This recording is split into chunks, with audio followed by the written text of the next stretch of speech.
So, to recap, where did we get up to? We are the Empire of Mali. We are trying to do Empire of Mali things. Primarily, we want the achievement for converting the whole of Africa to one faith. Our current plan for that has seen us start as the Hausa, as you have to, and gradually take over the Empire of Mali. On the way, we have reformed Bori as a religion, because we need to reform the religion, and we've optimized it around essentially starting wars and then converting people. I actually, having flicked with various things, I would actually probably not have taken ritual celebrations next time. I would actually instead take, and I'll just show you in case anyone wants to do this themselves, I would actually take I think it's communal identity. Conversion speed in counties of my culture plus 50%. Promote culture speed in counties of my faith plus 50%. You've got the conversion speed in counties of a different culture minus 50%, but actually I think you can kind of cheese around that, so I might go with that. But we'd see. But anyway, here we go. We have, as of last stream, we reached a point where we had managed to... Griffrig, thank you very much for resubscribing with your Prime sub. That is very generous of you. Quite sure you don't get a little proper symbol for that. I'll have to have a look at that. I'll have to check my notifications again.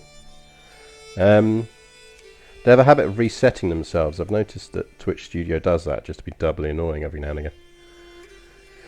But yeah, so one of the big things we were trying to get round was an issue was our cultural problem, which is that we are Hausa and Hausa was tribal. And tribal has two problems for us. One, it meant we couldn't found any holy orders. And two, it meant that we were kind of really struggling to kind of build control up and do everything else. So what we actually ended up doing last stream, if you missed it, is we've gone for the flipping culture with the intention of flipping back option. So with our last ruler, we managed to get diplomatic range and then conquer Seville, which meant we could flip Andalusian. Andalusian is already in the early medieval era, which meant we could then flip to being feudal, and now are feudal. And then the grand plan is we can flip back to our former culture again. So we can flip back to being Hausa, because Hausa is still our primary culture. Now, annoyingly, we did not manage to educate our heir back into just being Hausa. But that's not too much of a problem, because we have just taken the throne. At 27, we have just taken the throne from our dearly departed mother. Which means we have yet to pick any of our tenets. Although we do have, she has been going for some learning ones. Oh, good, she actually went down the learning path we wanted her to go down. That is quite useful. Because our big issue is our capital is back here, which is good, because we wanted it to be, and our capital is Hausa, which means we should have a decision that once we get out of war, and once we've got enough prestige, we can just convert back to local culture, which will sort us out straight away. So that will push us back to being Hausa again. We also did Morning Mad X. We also have two holy orders. We have the Spirit Guardians with their camel riders, and we have the Possessed. And we did that via my kind of holy order trick of found your first holy order somewhere that you can release that place, then conquer it back after you've founded a second holy order, which then gives you patronage of multiple holy orders, which for us, given our goal is converting the whole of Africa, is quite useful, particularly as we're going to come into conflict up here, and having holy orders we can call on will be actually very useful. Good morning, Blinded Eye View. So actually, in terms of our immediate goals for this new ruler, firstly we need to sort out our council positions. We do have a good bank of gold, which is useful. We have disabled buildings, which I assume is because we've just conquered them, but we'll see. We've got our 3 duchies, so we're fine on that. We do have powerful vassals that need positions, so we should deal with them first. She is almost certainly going to be our steward. That's our marshal, or potentially our spy master. That learning is insane. probably our Chancellor. So yeah, I think we'd go with that. He's got a lot of troops though, so maybe he should be Chancellor. Again, look at the learning on him. 2010, 2000,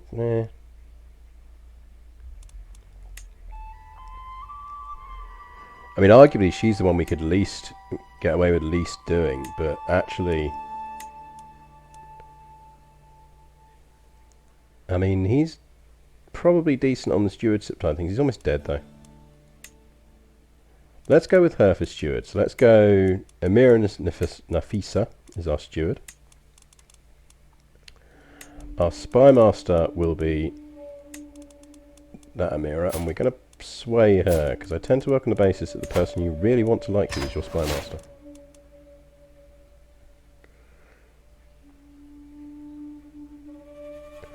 That's the thing we might want to just have a check. I think Andalusian might get some horse units, which we might want to build, because I don't think it gets rid of them if you convert back, whereas buildings get disabled. We did have a really good marshal. It's the person who's also our spy master. Do we have a better spy master then? Okay, let's flip him to actually being our marshal.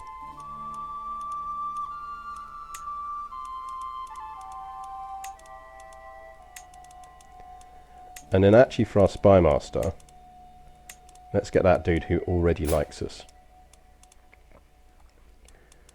which is useful. Chancellor is going to be you.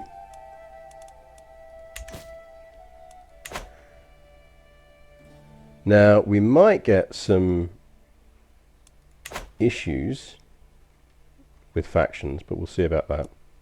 We are losing a ton of money, but that is also because we're at war. Which actually does come down to where we're actually at war for. What are we fighting for? Kingdom of Yorubaland.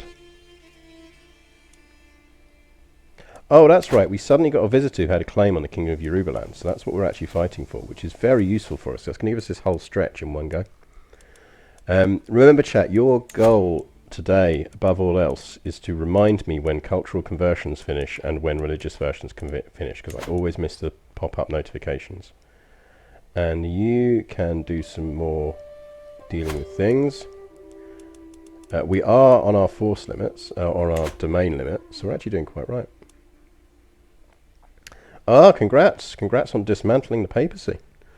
Always a fun thing to do, unless you're Catholic.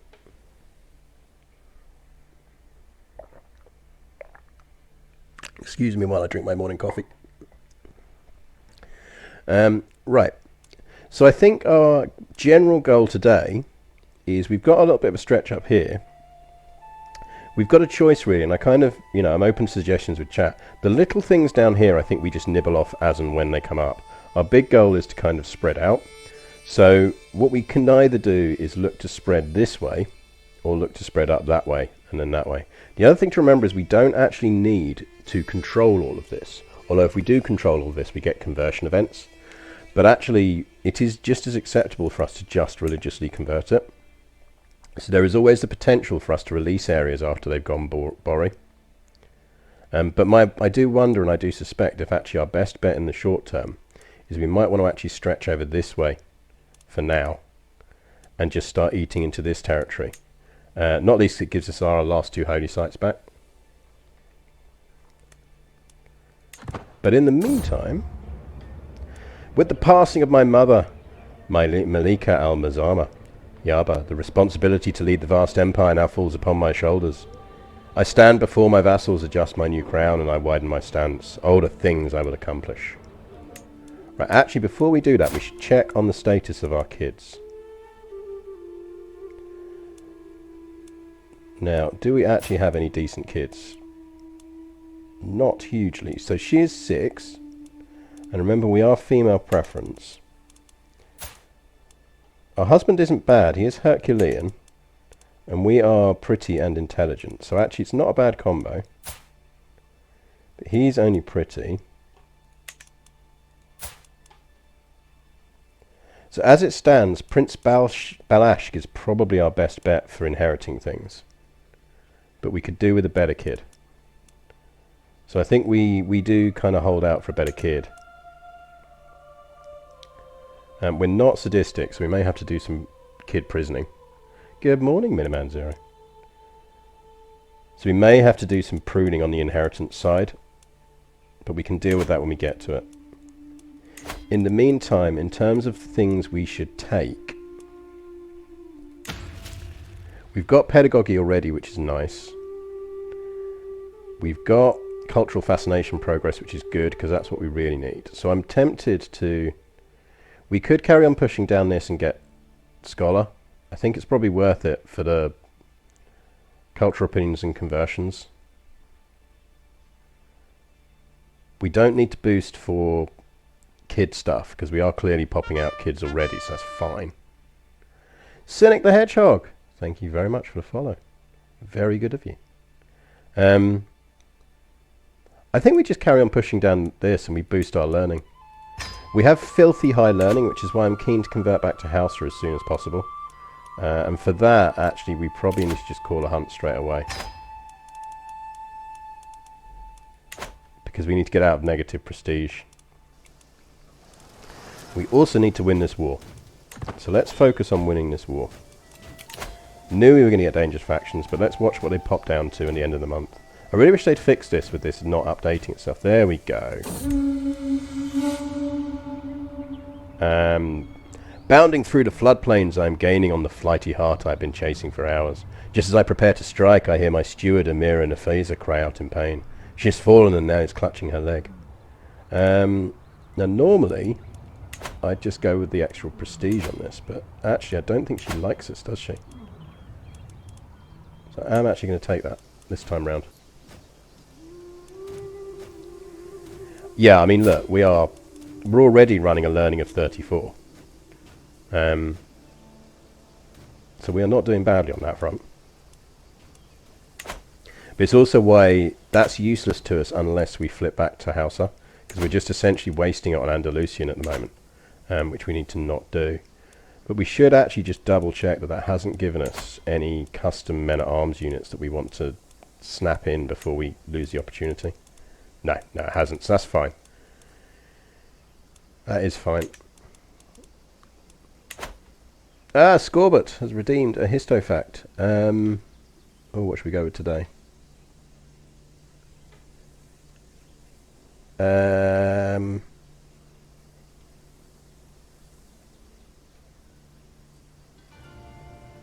Yeah, okay, how about... So, everyone knows that Nelson won the Battle of Trafalgar, and it's kind of true, but it also isn't true, because obviously Nelson dies pretty early in the battle. So although it is his plan that is carried out, or rather is wounded pretty early in the battle, Nelson is essentially incapacitated for 90% of the Battle of Trafalgar and unable to give orders. He's down below being dealt with. So really the person who, whilst they don't deserve more credit, deserves equal credit for winning the Battle of Trafalgar is actually Vice Admiral Cuthbert Collingwood, who was Nelson's second in command, who actually took command of the Battle of Trafalgar after Nelson fell. Now obviously in the Age of Sail ships work differently, and your kind of, you know, your ability to influence a battle midway through in the Age of Sail is relatively limited, but there was enough things you can influence. That's why Nelson was so good. But luckily for him, Collingwood was equally good. Collingwood was an incredible commander in his own right. And he is also primarily responsible for both fleets not actually getting massively destroyed immediately after the battle, because Nelson's original orders were to essentially kind of anchor up. But Collingwood accurately predicted that there was a storm coming in and it was going to absolutely devastate things. So he sailed them back and did everything else. The Admiralty actually offered Collingwood joint credit for the battle, because they recognised how much of an influence he'd played on it. We have got a Liberty faction problem here, which we probably should deal with. But Collingwood refused the credit, because Collingwood argued essentially, he said, look, it was Nelson's plan. I'm just, you know, a humble guy who carried it out. He absolutely wasn't. He was an incredible admiral in his own right. he very much was critical to the victory at um, Trafalgar. Nelson would never have given him credit, because Nelson was, as good as he was a massive arsehole. But yeah, so there's your histo fact. Collingwood, underestimated genius. Absolutely brilliant, and really deserves a lot more credit than he gets. Yeah, exactly. He very much realised that it was critical that England had one kind of hero to focus on. Right, what we could probably do here is see if we can marry some kids into alliances, because that would actually deal with that, or at least make it manageable for us.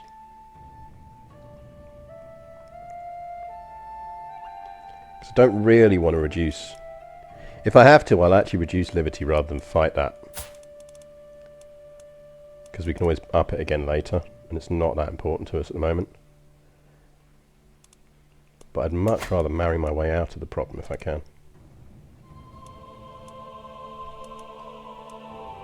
I'm not convinced we can.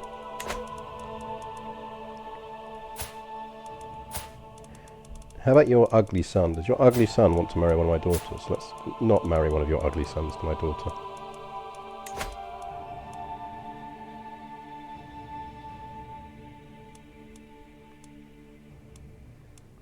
Oh, Prince Balashk is our player rare. That's good to know. I presume the other two are illegitimate. That's handy. Right, if you marry my half-brother, they might have weird kids, but it does at least get us an alliance. Doesn't get us an alliance with the right person, though. This is the person we want an alliance with. Oh, are they not in her court? Is that what it is?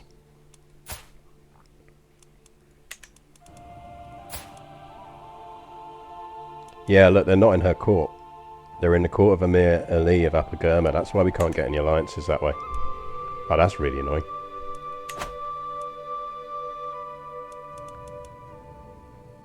What about you? You've got no kids. Not really much we can do there. We might just have to lower liberty temporarily. Because we're going to need to drop it low enough for them not to kick off. I mean, we could win it. Just not convinced there's a lot of value in us winning it at the moment.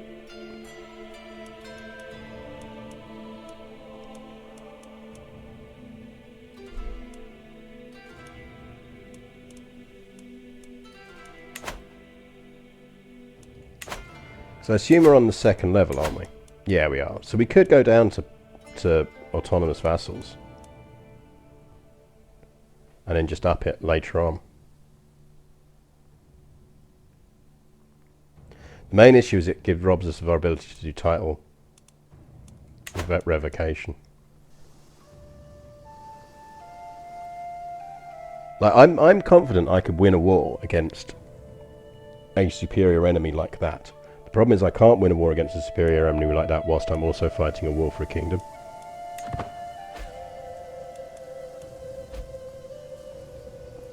We might have to try it. Maybe we try it. We try fighting it beginning early on, and then if it's looking like we can't, at that point we'll just have to go for it.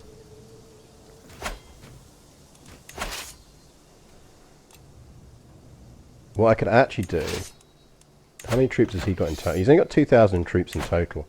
So actually, if we pulled this army back, we could start using it to snipe rebellious people.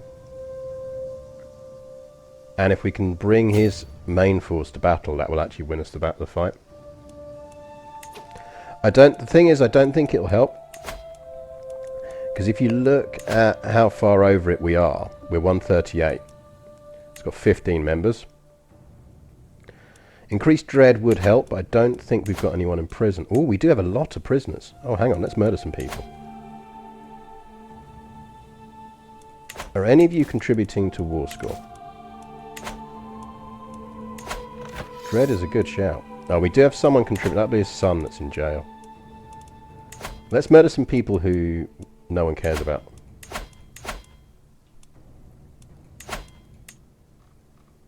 got any commoners in jail? You, sir. You're insane anyway. No one will care if you die. You're a commoner. Nobody cares if you die. You're a commoner. Nobody cares if you die.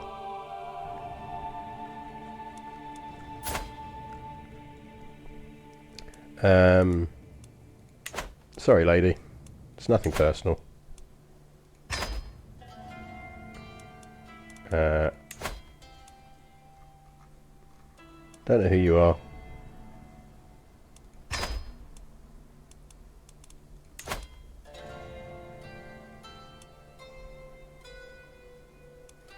Don't know who you are. You're a commoner.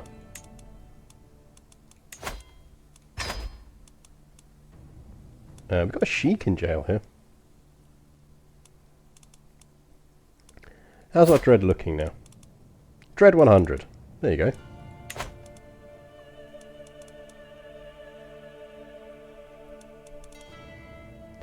So this helps because essentially what we've done is we've just shown that we are a very murderous person to people who cross us. So what it's done is it's increased our dread to 100. And that should actually help with the amount of people, because it means that people who are on the borderline of being in factions against us are now going to go, yeah, well, actually, if this faction fails, she's probably going to murder me. So I might actually not be in the faction. So let's see if it has an active impact on our... Well, suddenly everyone decided that they would rather not do that in the other factions, but I think they're still kicking off in the Liberty faction, so I'm not sure it's really helped us that much. But we did murder some people, so...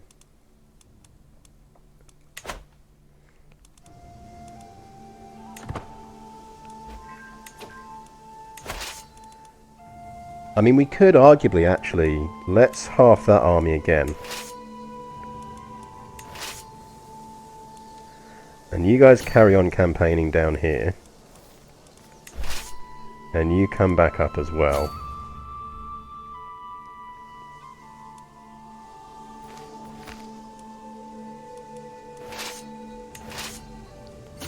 I mean, if we beat that army there, we win this war. That will be enough war score. No, I thought about that, because yeah, that is the other trick, is to ping Crown Authority up an extra level.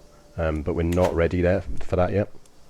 We are generating an insane amount of prestige though, which is handy, because we do need to flip back in cultural terms. Flipping back in cultural terms will help, by the way. Because a lot of the reason they dislike us is because we're the wrong culture at the moment. I almost kind of wish they'd gone for a cultural revolution, a cultural revolt. If they'd gone for a cultural revolt, we'd have been fine. So it did take a few people out. So we're down to 96% strength, so we could theoretically win that. Let's just do a final sweep of anyone contributing. Have you got any kids? You don't have any kids, which is really annoying. You do have kids.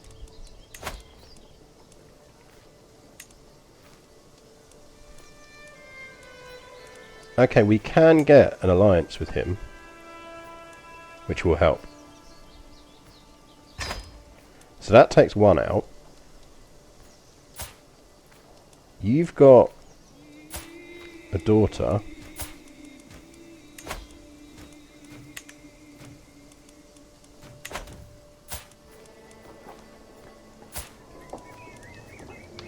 So would you let your daughter marry my half-brother? You would. Okay, that's another one. I think some of them it potentially would, but the danger we've got with that, for example, if we bribe this bloke, it's going to cost us a ton of gold, and we're hemorrhaging gold at the moment. And if we're about to fight a war, we can't really afford to hemorrhage lots of gold. He is of our dynasty.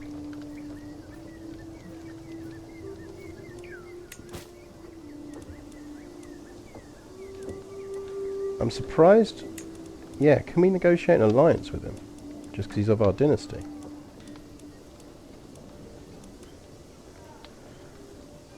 No, we can get that dude, who isn't currently plotting against us, so it's not useful to us.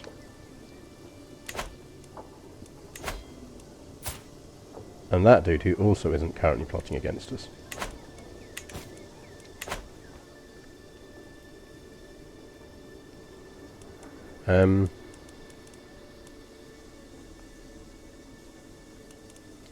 If we could get this guy out,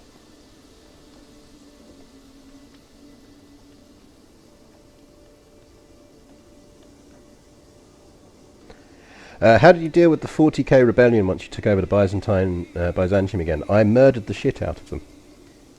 The thing is, when it's peasant rebellions, what you need to do is try and keep it down to peasant rebellions. If you can keep the rebellions to peasant rebellions and you've got decent troops, you can always outfight them as long as you can maneuver them into places where you can win.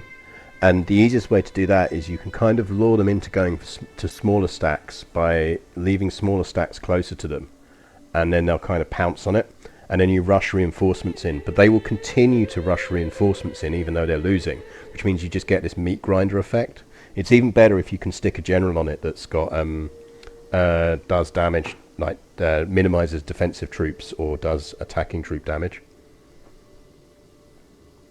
Are you planning to do some streams of Mordred Viking again? It's something that both me and Mordred have said on various occasions. But obviously he's a busy guy. I tend to only stream on Sundays, so it tends to not happen. But yeah, for those who don't know, we did a sort of historical commentary stream where Mordred essentially tried to not lose as the Germans right at the end of World War II, and myself and Dan Hill from Virtual Battle Guides just kind of ran a parallel stream that was an observer stream where we just did commentary, historical commentary on like kind of what was good then, what was worked with and everything else. I would love to do them again. I think Mordred would quite like to do them again. I think the problem is finding time in both our schedules, or frankly finding someone who will sponsor us, not even in financial terms, but just turn around and go, yeah, you should do this.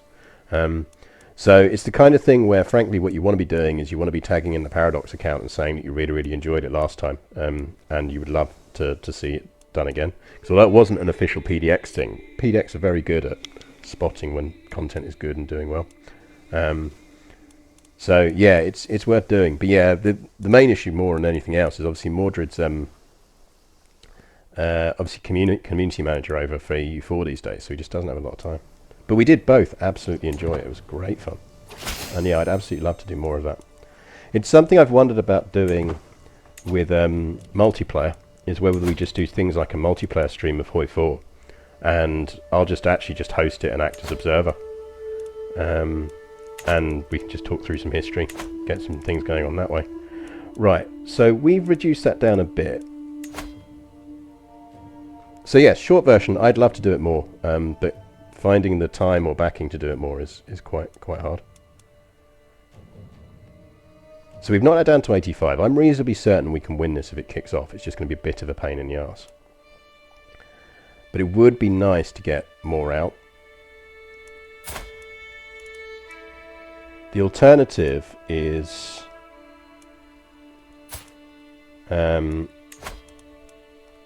we look for an alliance, an external alliance. So we could get a Duchy of Fon.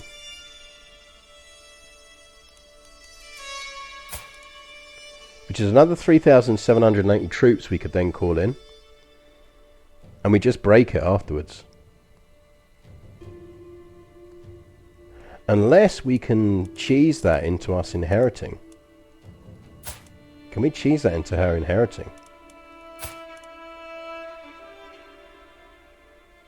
He's already the right religion, so technically we don't actually need to conquer him anyway. As long as he's converted all of his land.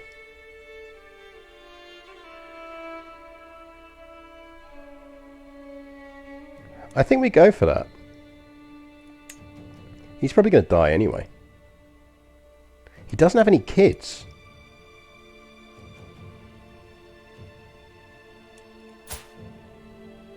It's possible she gives him a kid before he dies, in which case we'll have our dynasty on the throne there. I think that's because it's a matrilineal.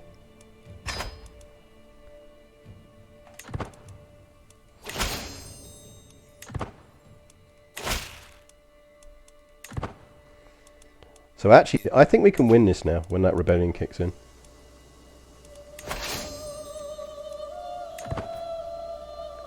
We can easily win it if we've also already won our other war. Lambu died! Don't know who Lambu is, but she was our rival, so we're glad she's dead. You guys should actually just supply up. So can you just stop there and build up some supply? Because these guys are going to need to supply up. Let's go to speed 4 while we're doing this. Yeah, sure, whatever.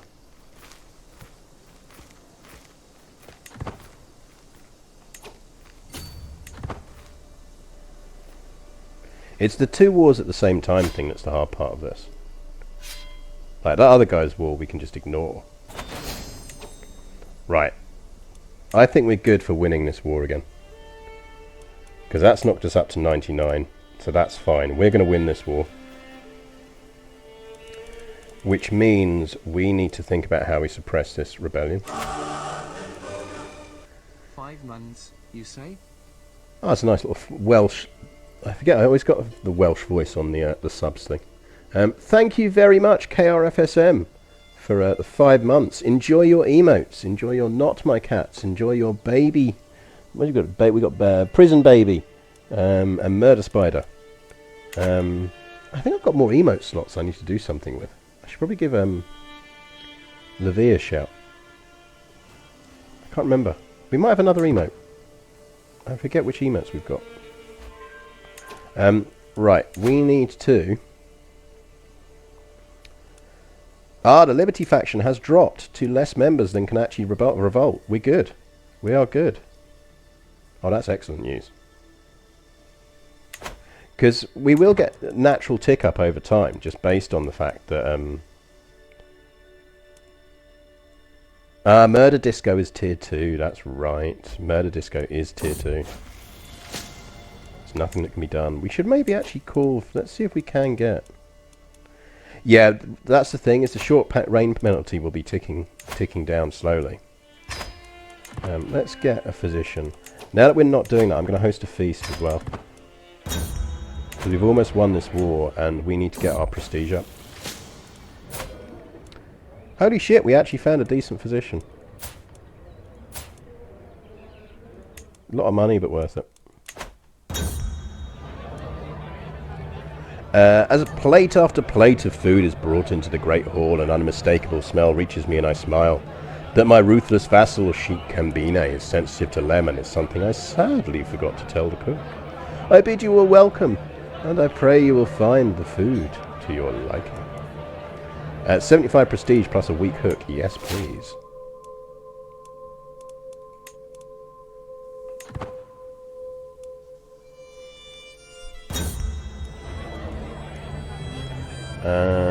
Yeah, we'll take the prestige. We might actually disband you guys.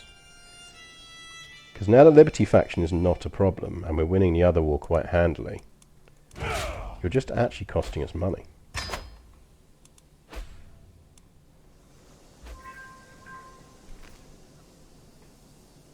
Because as soon as this siege falls, we've won this war.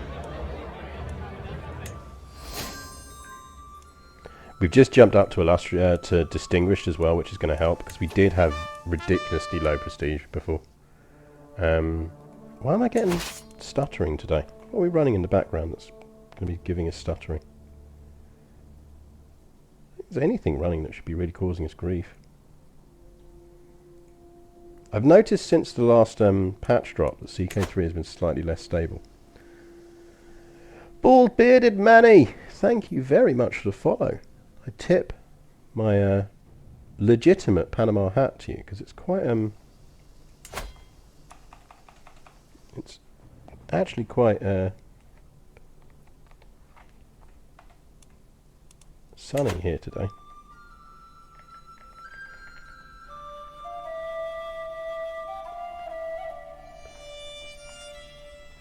Also, my keyboard seems to have disconnected, which is less than useful.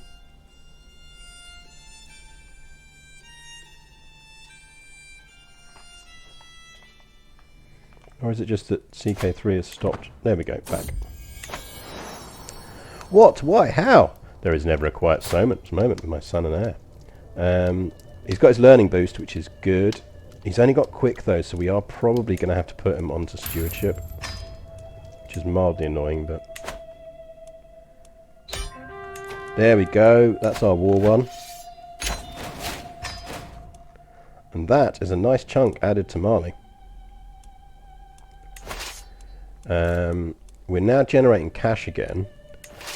So I'm partly wondering whether we should actually keep these guys raised and just go help him win his war quickly. Because we should have enough after this to culture flip back.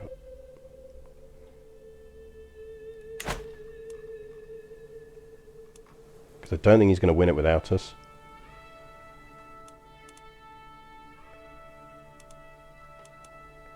Let's send these guys down to help. So you lot go all the way over there. It'll take you like 4 years, but go for it. And you lot disband. Chat, as usual, has utterly forgotten to remind me that we have things we can do. Bad chat, naughty chat. Convert up there. Actually, don't convert up there, because we don't care about it, do we? It's only Africa we care about.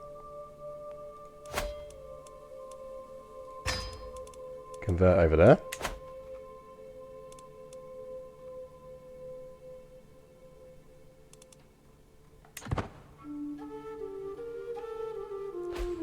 I'm not sure if it does have the replay feature, because yeah, that might do it.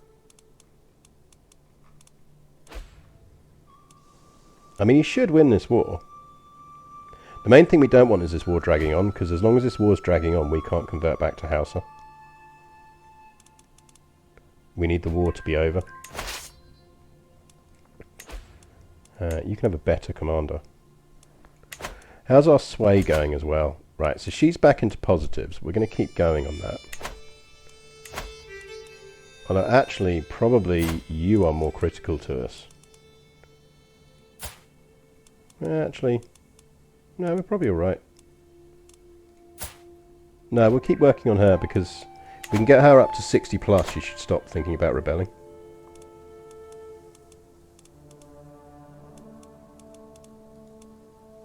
What I'd really like is if it just gave you the ability to kind of go, this particular task is really important to me.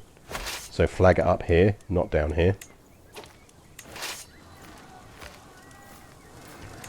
Right, if he comes out of the mountains, which he's not going to do, so we'll go sit on his capital. Make him come to us. Learning, we will go different culture opinion, because actually that's going to really help us in the short term, and it will in the long term.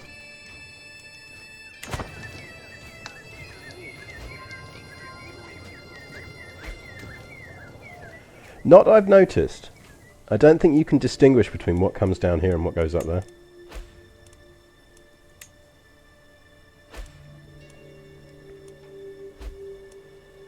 Like, the thing is, they can siege all of our little bits down as much as they want, but it's not going to make a massive dent in the war score. Right, all of our core territory is fine. Oh god, man. Stop getting into wars, or our alliance is going to be very short.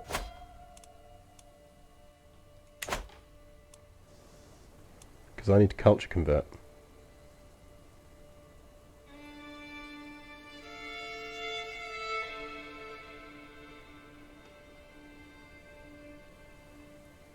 Yeah, I think that's the thing. The other thing I know people have kind of said, oh, it'd be really hard to do. Control. Like, you should just be able to set a filter to go, actually, I just want you to always raise control. And start in whatever is the easiest place to raise control in. Because you never don't want them raising control. Like, that's a better default than organised levies. And I get that there's the, oh, but which provinces do you target, blah, blah, blah. It'd be very easy to just set some basic rules and go, okay, these are the basic rules, and if you leave it on default control rather than active control, this is what it's going to do.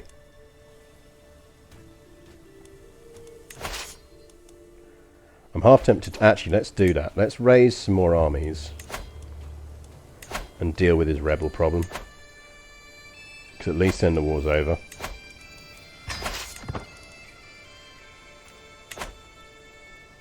Right, that's more than enough troops. Someone did tell me there's a shortcut to stop raising troops, and I wish I could remember what it was, but I've forgotten. Right, can all of you just go murder them? No, there isn't. You just don't have that kind of macro option.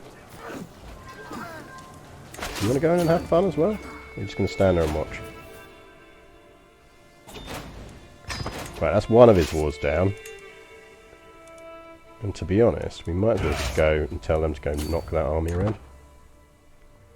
Ah, thank you. We should actually ransom these people because... Well, no, actually they're not that useful. 10 gold is nothing to us, really. 50, however, is good gold.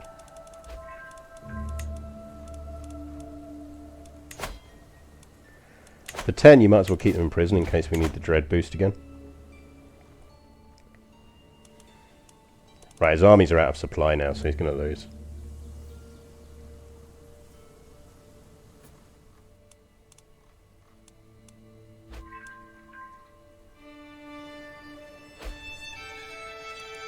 We're going to disband you again because we don't need you now. Because they'll have to wait down there until they get some supply back up. Dead Councillor. Is our Chancellor. You, sir, are a very good Chancellor. What title are we integrating?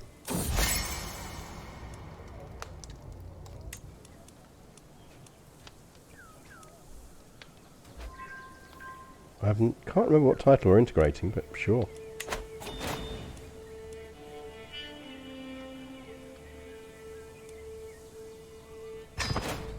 Right, that is us out of a war, which means we can convert to local culture. You adopt the Hausa culture. Every close family member sharing your culture adopts the Hausa culture. Every vassal sharing your culture that has counties of the new culture gets to decide whether or not to convert to culture. I acknowledge who I am.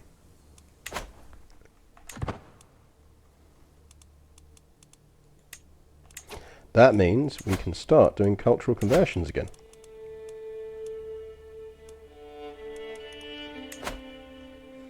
Promote Hausa. There you go.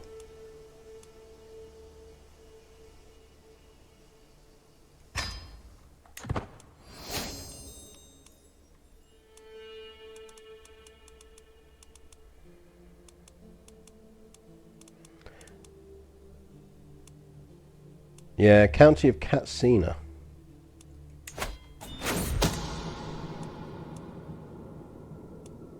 Really don't need a weak hook.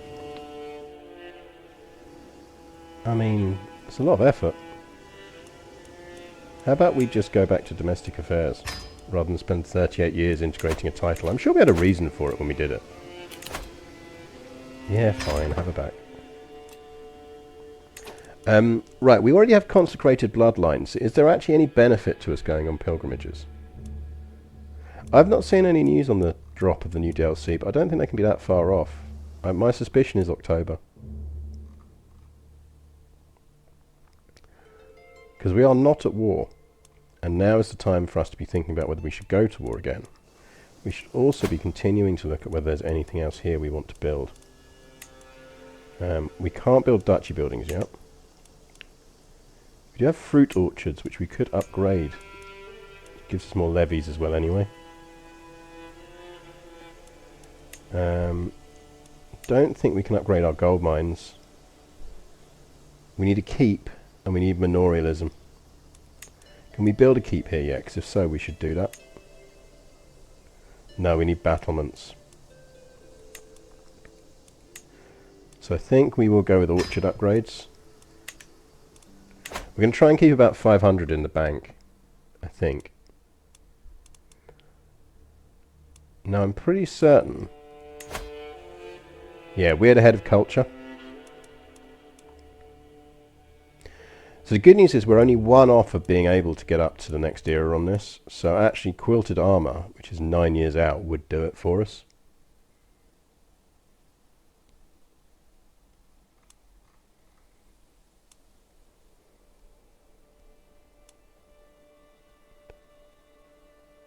Sailing in major rivers is nice.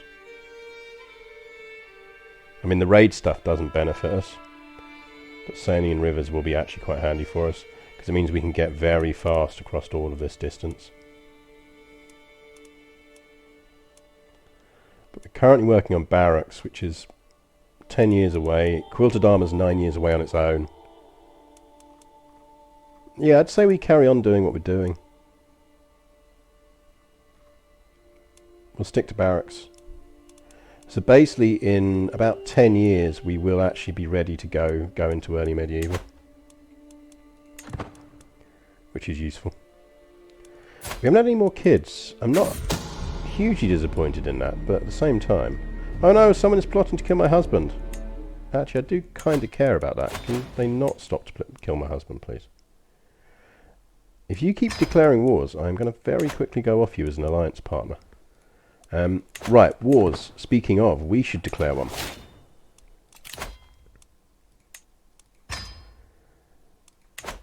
We should go on a war. What are we going to war for?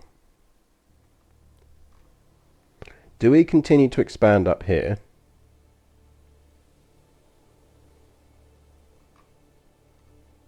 Or do we go down there?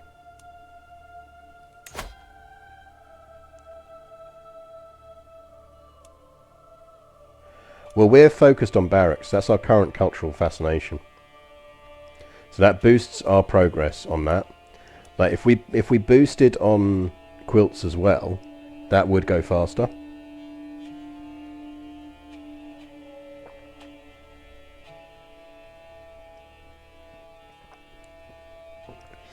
This was the other reason why I wanted Andalusians in, by the way. Because if you scroll down, if you look further down on this thing, you see this.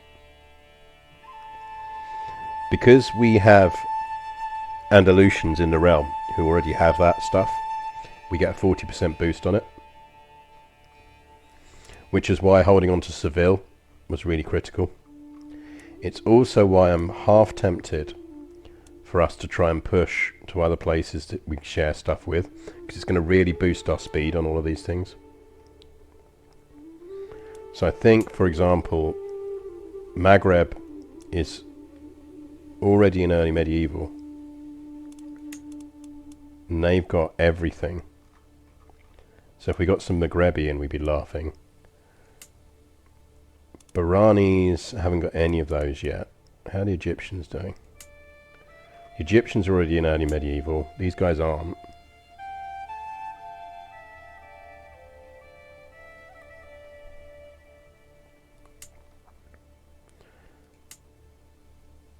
They're not. So the Andalusians... So it was the right call to go for Andalusians because they are essentially ahead of us. Everyone else is not really. Robot Rob! Thank you very much for subscribing with Prime. That is 5 years. That's a long time. Long time. 5 years in dog years. So 5 months in reality. Thank you very much. The other thing we could do is push to try and get Greek. Having Greek culture in our place would be useful, but we don't technically need any Greek territory to do this.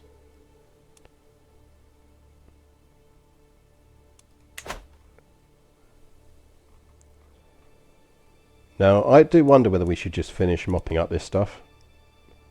Tidying up here. Because it'd be nice to start being able to give away some kingdoms. Oh, well, we were talking about the kingdoms we'd give away would be down here, wouldn't they? Maybe we do want to just carry on reaching this way. So who's looking weak on allies? Janet is not looking healthy on allies. Damn it, Janet. And in terms of sorting out the border stuff, because that's essentially impassable terrain, it actually tidies us up nicely. Who's he losing a war with? Oh, he's attacking and losing a war, which is always nice.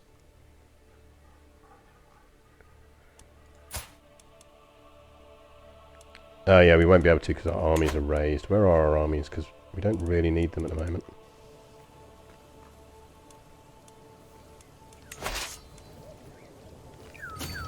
Let's get you back over here, because much as I love the idea of helping this guy in his war, we don't really need to. He's going to win it on his own.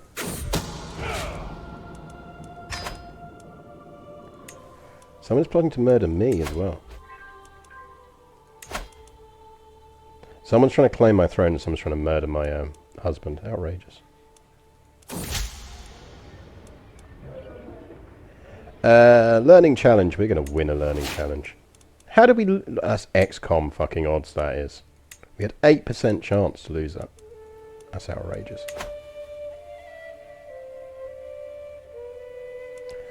Oh, Convert Faith has finished. Thank you for the alert.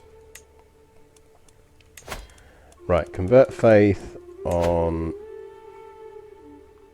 Let's keep nibbling away. Up here.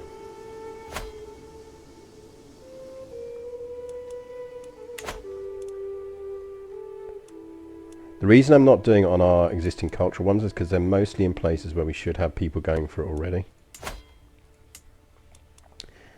Cannon we could go for. Finish that off.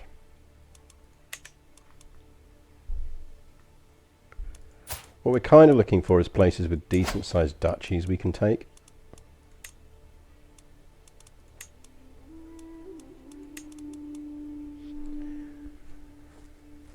Or people like him who have a whole claim on the entire kingdom.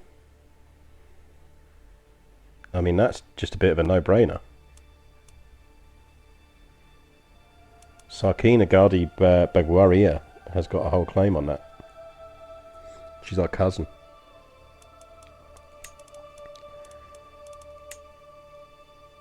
Apparently I have claims on the whole of that kingdom. Well, shall we do that then?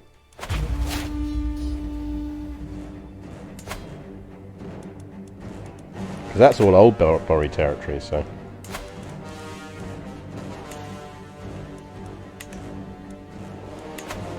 Right, so let's move our rally point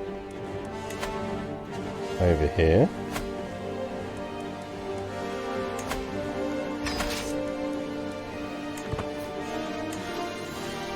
I don't think it's necessarily easier, but it will have lower fervor, because obviously we created new Bori. So, because it's got lower fervor, right? Let's try our magical R button. Well, that didn't work. No, whoever told me it's R lied. Big fat lie. Flips the map mode to religious. Unless it's Control R. Control R? Nope.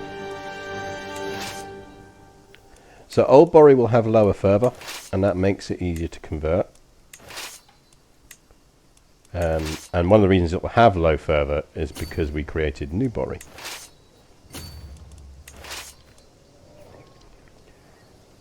You go there. Where is their capital? Our capital's all the way over there.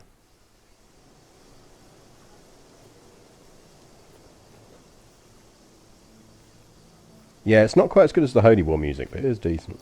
The Holy War music is the best music. Without a doubt.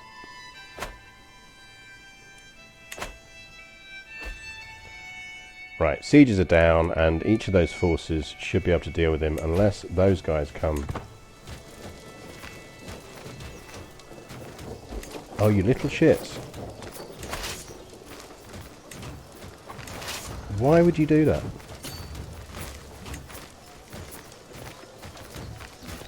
Right, have you got my level 40 commander?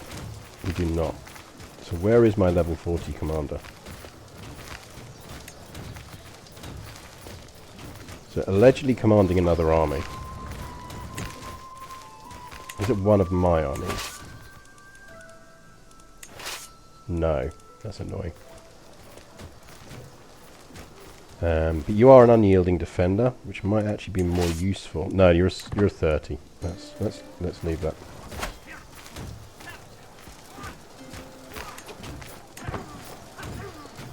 No, we're not going to win that now. Fuckers. Who are you? Because I'm going to murder you next.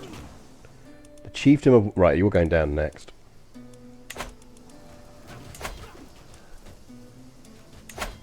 That was the last mistake you will ever make.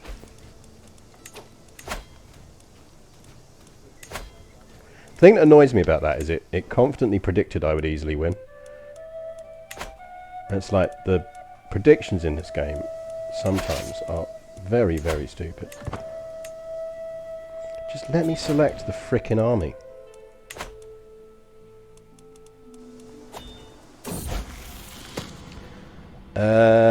We'll let her get a weak hook, that's fine.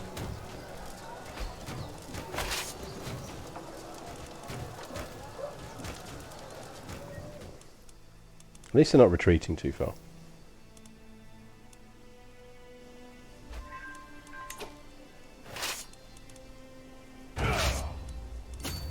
Right, come back via there, pick up those dudes.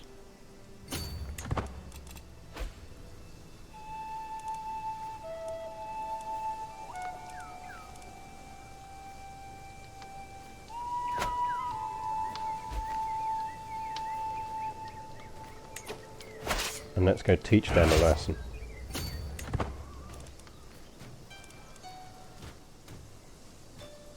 Yeah, I mean, obviously I know that, but like...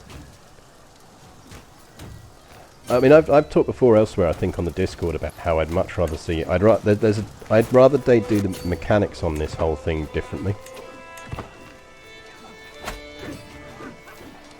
So I'd rather it gave you, like, chances of getting information.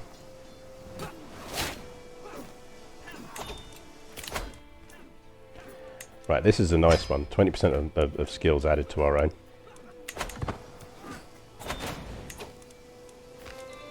Right. Let that be a lesson to you. I do like this improvement though, the siege time reduction.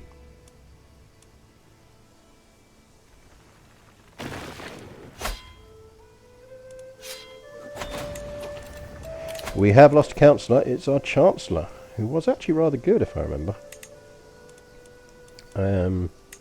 But you are also quite good, so we'll have you.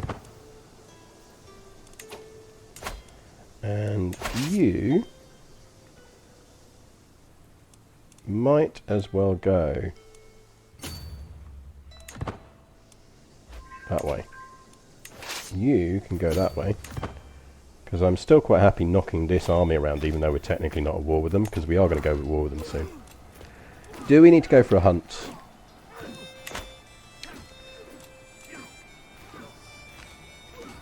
I mean, we could go for a hunt. I don't think it necessarily adds a lot to us at the moment.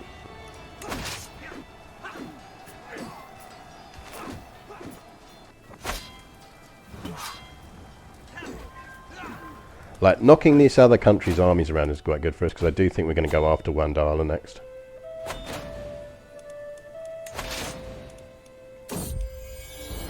Prego! Give me a good baby. Give me a good baby.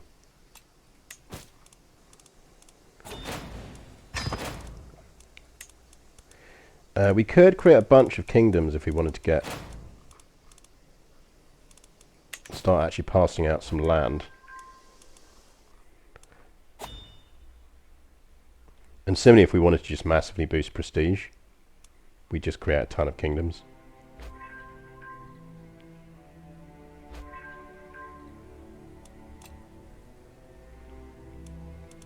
Capture the baby.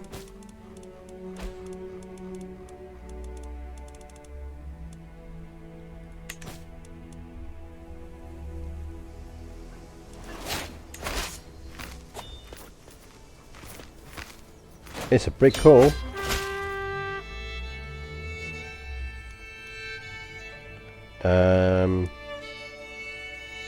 Depends on where Sota is. Is it in my territory? It's not.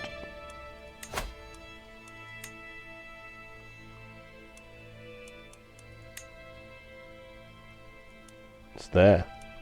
Which is not my territory. Have it. That's fine with me. Go for it. Stronger holy orders is great. Be a good baby. Oh, we got 3. Not the top ones, which is annoying because it means we can't get the thing, but we can strengthen them next time round.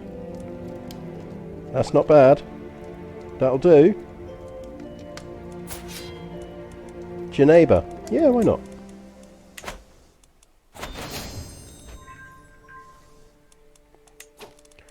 Right. we've won this war, so we can do that.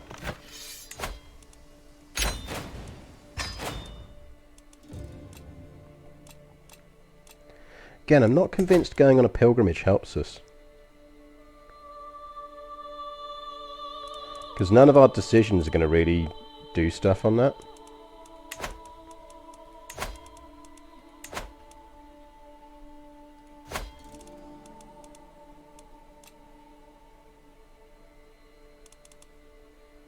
But it's not going to hugely help us.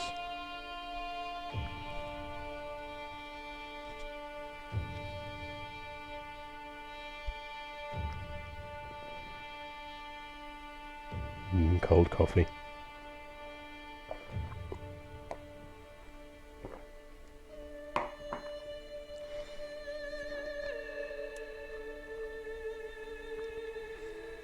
I'm not sure we want to go coast to coast in terms of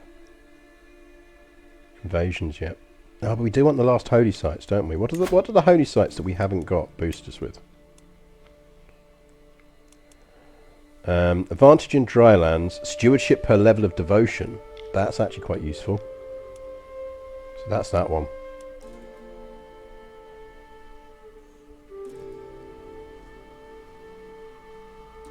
That would suddenly make worthwhile going on pilgrimages again.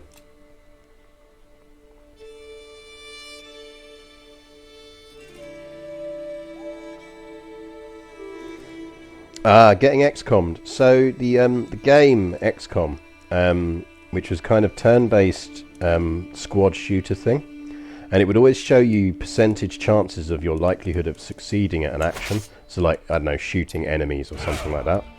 And it was very clearly dodgy maths behind it, because way too frequently it would say something like, you have an 85% chance of hitting this soldier behind cover, and you'd take the action and fire, and then you'd miss. So it's become a bit of an in-joke kind of within gaming, which is XCOM percentages, which is a way of saying the odds the game is telling you are almost certainly a lie, and that you have a less chance than it's predicting for you. You say that about Blemia, but it depends on what counts as the kingdom.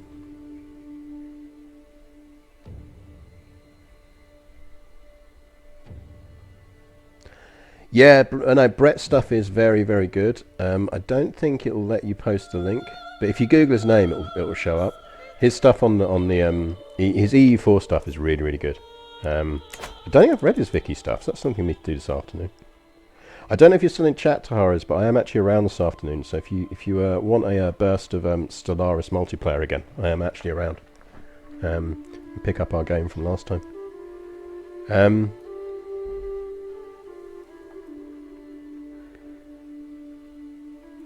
So, do we break up that kingdom? That's the question.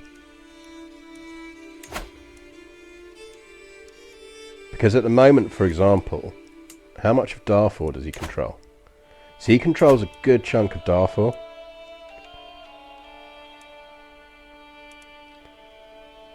Oh sweet, basically just drop me, so stream end in, what, 2 3/4 hours? After that I'm around. I've got a meeting to do later, but that's not till much later. We could create some kingdoms. The thing is, I'm just not convinced it actually delivers value to us to create kingdoms at the moment. Our biggest issue is how quickly we can conquer territory. Yeah, meetings on a Sunday. I have meetings all the time. It's the downside of having fingers in lots of different pies. He does have a lot of troops though, and that actually is quite dangerous to us, so you're probably right. Can we kill him off? Not easily. Not without pulling our spy master on to support schemes. Let's have a look. Let's see if anyone's up for killing him off. It's not like we're short on dollar. So Amir Shala wants in. No one else wants in.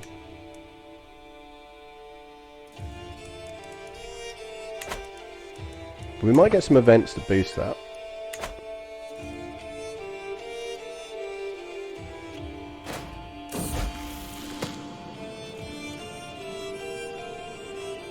Ah, interesting. I'm always interested with gaming culture stuff because obviously it's generational.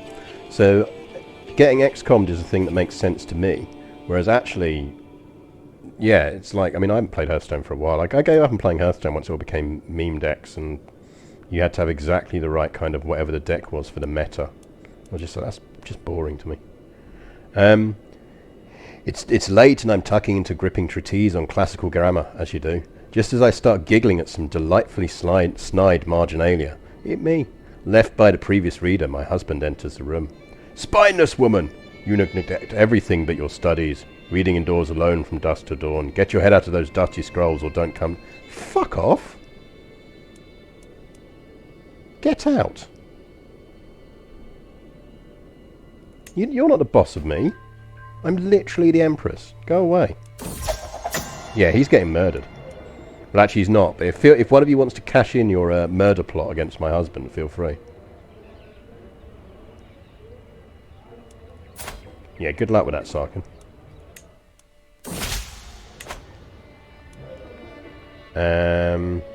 Emphasize those shared interests.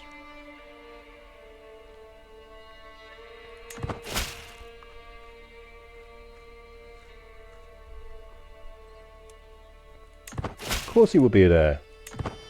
I've honestly not touched Hearthstone for about 2 years. It just...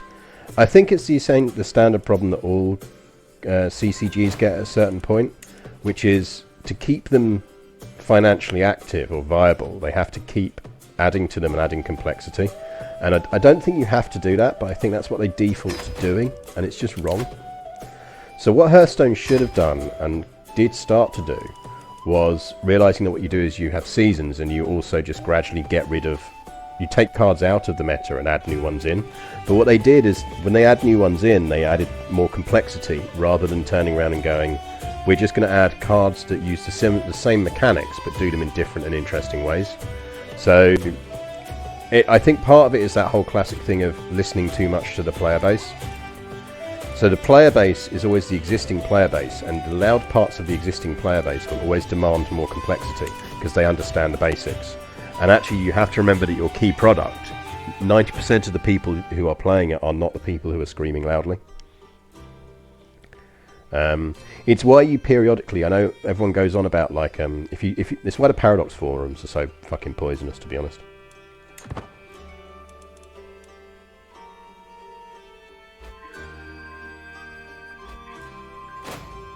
Yeah, I mean, Magic had the same problem, but at least did recognise it later on. Let's go for one of the ancient myths in terms of translation.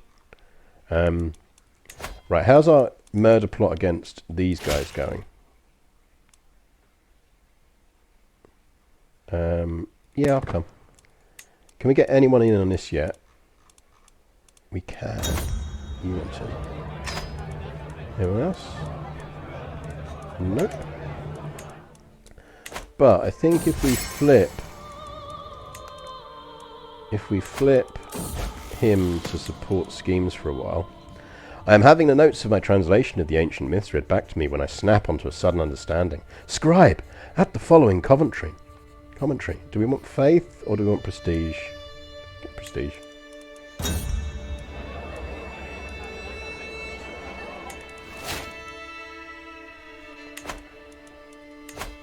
So we've actually got a reasonable chance of pulling that off now. As long as he doesn't discover it.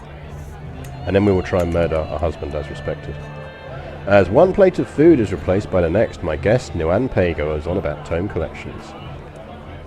Had an interesting conversation. Oh yeah, it's absolutely true for all software development. You know, as a development manager, IRL, it's absolutely true.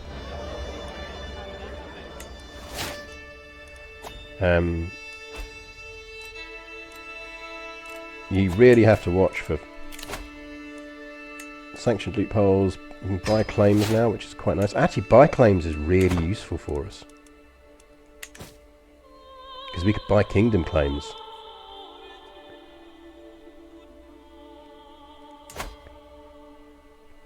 Like, is that... What's the king... Let's have a look at the kingdom map. Did we form? We didn't. We're not quite there for forming the Kingdom of Maghreb. I wonder whether we should push for those bits just to wrap up Maghreb. Because we might be able to get a bunch of these to swear fealty. I think actually that might be what we take next, is we might go down the dip path and try and boost for swear fealty.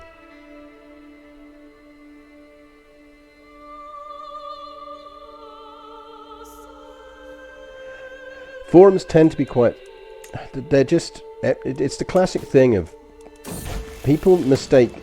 And you see it in film criticism and everything else as well. Just because you don't like a thing doesn't make it bad. It just means you don't like it. There's a difference between a thing being bad or even a thing being good and you not liking it. I can't stand Mrs. Brown's Boys. But with my comedy and writer's hat on, and comedy historian's hat on, I could recognise it is incredibly well written and targeted at the people who do like it. Like, it is absolutely brilliantly well made. I just happen to loathe the actual comedy it does. But that doesn't mean it's not good at what it does, it just means I don't like it. A specific phrase for the ancient myths has been frustrating my translation efforts for days. I've even started muttering it to myself sometimes. Well, it's only going to get a 50% chance of an outcome.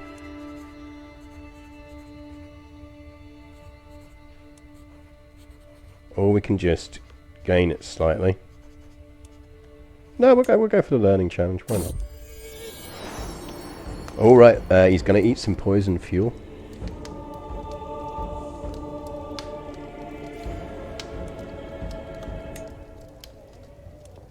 We're prego again. We're about to murder our husband.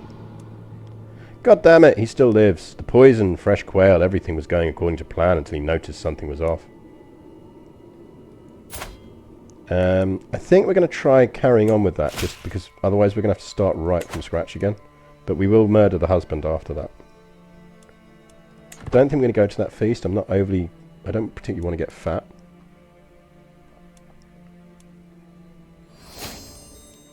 Oh yeah, you're not wrong, regular lads. You're absolutely not wrong. Does anyone have claims on this? Can we get claims on this? Can we buy a claim on that? So fame... Oh right, okay, we do need to go on... We want to go on some... Right. A, we'd quite like to conquer him because he was the arsehole that killed our army. B, he's got no allies. But C, we should actually go on a pilgrimage because it's going to cost us faith to claim these things. Let's go on a very long one because we've got the gold. We're generating cash hand over fist because we control the gold mines, which is why I wanted to push for Mali. How are our council doing? We're not doing any cultural conversions, so let's let that going on. What we should actually be doing, by the way, is let's flip the religious map on. Right, okay, down here. Because of the way the conversion boosts work, we should be promoting culture in places where we then want to convert religion.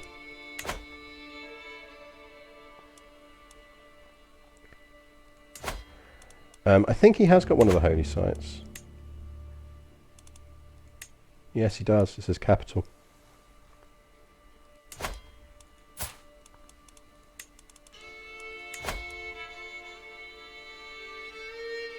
That's interesting. You cannot buy a claim on a kingdom if you are already a king or an emperor. That's a bit frickin' useless then, isn't it?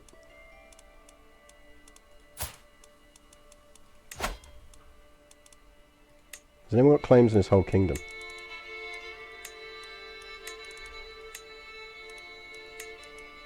I mean, we could use our invade kingdom claim on him.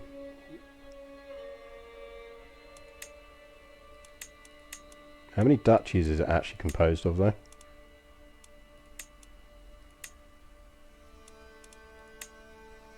I mean, I'm tempted just to go for the $1 duchy, because that gives us the holy site. It really inconveniences him. And there's a chance our vassals will then jump on him. One thing we might be quite nice to do is set up a relative or one of our kids as king down here. Because then they should go after picking off the little bits. Because we need to start doing a bit more of that now. We need to start empowering our kings to go off and do things. Not least because they'll do their own religious conversions.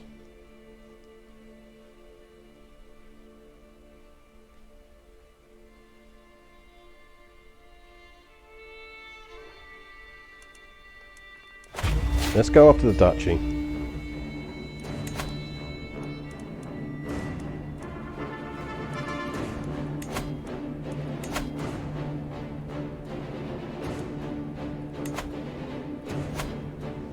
We're also 1 over our men-at-arms limit now because we've converted back from Andalusian, which is what's hitting our cash. I'm not going to change back because that should correct itself once we get all of our stuff.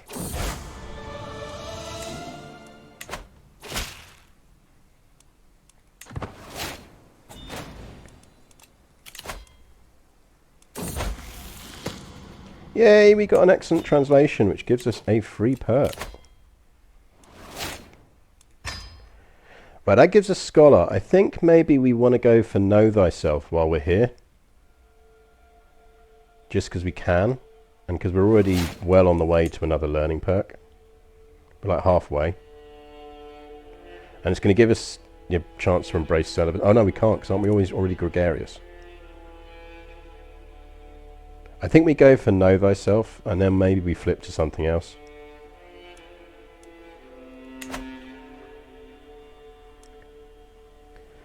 I think that is probably enough troops to deal with them.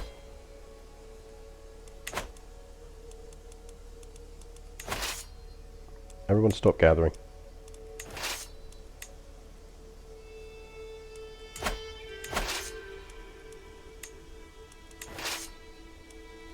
Stop gathering, everyone. There's enough of you already.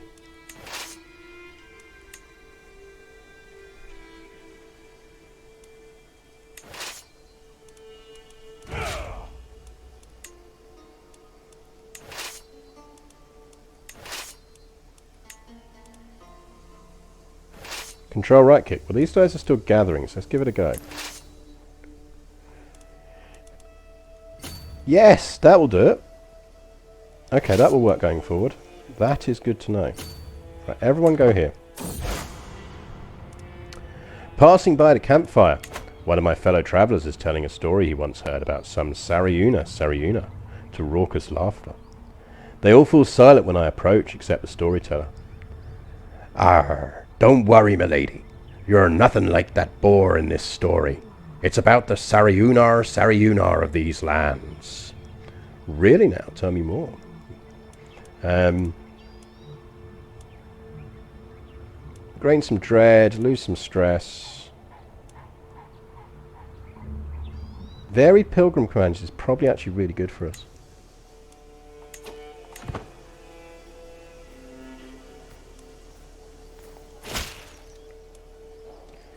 Kids will go party. Actually, while we remember, let's do that. And let's do that.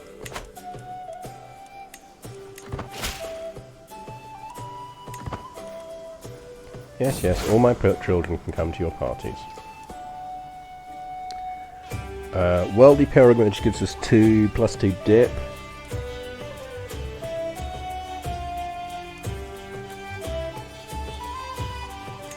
And worldly.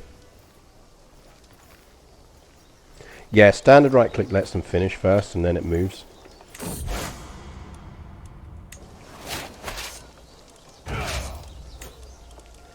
Right, let's split these guys in 2.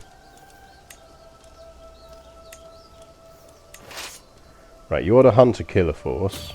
Go murder them. So you've got the guy that's got good traits for it. Actually, no. You've got the siege train. So you need to actually be under a siege general. If we've got one. Which we don't. That's annoying. There you go. And you are the hunter-killer force under that dude.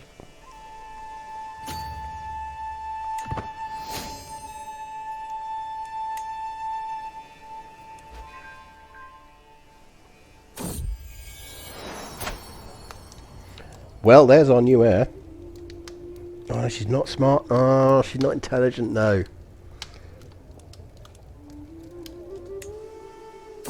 She's good. She might be the one we set up on the throne.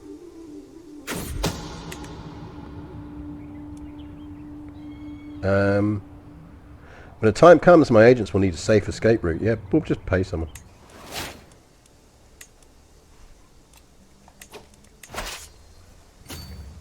There needs to be a command as well, just to like kind of like... You should be able to like control right click on that and go chase down that army.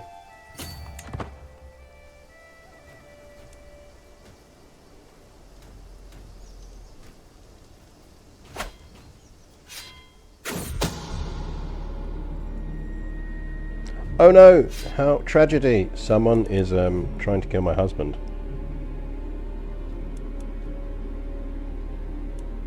I mean...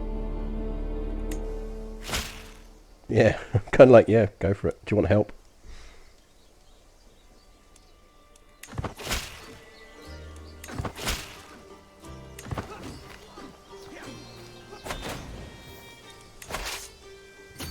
Siege that down as you're in the area.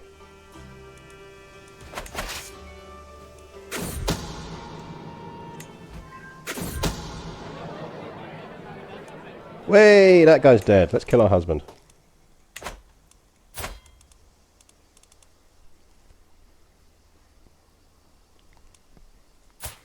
Let's kill our husband for telling us to spend less time reading books.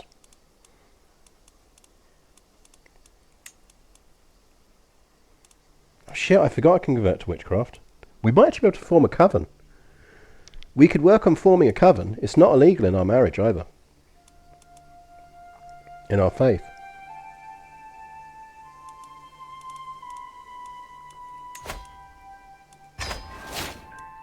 A lot of people want to kill our husband. Maybe he's told lots of people that they shouldn't be reading books. Maybe we can reform our religion to make it so that like telling people that they can't read books is a punishable offence. Someone's plotting against my husband. How dare they? I like the idea of the spy master, who I've told to actively assist me in plotting to murder my husband, coming to me and saying, someone else is trying to murder your husband. It's like, yeah, well, so are we.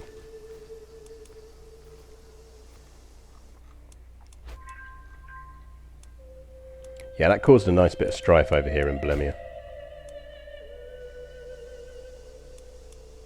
You don't have the siege train, actually, so we might move you off of that, because you're not going to get that anytime soon. 10 months.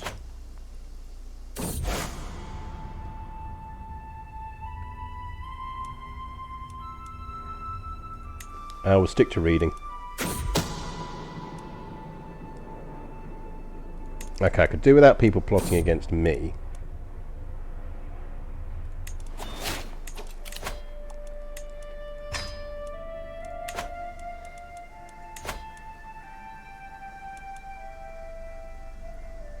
Someone is plotting to claim my throne and they're probably going to pull it off. Thing is, they'd have to have really big armies or a big faction to do it.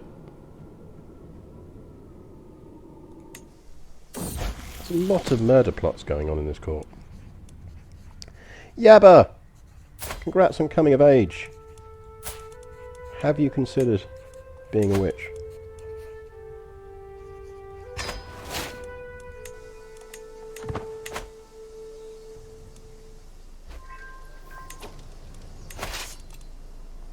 Can I tell you about our Lord and Saviour witchcraft? Let's give you a better general before we do that. You'll do.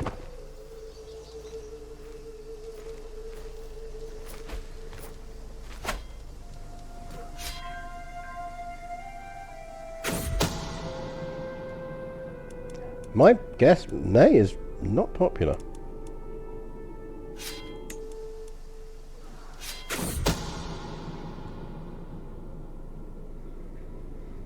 Sarkin Gaddy is the one plotting for me. There, throw him in jail, man.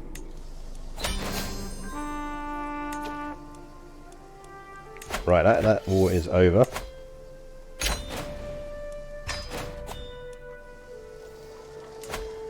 Right. So here's where we get a bit tactical.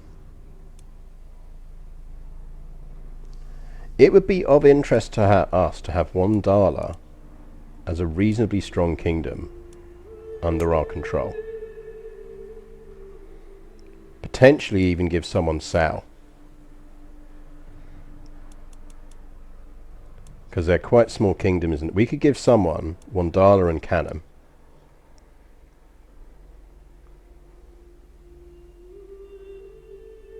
Like, we could give someone Wandala and Kanem.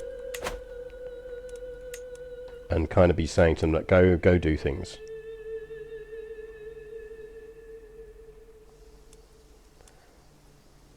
What war am I in? Oh, was someone else in? He was... Yeah, it sucks to be you. Have you considered white peace as an option? Because I probably would if I were you.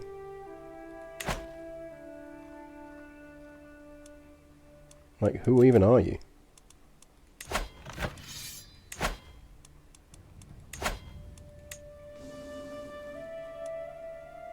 Wow, okay.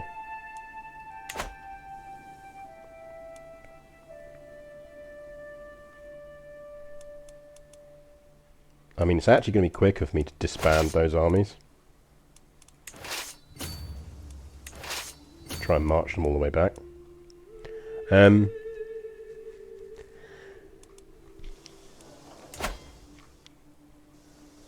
So we control that.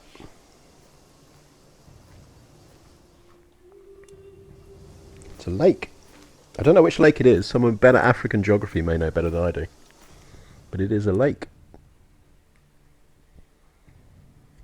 A very big lake.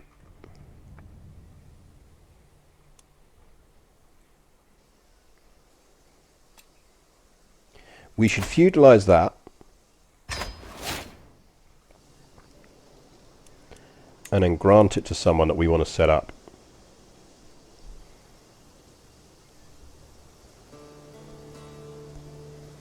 Now we could go with our daughter.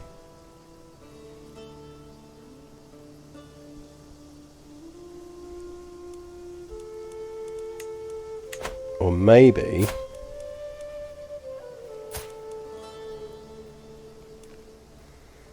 Where was our relatively decent son? It was this one, wasn't it? He doesn't have a guardian, and we probably should have been guardianing him.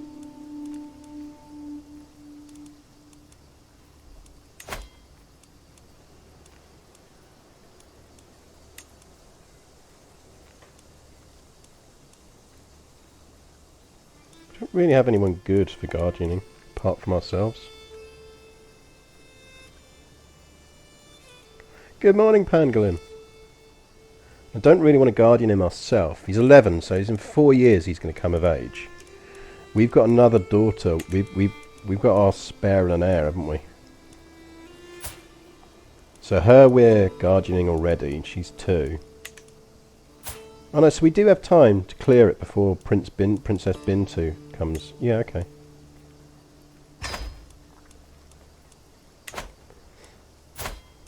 Is he one of the ones we betrothed to someone? No, we didn't. Good stuff. So we could marry him to someone with good traits. Give me someone with good traits.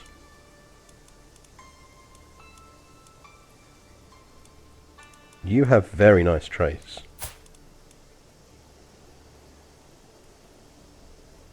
Greedy, cynical, temperate.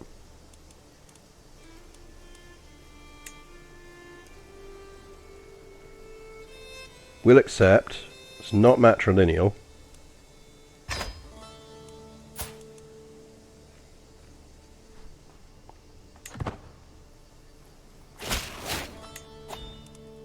If we send her a gift...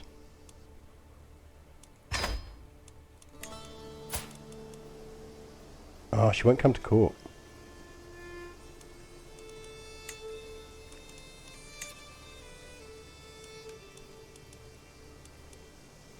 Right, hopefully she doesn't die before he comes of age. Because we will give her that title. It's annoying because it means we're slightly over our title for now, but... we do not want you being ambitious. Don't particularly want you being paranoid, but sadistic you can be. Because if he's ambitious, he's going to want actual titles. We really don't want that. Although, to be fair, he's not going to get the title, is he? His missus is. So it shouldn't be a problem.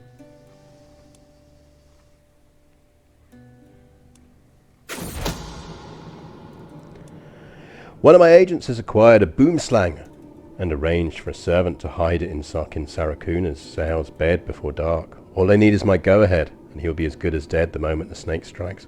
Boomslang. I remember there was a period at school where we were obsessed with boomslang snakes.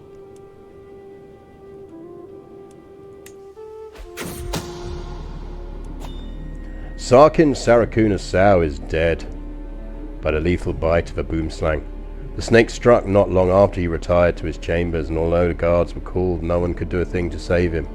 Thankfully, snakes do not talk, so the attack cannot be traced back to me. That's why we don't tell people they're not allowed to read books.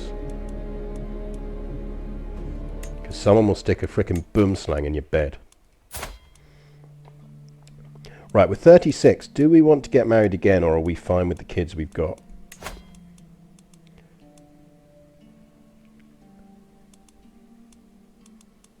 I mean, I think there'd have to be a really incredible... Ooh, genius. That would almost guarantee us a genius kid.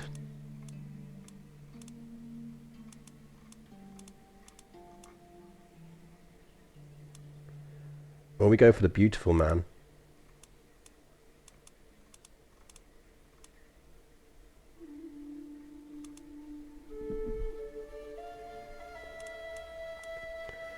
I mean, that would then reinforce.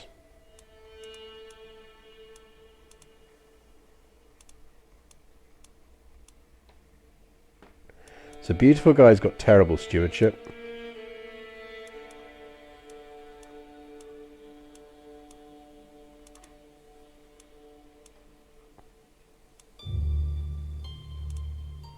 Genius man's learning, look at that. I think we marry the genius. We can always take... We're not far off getting chased. Gives intrigue as well. Aliaman, do you like books? What's your opinion on women who read books? Is this a thing you're in favour of? Because if it's not, you should probably tell me before we marry. Because my last husband had a bit of a run-in with a boomslang.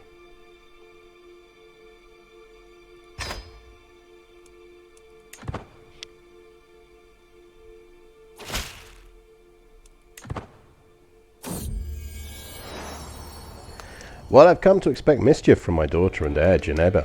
Her creativity keeps me on my toes. When it's not a prank, it's a brawl or a disgruntled tutor. Good for you, girl. Martial and intrigue improvements. That's decent, because actually we have got her on stewardship focus. I mean, if she doesn't get good stewardship, we will not be able to use her.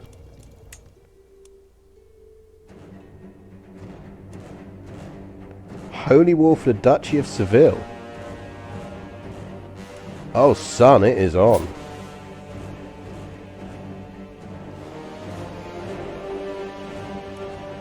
Do we actually have to fight this one? Apparently, I'm actually the defender on this.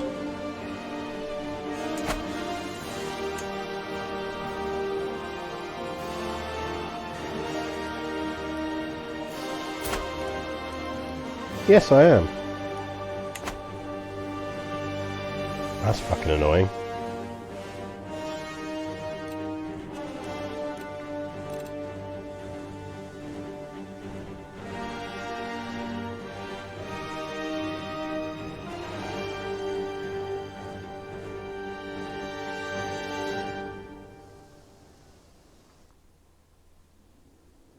Right, rally the troops.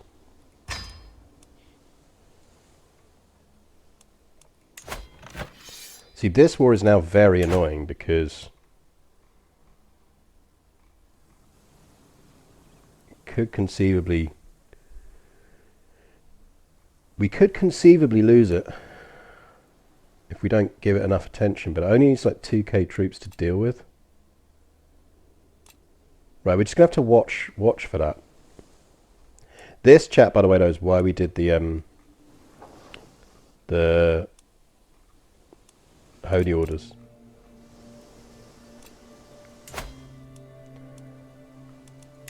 Right, let's see if we can blitz this.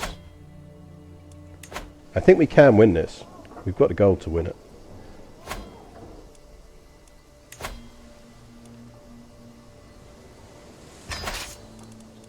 Right, raise all here. Someone wants to be vassalized. Absolutely. Come join the party. We will grant those vassals.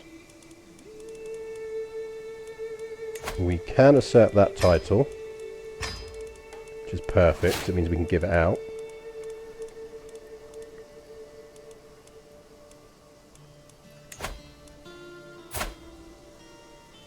I think we might as well negotiate that.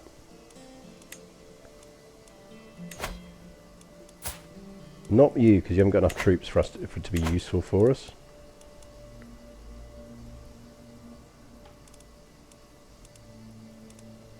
Did we lose our alliance with the dudes down here? Oh, we did. He died.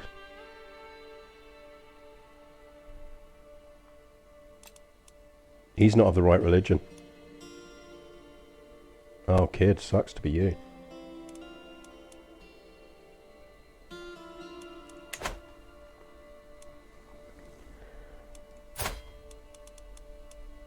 So she's now not married.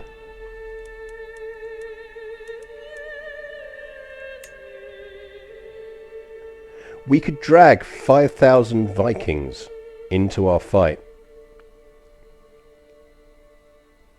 I mean, I kind of feel like we should just do that for the memes.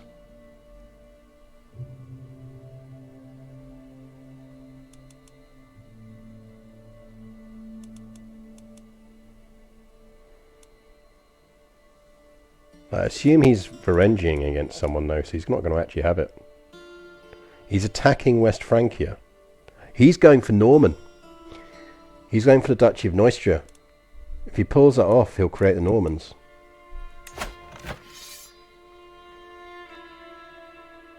He might pull that off, you know.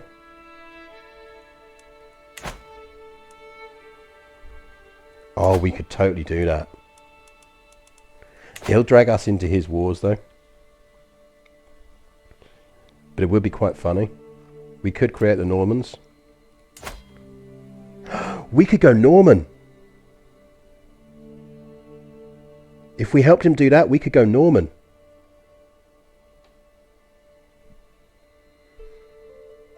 We could have Norman Africa.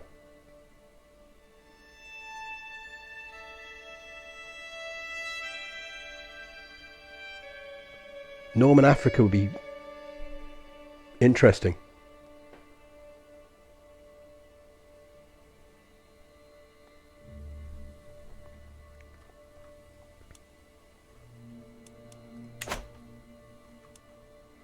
I mean, is there anyone else?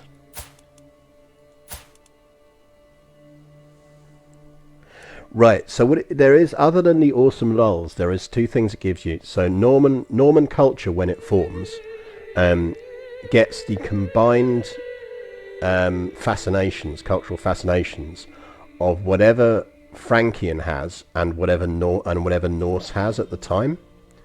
So certainly if it forms roughly around now, it's actually like, there's a good chance it will pop into existence with a chunk of early medieval stuff already in place. So it would actually be quite a useful culture.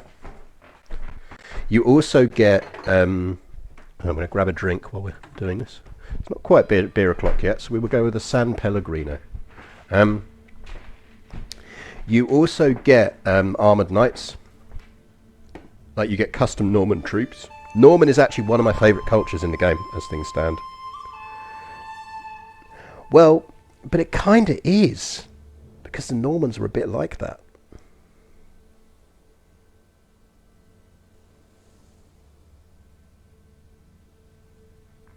Well, that's it. Is essentially what we then do is use it as a way of getting African Normandy.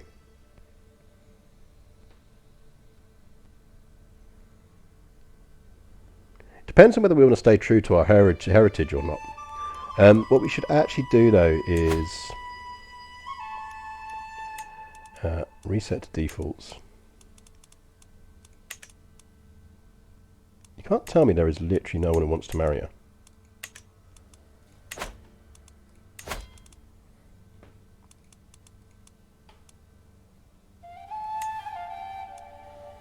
Okay, that is quite useful. Where is a can?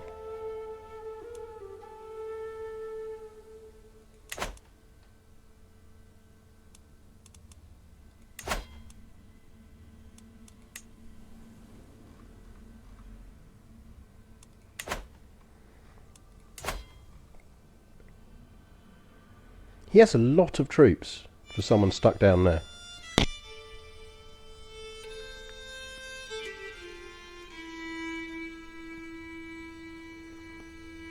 And for someone who is demonstrably slow. That's probably not a bad alliance to get though, because he is actually a bit of a risk to us.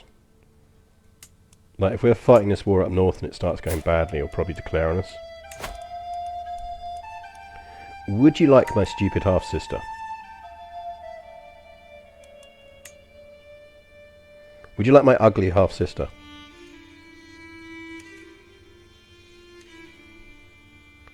Would you like my ugly half-sister in a matrilineal marriage and then we murder the rest of your children? How would you feel about that? Is that something you would object to?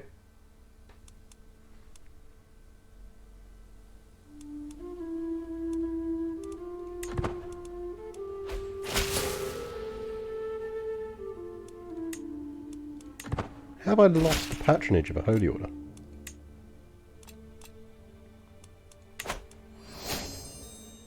What was that all about?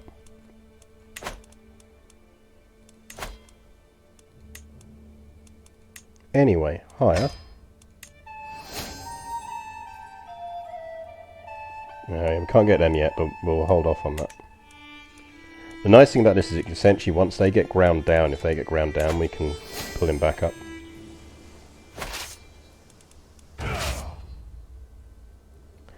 Where are the rest of my armies? They're not raised somewhere, are they? Oh, they're still raised over here, that's the problem.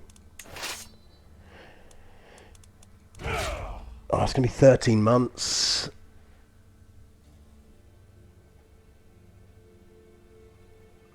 We got to do it though.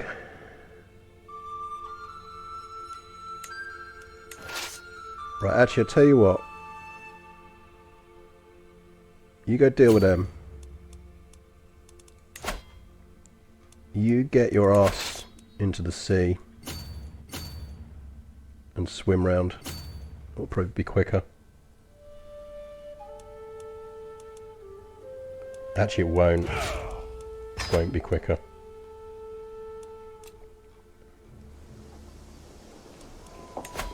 Let's... Right, I'll tell you what, actually. Give me some mercs. What do we reckon? What troops do we reckon he's running around with?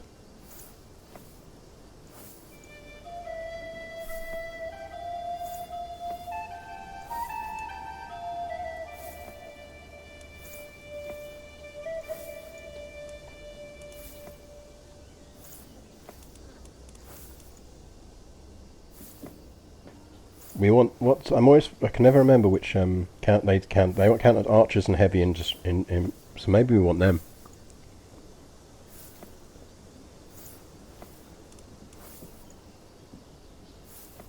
Because they count the skirmishers.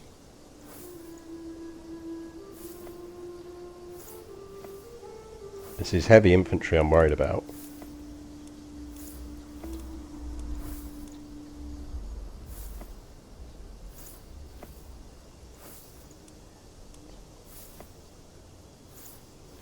Let's go with the Sahel horseman.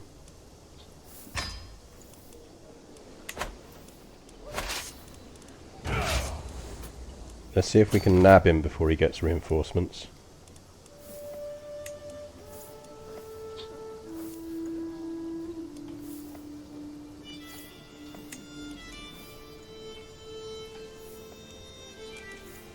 There is a task finished on my queue. Let's see what it is.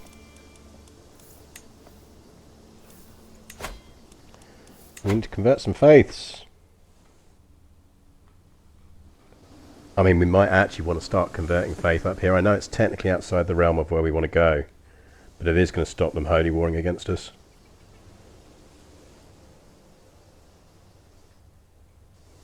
Or at least make it harder for them. No, let's carry on converting.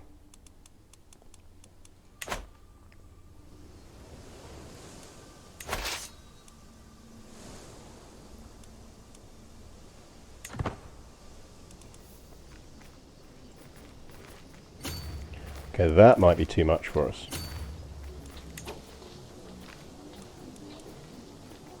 Yeah, we're not going to beat all of them. Okay, we're going to sit on the defensive. We're going to move that down to there. And raise all here. Right, he's joined in, so we can go deal with him.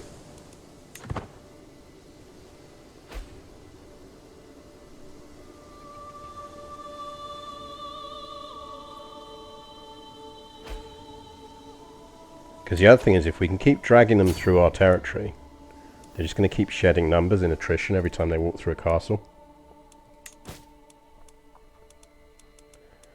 We can call on our ally. Come help us with that. We probably should ransom some of these to get us back into positives.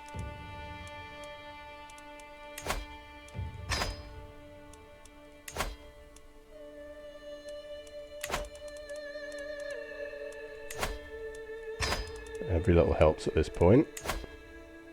Yeah, go on. Out you go then.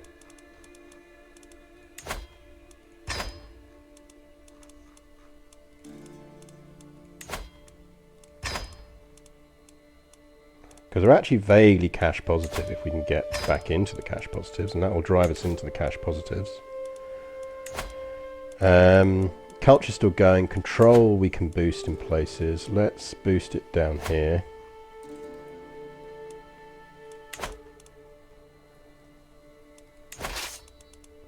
So you are our army that's going to go deal with that war over there, because it does need dealing with. I'm going to drop this to 3. I think we can win this, we just need to be a bit careful.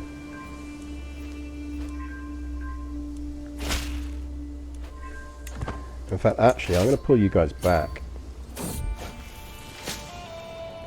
We have converted someone to witchcraft, one of our daughters. Is there anyone else in our family we want to convert yet? He's not of age yet. When he's of age, we'll convert him.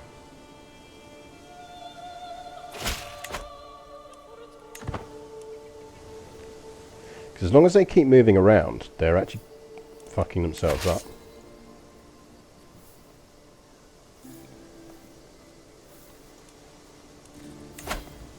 Right, how long are you on raising? Yeah, 8 months.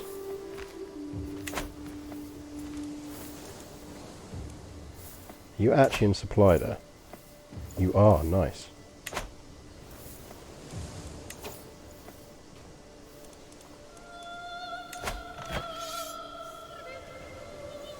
I mean, theoretically, we massively outnumber him.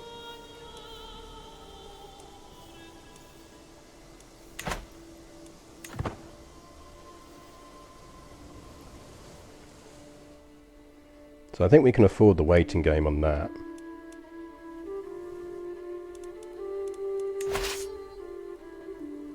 You're going to deal with that, that's fine. Go deal with that. We just have to not get sniped.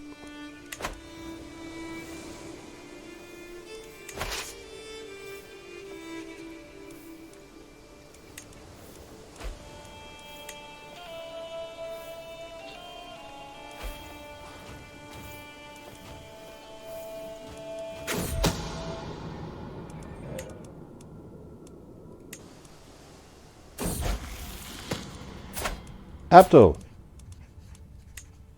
have you heard about our Lord God and Saviour witchcraft?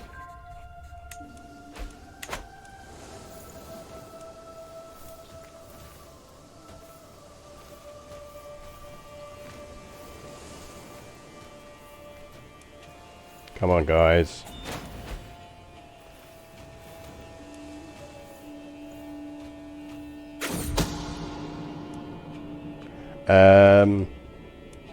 Someone's been a pain. They're dealing going with the populists.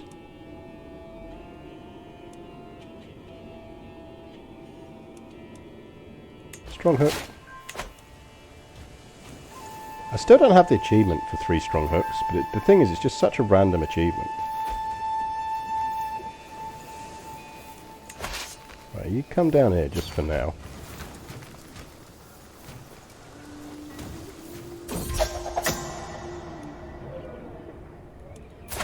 My brother may well just may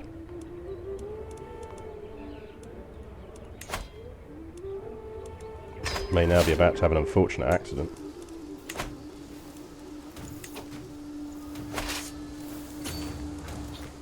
Right, the question is whether we go for this or not, because I think they might actually have better armies.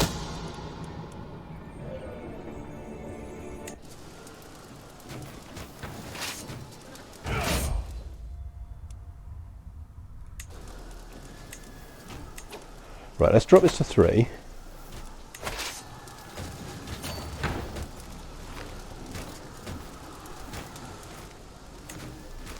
Right, is he the best general for the no. You're the best general for the job. Because you knock down the enemy advantage. Right, they don't think they can win.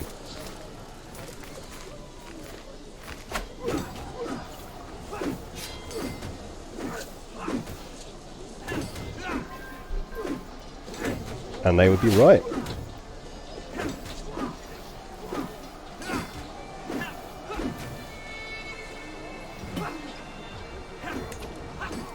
How is our scheme to murder our brother going, actually? Because we should actually look at that. 6370, we have got that on support schemes. We're in debt again, but have we got anyone we can ransom?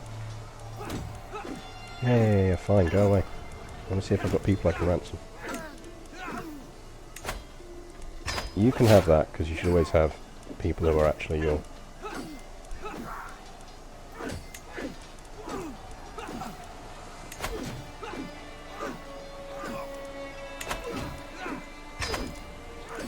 So I just don't particularly want to be in debt. Not so much because we won't easily get out of debt, but because of the malices you get. There's a chance of events that would screw us. We don't want to get screwed by events.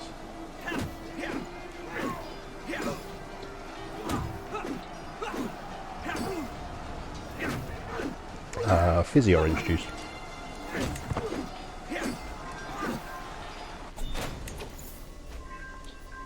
The nice thing about this is winning a holy war is going to give us a ton of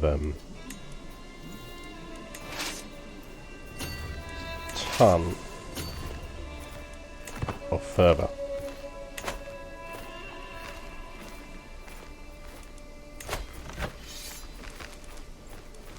Yeah, we got this now. We got this now. As long as we don't get sniped in a stupid way, we've got this.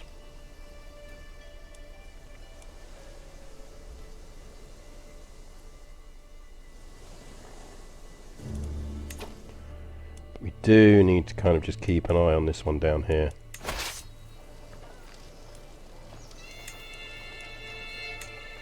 Right, can you just go and murder them for me?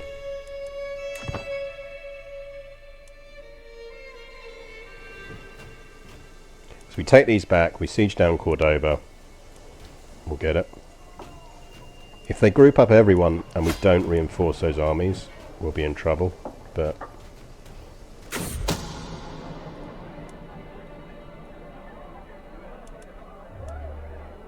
Right, we're more vigilant. Hopefully it's not someone plotting against us. The other thing we just need to do is, where's our spare? Still need 2, so we're fine on that.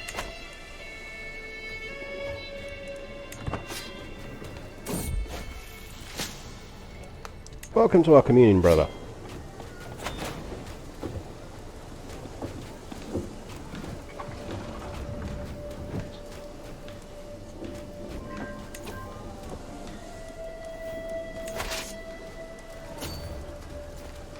I think it's worth the risk of seeing if we can snipe that army.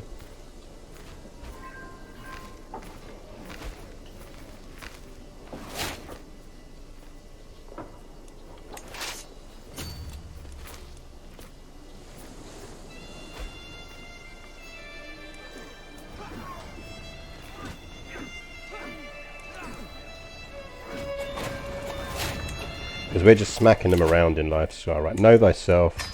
I think we are going to flip to dip. How old are we now? Is it worth us seeing if we can still pop out a genius baby? 38, there is still a chance. There is still a chance. But we want dip because we want... Where's the one that boosts the chance of you being able to get vassals?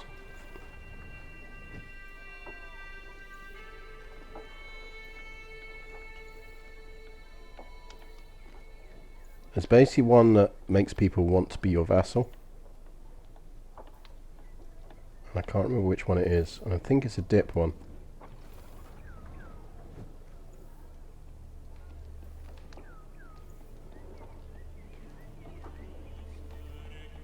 But I might be wrong.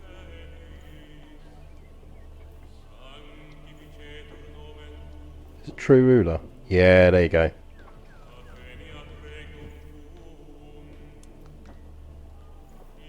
So let's take the full dip boost and we'll go down August.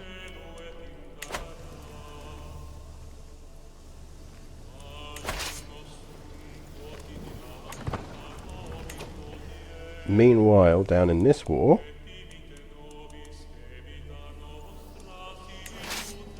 you won that, so just siege that down, and let's get this war over.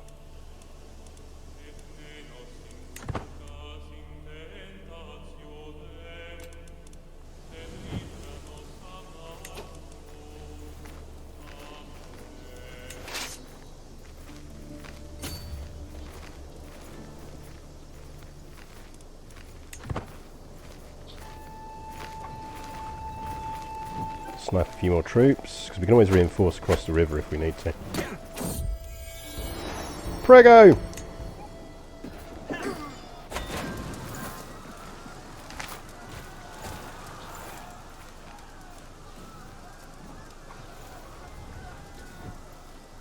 Have you got the siege train? You do. Good.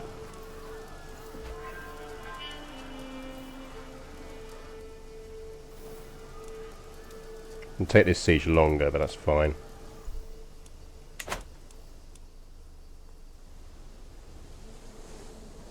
We could probably give up some of these titles.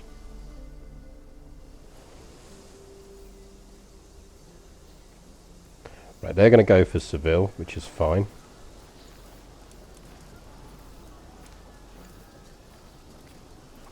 So I think what we'll probably do is let this siege play out. I want to go down there. Yeah, sure, go for it.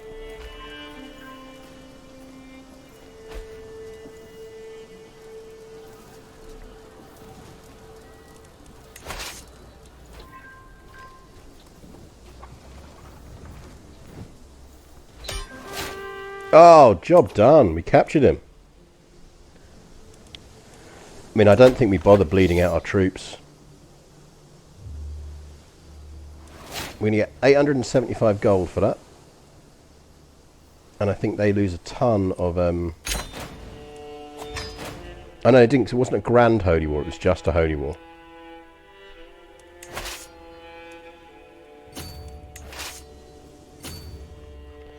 Job done, so that bit's done.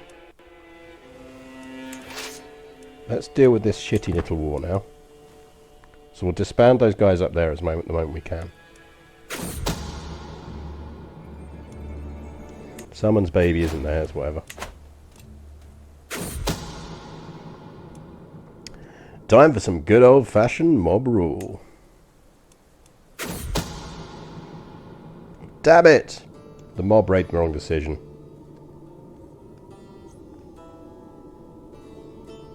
And he knows I did it. Boo.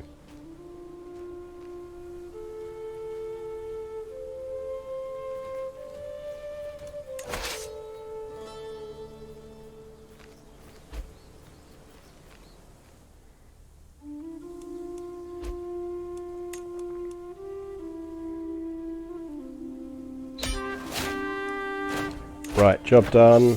Enforce. Disband all. Right. Let's get back on track.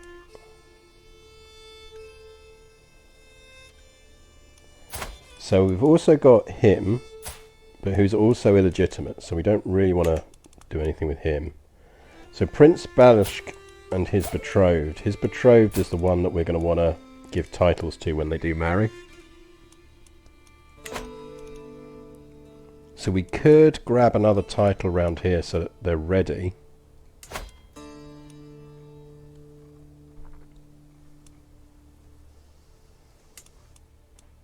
Because the kingdom title we're going to give him is $1.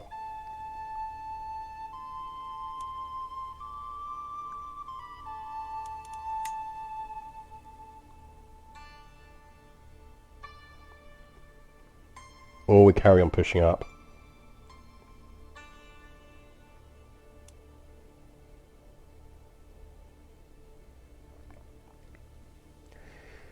The other thing we want to do is kill all of his kids apart from that one.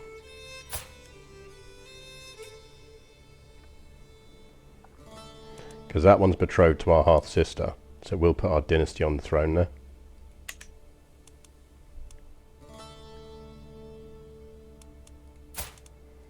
How murderable are your children?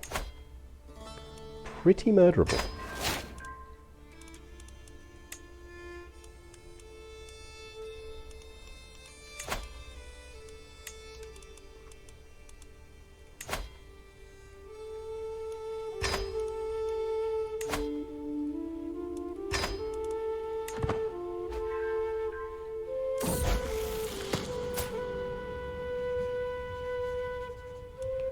Yeah, gregarious is a good trait. Have that, kid.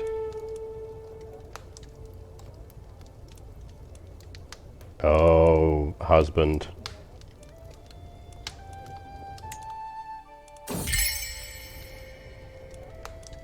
Look, look. I was just asking.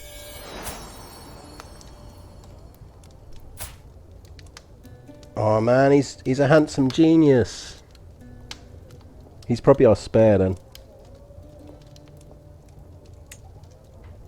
Say.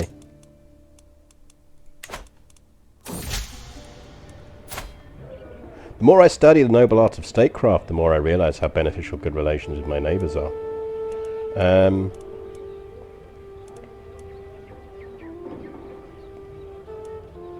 Yeah, go for it.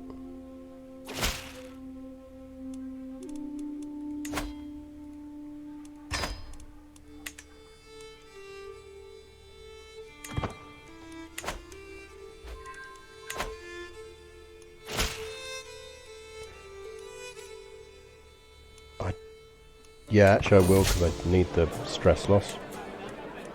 I hadn't noticed how high my stress had got. Learning challenge, 100%. Yeah, well, we'll win that.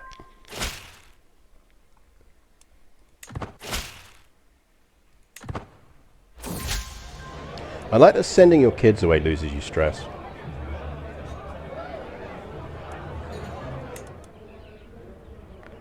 I would like to show my guest, Faber Seer, the cultural highlights of Mali. The question is, would he prefer a grand dance with all the lords and ladies of the court, or a visit to the fine temple? He is a fighter who is humble, temperate, and generous. Doesn't look particularly religious, so let's go. I bet he's a fine dancer.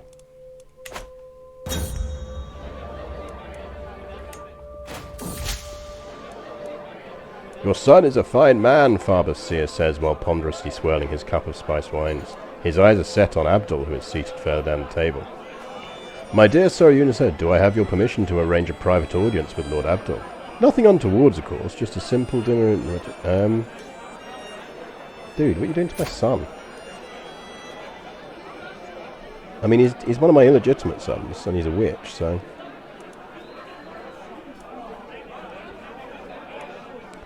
I think we will allow it, but secretly listen in, and hope we don't get ex-commed. I stayed in the hidden passage for the entirety of my worries seem to be entirely unfounded. No offers, no scheming, no seduction. Good stuff. Well, I'm glad you enjoyed your chat together. Hey, and we got a dip perk. We will take room to rule, just so we don't forget to take room to rule.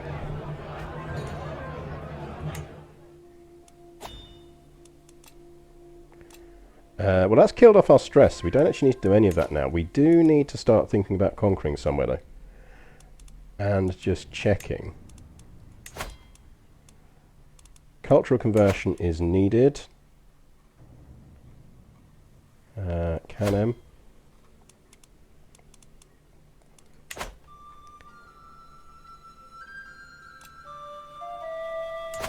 Did we work out whether these were all in different duchies or not?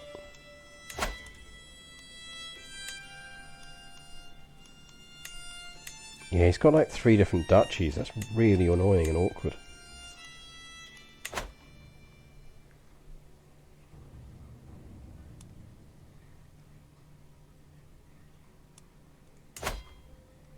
I mean, Bornu here is a quick nibble.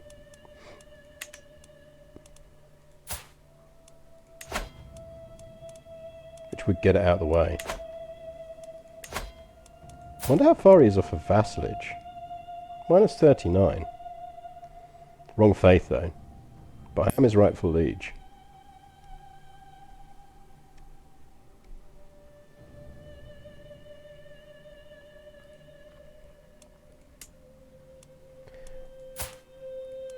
Is that conveniently decent duchies? Right, that is a easy one to do. Let's just do that.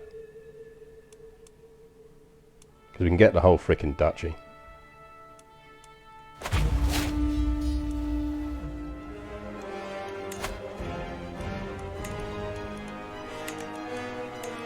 I mean, he's got reasonable allies, but we are bigger.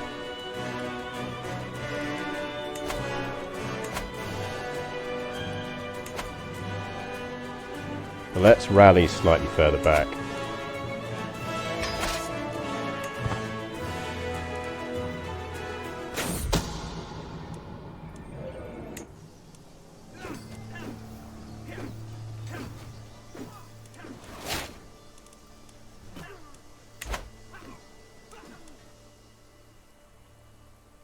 Let's just let everyone get under arms. Right. You lot are one force, so you go there.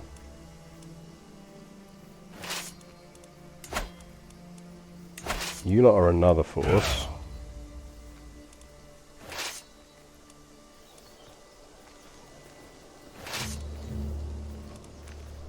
And you lot are another force.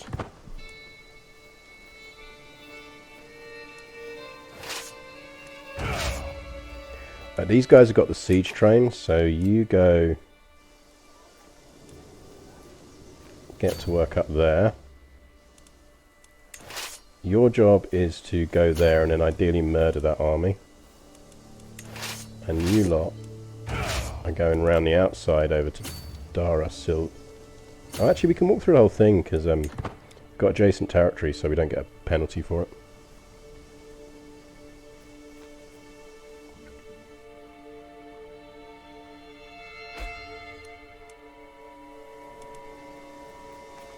That's handy, actually, because he's sending his own army in to fight them.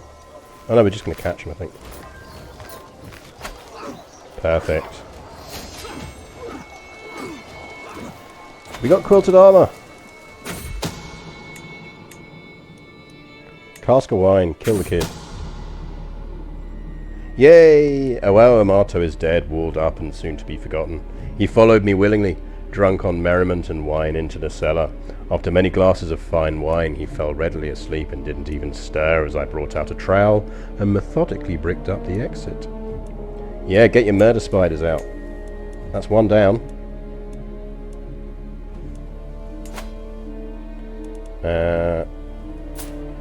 Boomer.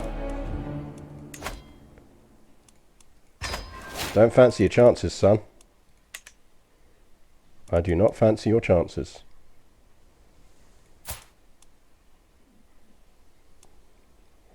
I like how he has very stupid children. Like, the only one who isn't is the one betrothed to our stuff. We've almost discovered barracks.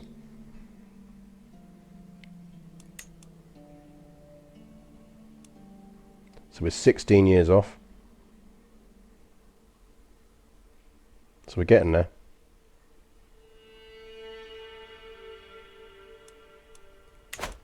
So we are now on the path to early medieval. Yeah, I mean, bricklaying is an actual, quite a tough skill as well. It's not easy. I am a trained bricklayer and it is not easy.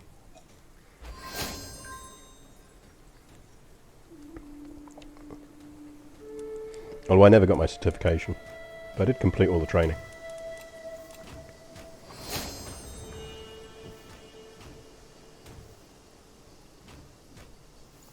We're actually doing quite well in terms of money loss for the number of troops we can have in the field. Again, those gold mines help. We should actually do a little bit of a building survey in a minute. Oh, many, many things. Many things. But there is still plenty of time. Yep, you should absolutely become a witch. The trick is never to stop training. I will ignore her and steal my eyes. Steal my eyes? Steal her ideas. Sarkin Gadbiu, the husband of my vassal Sarkina Gadinamis, has accused my vassal Sarkina Gadinamis of having an affair with her lover, Fernand. Fine, whatever.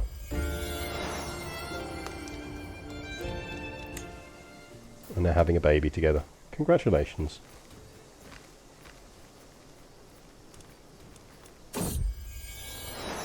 We're prego again.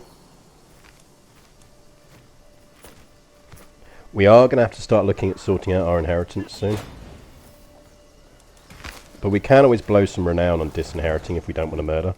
Because I do think we probably do want to set people up with kingdoms down here. Damn it! Is there anyone we can invite in? Yes. Come on in. Join the murder party. And you might as well join in. Let's max it out. My agents have scheduled a journey for Boomer, which will take them through the dark woods. All that is missing is the band of thugs that will tragically slay them in a highway robbery gone wrong. Oh dear, he's dead. How sad. Who's next?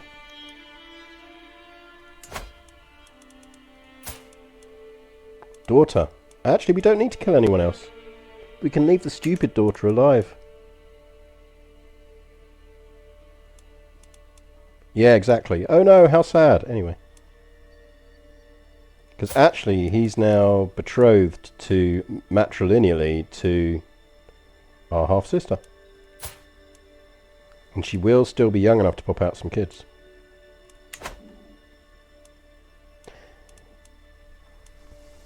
You're right, as long as you're not in line to inherit anything. Then you've got problems.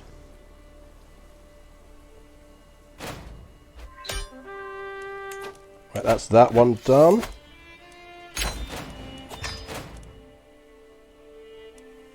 Right, we are going to have to start doing some title reallocation here, though.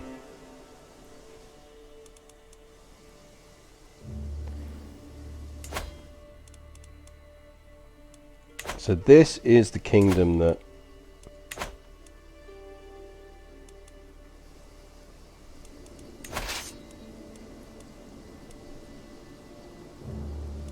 We are apparently at war with them, though, so we should go and just deal with that. Go deal with that. Technically you've got a bunch of troops, so you go help with that, but actually split up and get some supply back. And then go help with that. You, however, can disband, because we don't need you.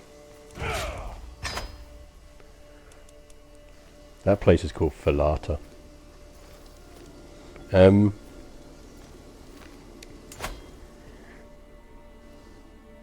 So, I suspect we want to give this, set this up as one of our little kingdoms to kind of try and do some of its own expansion. Because this is the tough territory that we kind of want to be focused on, and we want to just accept that this stuff is going to deal with itself over time. Although they are kingdoming up again, and we do need to worry about that. We might need to deal with that.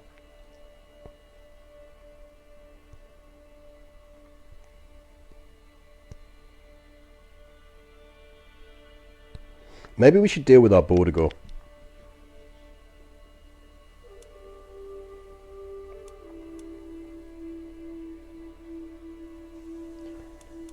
So in kingdom title terms, so that is actually Darfur.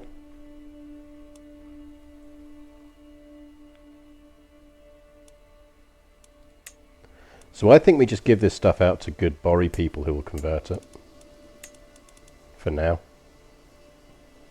Congrats.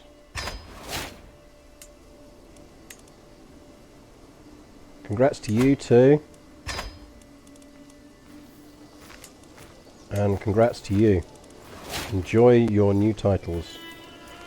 You're my son, I could give it to you, but I'm not going to.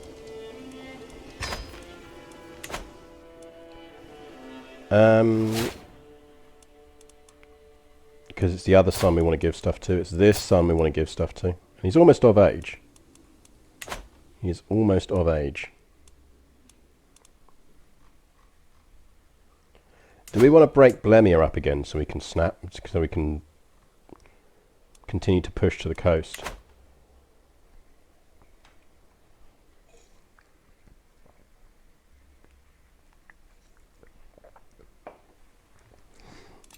Oh, I don't know if you missed it, Chili, but chat just stopped me from helping the a Norse army from taking Neustria and forming the Normans, and then I was going to convert the whole of Africa to being Norman.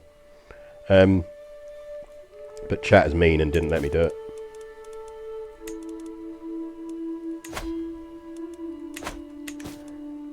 Right. Right, let's win this war. I kind of feel like we might want to fuck with Blemia again. Although actually, it would... No, because the type would go to him and he's actually quite powerful already. Someone is trying to kill me and we're not overly keen on being murdered at the moment. So let's actually flip you back to that. Everyone else is doing things.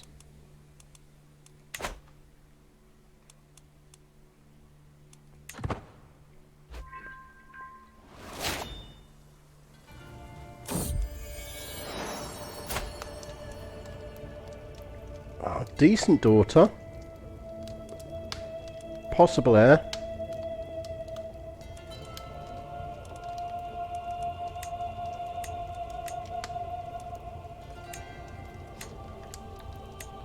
Don't think you're a Dorama. Katie's quite a nice name. You can be a Katie.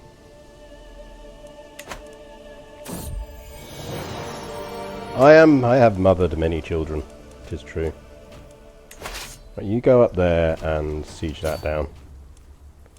And you go there and lurk.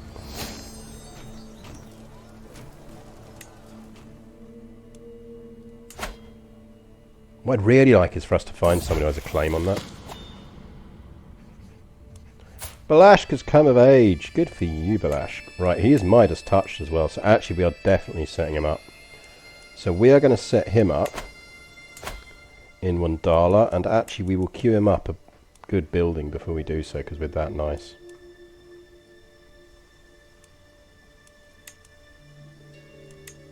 Can't upgrade yet, because we need the cultural thing for it. We will give you farm fields, because that is absolutely going to help you. And then we're going to grant that to Prince Balashk.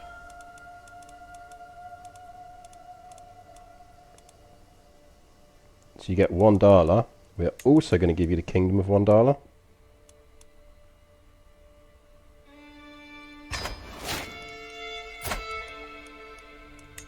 We will negotiate an alliance with you.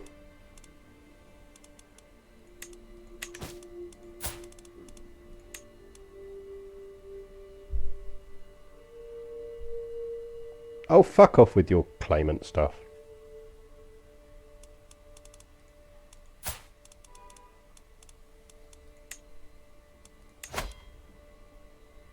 Oh, this costs so much to do, though. Arsehole. It's in his interest to be an ally with me. I think he's already a witch. Didn't we convert him as he was growing up? I'm pretty certain he's already a witch.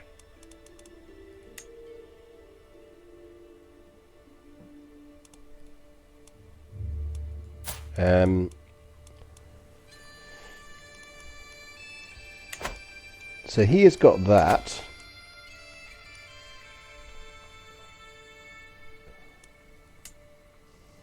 Tempted to conquer Canham and give it to him, but let's see what he does first.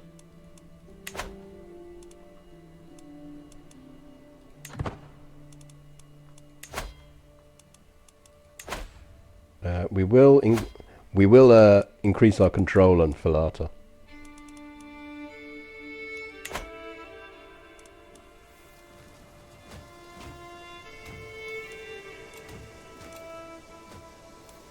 We do have a perk to pick up as well. Probably sway scheme power. We're going for true ruler because we just want to get a bunch of vassals in. Oh, hell no.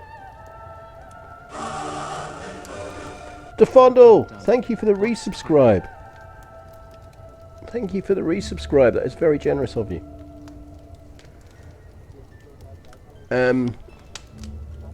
She is trying to murder us. This is not good. Someone is trying to murder us. Who just gave us a gift? I mean, it's only got a 5 to 10% chance of success. But I didn't spot who just gave me that gift box, because otherwise I would instantly go and murder them or imprison them. And take the tyranny for it. Yeah, trouble is they're all gaddy something. I think that's basically what the title is called. What we could do, and it's probably worth doing, is that. Temporarily. Because that's going to temporarily boost our intrigue to 25.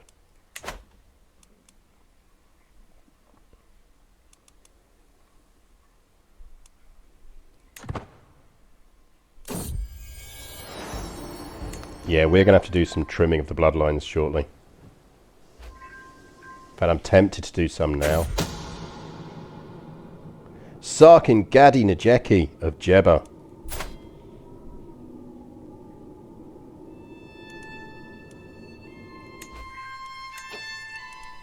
You, sir, are getting jailed. I don't care if you kick off a rebellion over it, because I'll kill you.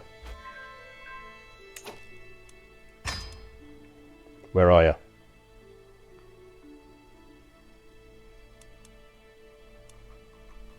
Is that you down there? Sucks to be you, sir.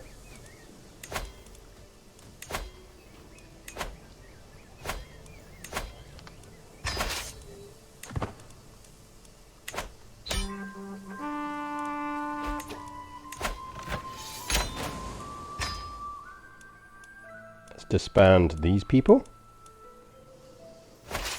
Let's march them back into home territory, then disband them.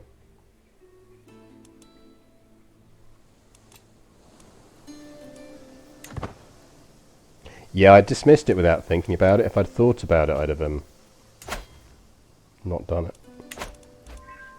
Wait, it's not you, is it? Where are you?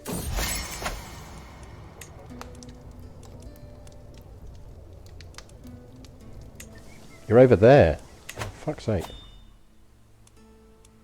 Oh well, these guys can swim. There's enough of you. Get yourself into the sea. Yeet yourselves into the sea, lads. Ajpaja Ignobiosa rules over the nearby chieftain of Futa Jalon, which is home to a large number of devout Boris. I've just realised we're to Boris. How awful. The Assyrian Ajapada could easily persecute the faithful Boris living there, and it is my responsibility to protect them from his hostile influence.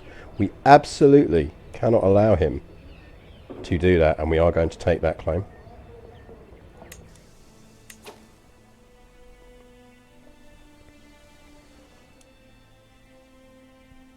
Yeah, should we have a look at what our dread is?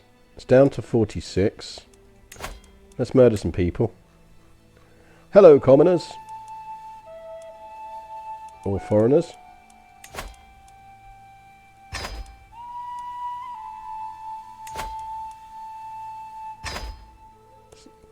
Being a commoner in my jail is really not beneficial to their health.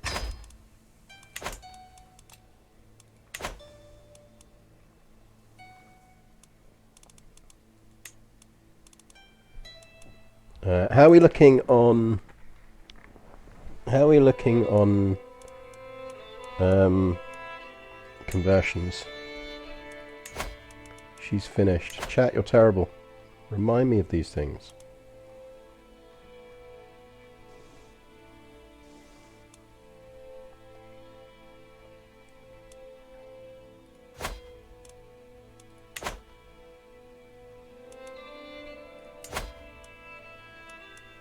Kong is looking hench. We may need to deal with Kong.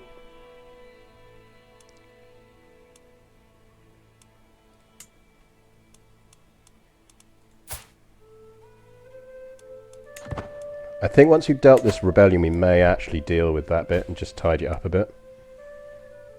While we can.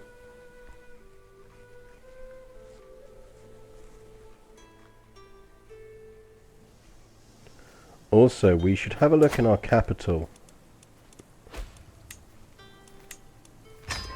Let's do some tax upgrades.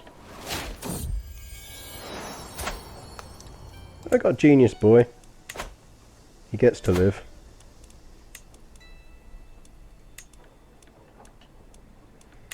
Really wish you could queue up building projects.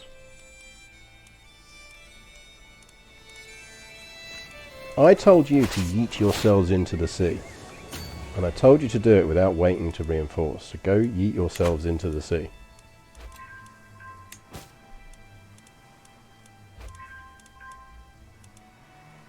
There you go. Now he wants an alliance.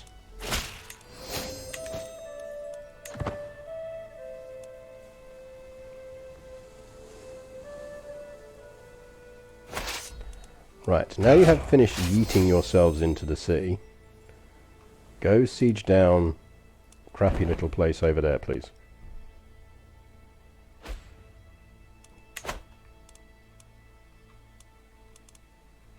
You guys really do not need to exist and are basically just dying over here, so... How about you, disband, please?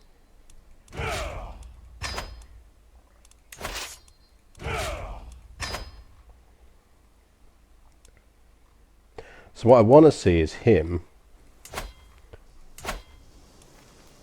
start to tidy shit up.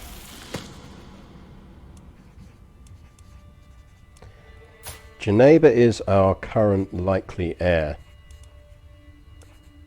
So what we actually need her to do, but that is dependent on her picking up stuff that is going to boost her stewardship. And I don't think any of this is. So I think it's more likely at the moment that we might disinherit her and stick her on the throne somewhere. Just spread the dynasty a bit.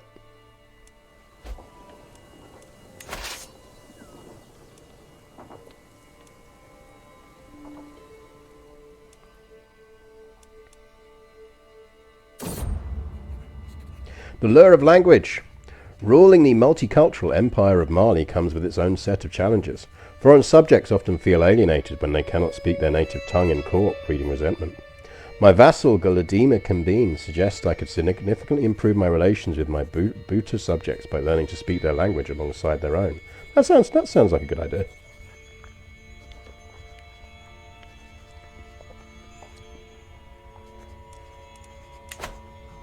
It is going to crit stress us.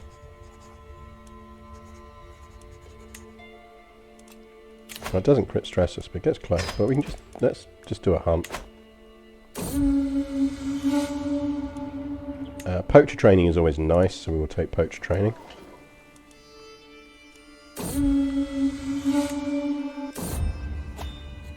The lure of language. Language learned. After many long weeks of study, I finally have a solid grasp of the fundamentals of the Buta language. With continued practice, my fluency will improve, but even the basic understanding has improved my relations with my Buta subjects. Nice. I am not going to be Buta culture. This, by the way, though, is a handy thing. So, I've mentioned on stream before various things you can do when you need to flip culture to different things, and this is one of the ways you can do it, which is by going down this track on the Diplo route, because you get this random event, and then the outcome of one of these is that you can actually potentially just adopt that culture. So if you're struggling for ways to adopt a culture, it's one way to do it. Right. We can actually flip our husband off of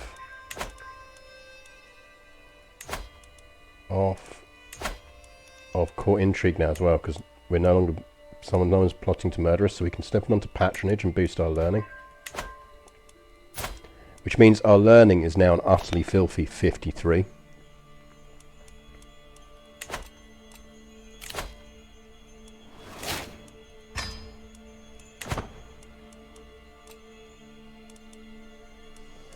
.53 learning is not bad.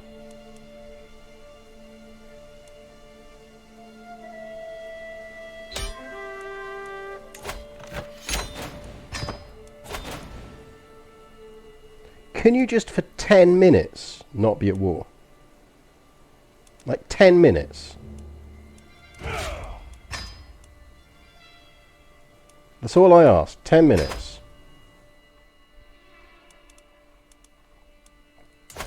I mean, to be fair, our dynasty is going to inherit that kingdom, so that's fine. Kong. I feel like Kong needs to not exist anymore. Don't think we can do an invade kingdom because we've already done it. Oh, we haven't done an invade kingdom, have we?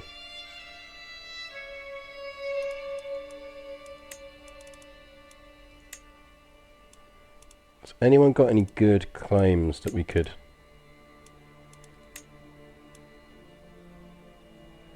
I think we've already done a holy war. Oh no, we're not Paragon of Virtue. Paragon of Virtue would let us do a holy war.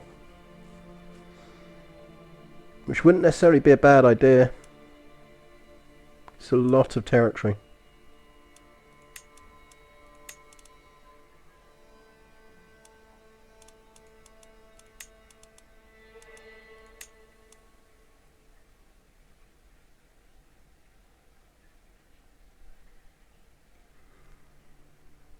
But maybe we just do a regular one, and then we holy war for something else.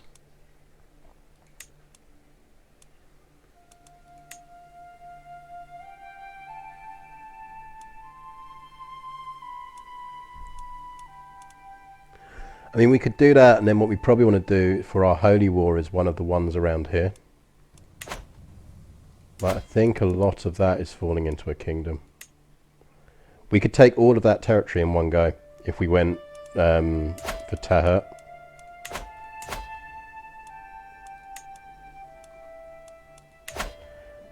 Basically, if we war for Sharifid, we'll get all of his territory. So we probably want him dead.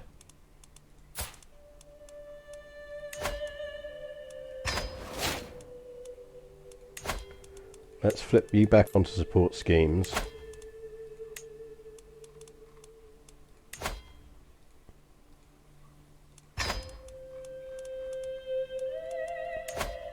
Let's get you involved as well.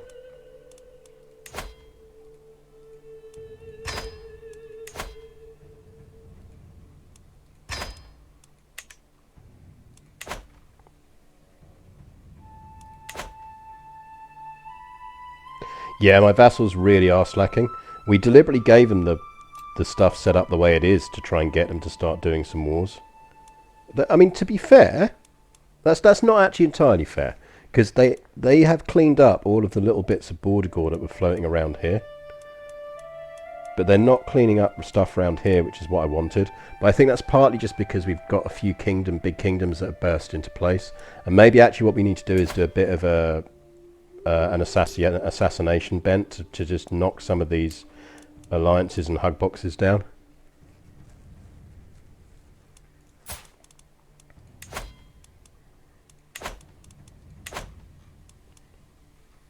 They have done a little bit of cleaning up here as well, but not a lot.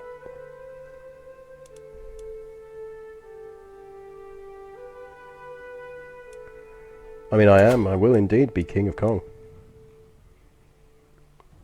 I think let's go after him and let's just go for the flat out invade kingdom. Because what we could actually do is that's one we could give to a kid.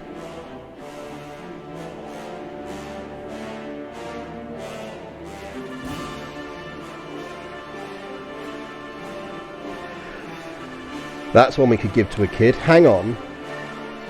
How does inheritance work?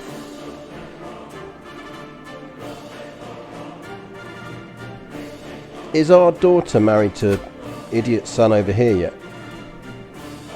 He needs to not have more children.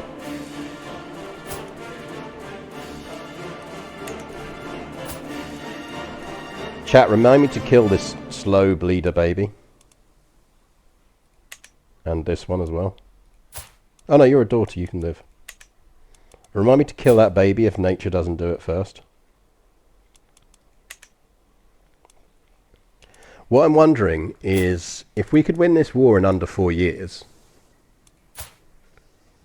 we could give our slightly ugly half-sister the title Queen of Kong. She's betrothed to the king of Akan, but it's a matrilineal marriage. So their kids are going to be of our dynasty and inherit Akan, but they'll also inherit Kong. But does that mean they'll leave our kingdom, or because we're empire rank, will they essentially become our vassal?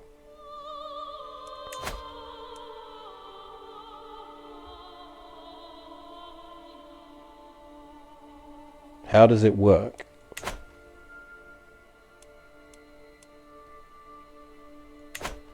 Yeah, so that's what I suspected, is that they might be independent.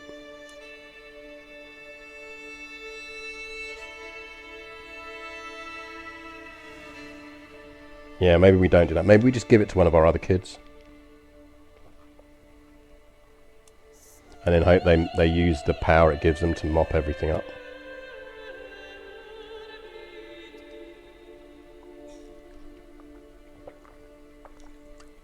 Well, the risk is they're not going to religiously convert.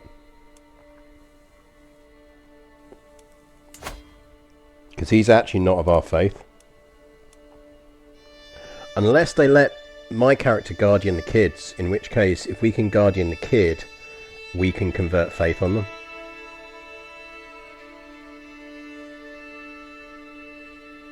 Because yes, ultimately it doesn't matter as long as everyone's the right faith. And we're getting there with it.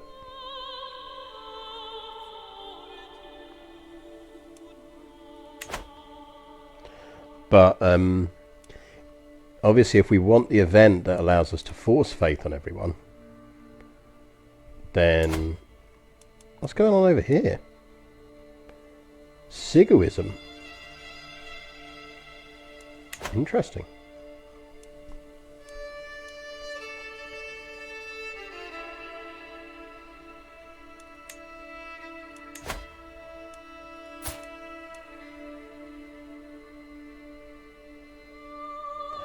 I mean, once they're in the right culture group, maybe. Let's see how it goes. I think we give Kong to one of our other kids. I think that's what we do. Right, 2-minute bio break, and then let's deal with Kong.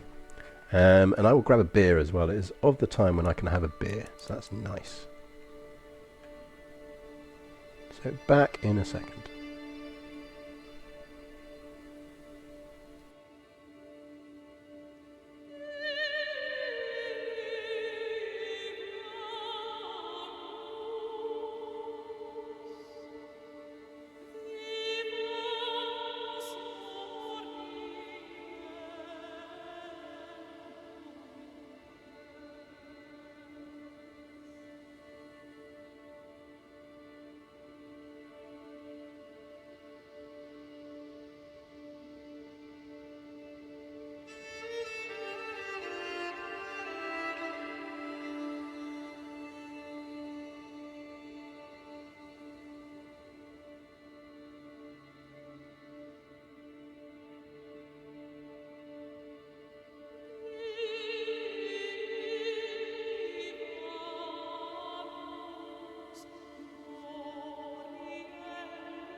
Okay, back. Right, our first beer of the afternoon is Restless Years.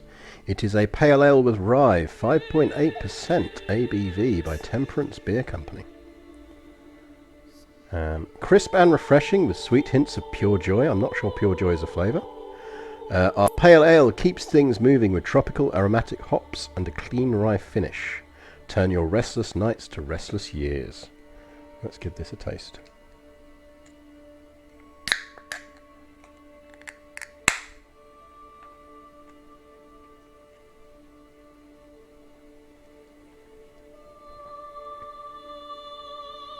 That's alright.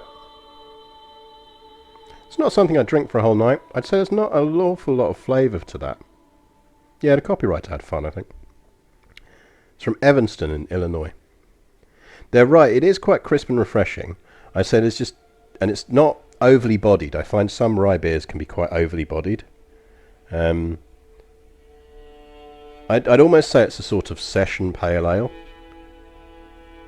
It's very drinkable, but there's not a lot of distinctiveness about it. So if you're after kind of a really distinctive flavour, it's not the best.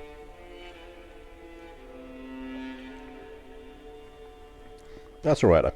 I'll go with that. That is fine. Okay, Kong. We are dealing with Kong, aren't we? We're getting quite big. We're making good progress, I think. The double Kingdom War option of doing making sure we always hit a Holy War in a big place and a non-Holy War in a big place is good. And then hopefully what we'll see is these guys start to pick that stuff up. He's annoyingly getting Liberty Ward at the moment, but it's his own fault.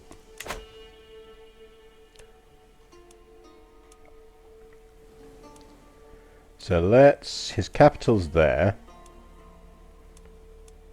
Let's raise some armies. Roughly here.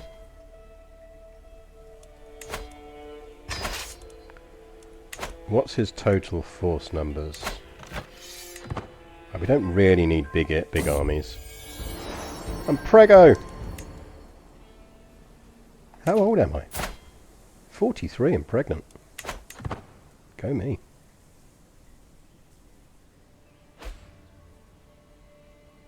Right, that's probably enough armies. So all of you march to there.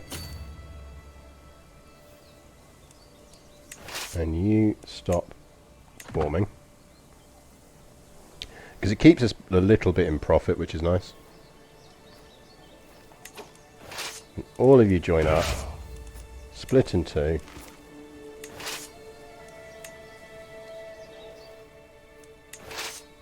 And then you lot go there. And you lot, to be honest, just push straight. Well, I'll go to Blaraba there.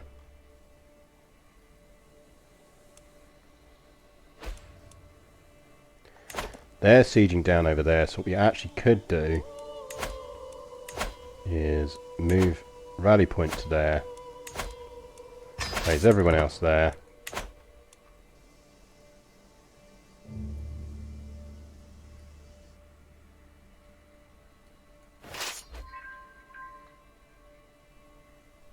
Six months on gathering.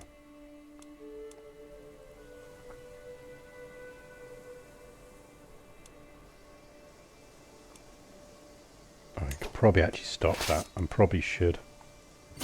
Because they'll win if we just give them a decent general.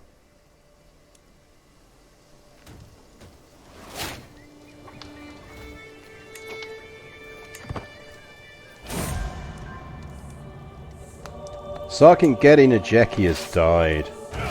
That was the guy who was trying to kill us. I'm actually going to go down there and take over that siege.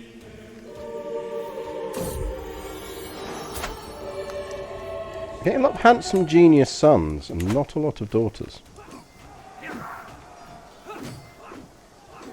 Which on the one hand is useful because it means less dynastic culling, but on the other...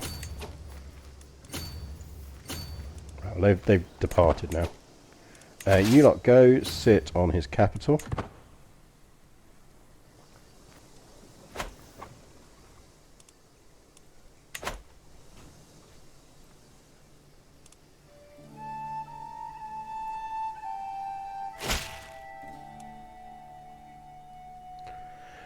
As our Order of the Possessed grows, we need more land from which to organise a defence. The city of Arunju, is it in my direct domain? Current holder is that, and their lieges. You help yourself there. Absolutely help yourself to it. My land is your land. As long as it's not my direct land, then it's not your land.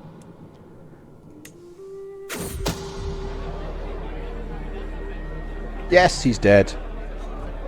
Bone got stuck in his throat. Excellent. Now we could take a dynasty legacy, but we do potentially have to do some disinheriting.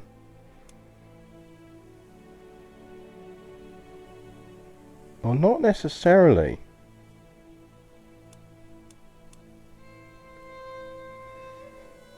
Well, not actually a lot. We are going to have to do some disinheriting. Yeah, we're going to have to disinherit both our daughters.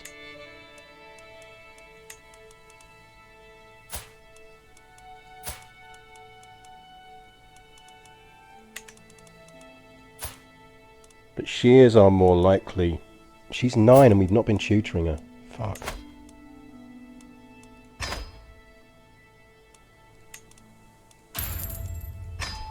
We may have screwed that up slightly. We should have been tutoring her.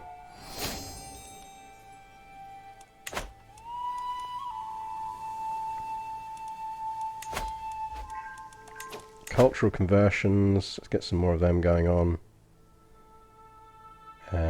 One of the things I'm watching for this is just not letting any groups get particularly too big in cultural terms.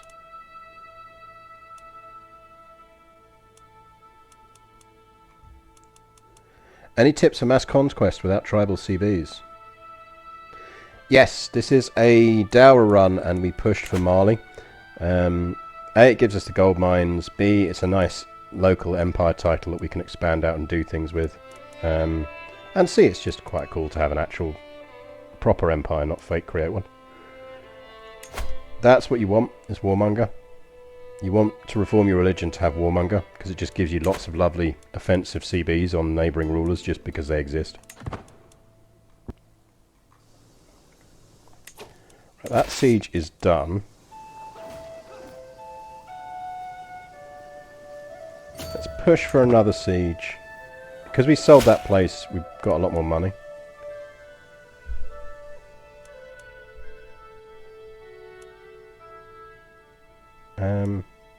I'm going to keep the favour hook. We're not planning on using it, but you never know.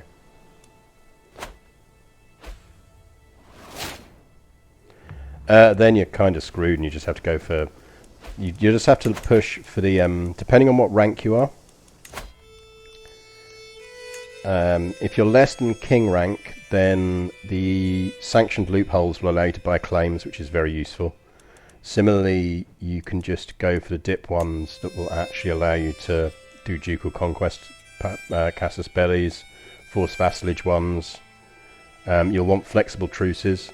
Essentially, this is the path you want to go down if you need to expand and you don't have the religious stuff to go forever. Yeah, in which case going down that dip path is your best option.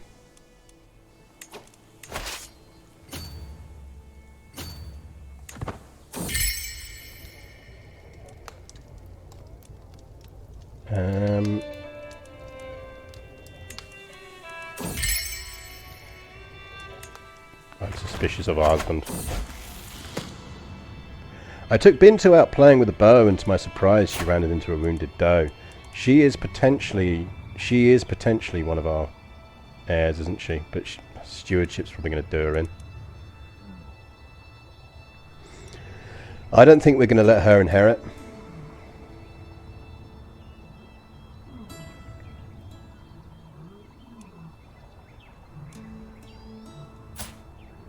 I think it's going to be Princess Katie.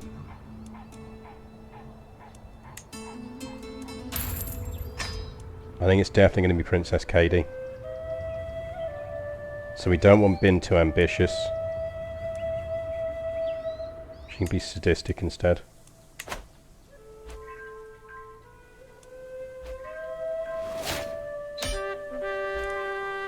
Job done.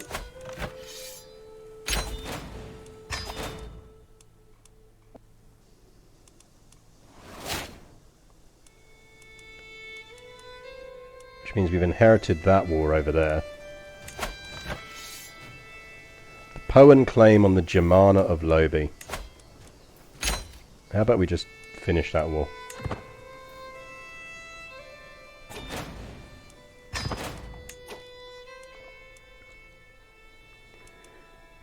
This war, as we're in the area, will help out.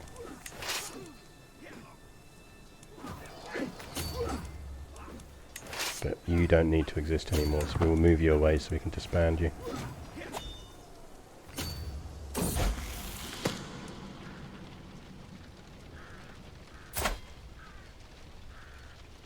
Now that's right, Geneva's our potential heir as well, isn't she?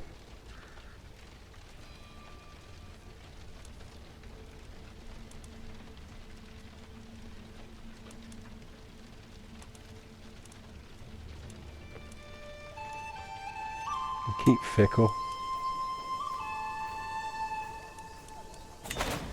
We are going to have to sort our inheritances out.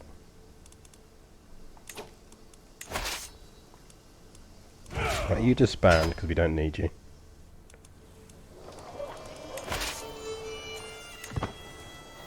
You can disband pretty much because we don't need you either. Well, we might just smack that army around just for the sake of smacking that army around, because there's a lot of little raiding armies moving around here that I don't like the look of.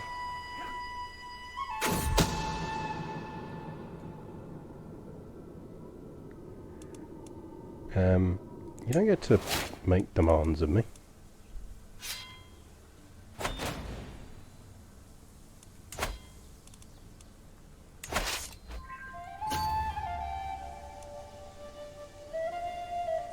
Stop there, because then I can disband you. Yep, daughters can go do daughter things. Go party, my daughters. I do love that you get a stress loss for getting rid of your kids for a while.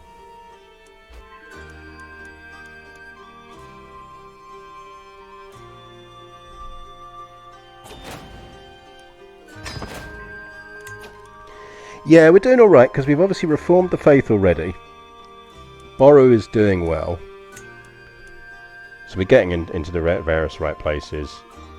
The key thing I think now is setting up a few other members of our dynasty so that they will expand. And I do think we kind of want to push through and deal with this. But it's also why I think this has been key. So we're only less than 10 years away from going early medieval now. We're doing well on all of those.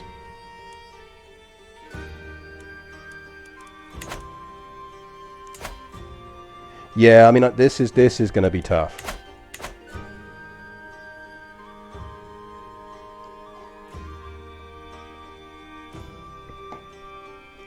But I'm hoping that if we can, I mean, like in terms of kind of controls and powers, it's not that bad.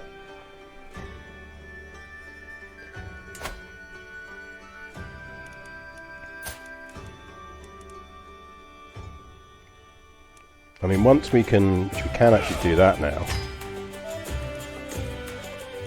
I think it is probably worth us doing the Kingdom War for the whole of that.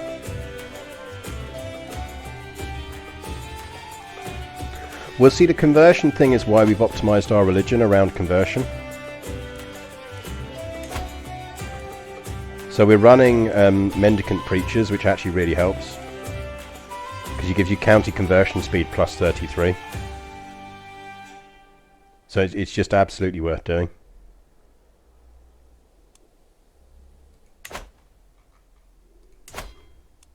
Like the other option would have been to go with the community one, but I think actually we did make the right choice the more I think about it and going with that.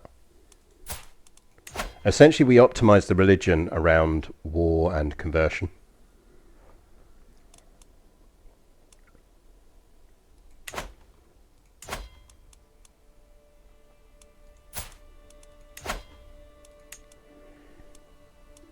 So we could go for a whole chunk of his stuff.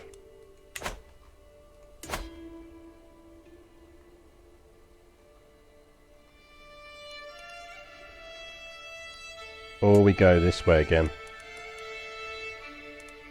So we could go after Blemir again, because there we can holy war for the kingdom. But if we took that first, that would give us adjacency, and if we had adjacency, we'd get the holy war CB.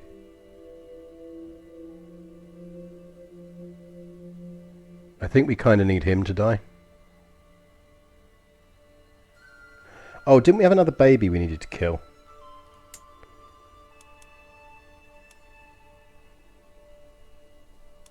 That's a daughter, isn't it? See, she's alright. You stupid bleeder baby need to die.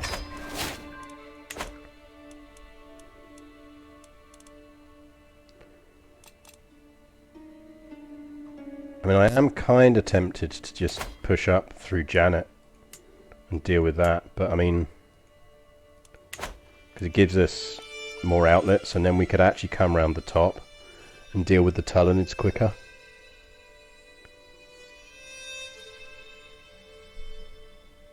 Which would be useful. Yes, we're in Spain, and the reason we're in Spain is because I wanted to get as feudal as quickly as possible. So we pushed for Seville so that I could culture convert to Andalusian, which then meant we could flip to Andalusian. So we moved the capital to Seville, converted to local culture, then moved the capital back, because you can always move it back to its cultural root. So we moved, or to its imperial route. So then we moved the capital back to Niani, which meant we could then flip back again the moment our daughter took control the throne. But it also meant we now have Andalusian as a culture within the empire, which has been giving us a big boost on discovering tribal things. Because we then get a neighbouring exposure. In this case with the Mels, but we were getting neighbouring exposure on a whole bunch of stuff with the Andalusian stuff, where is it within our territory. So we're getting plus 40% exposure on stuff.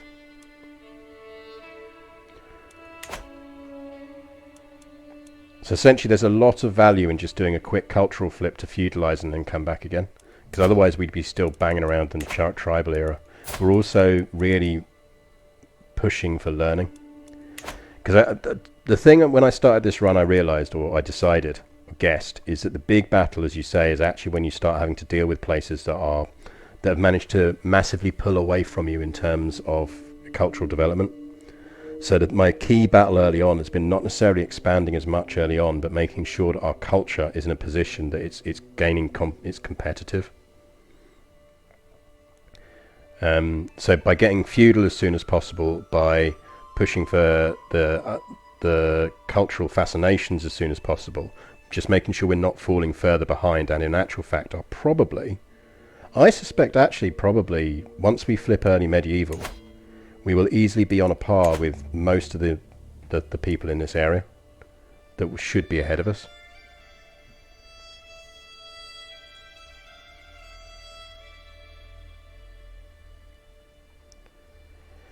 I mean, your head of faith can declare, as long as your head of faith has the option of declaring great holy wars, then you're kind of at their luxury in terms of when they declare them. But once they declare them, you can always turn around and ask them to shift the target, which if they like you and if you've got enough religion and you've got enough piety to spend on it, they will.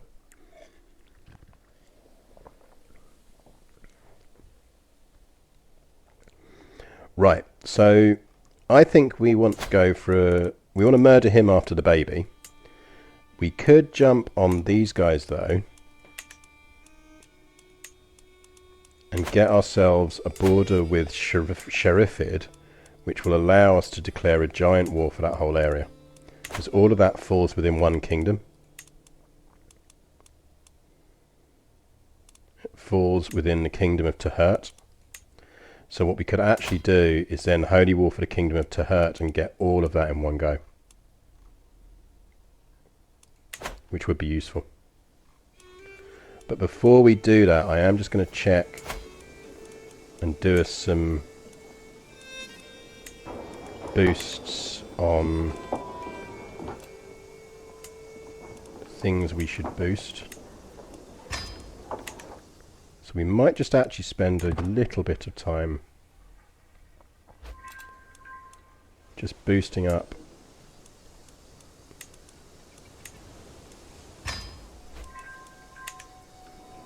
stuff in our holdings.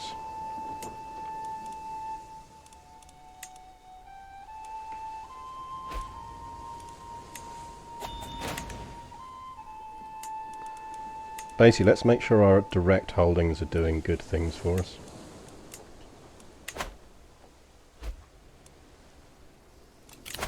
We lost our Spy Master finally. We are not religious converting. Let's get religious converting going on. I know we don't need it on Seville, but I think we should do it on Seville.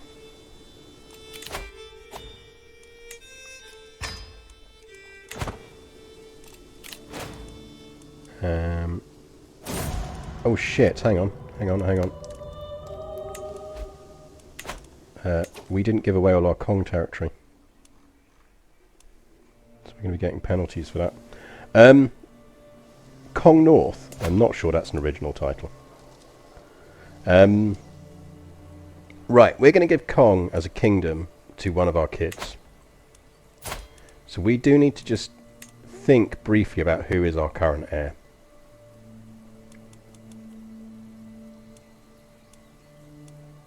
So of our daughters, I think it's either going to be Princess Katie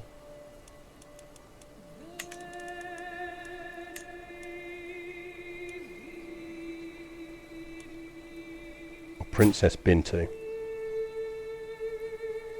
Most likely Princess Katie. So I'm tempted to give Princess Bintu Kong.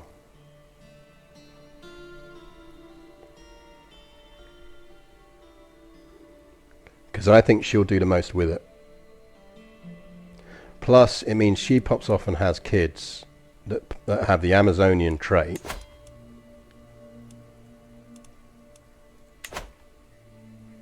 Which then means that we can marry them back into the line.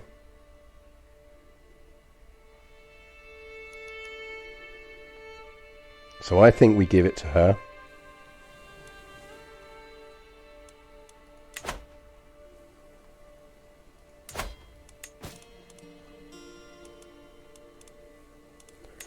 Because once he's out of his war, we can usurp that kingdom. We can give it to her. But I think we give her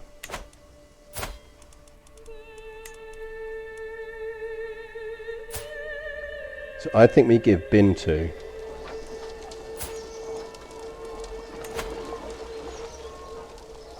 right, I think we disinherit her first.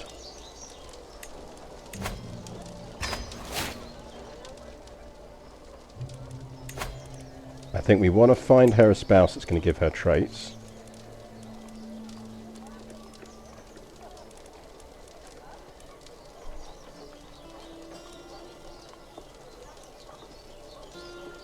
I think you can have him.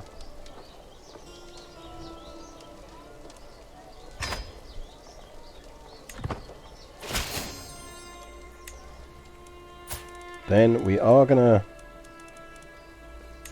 give you Kong and Baroni.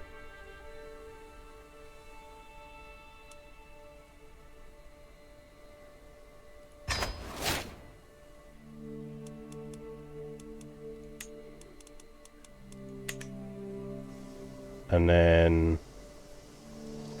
Baromo up here.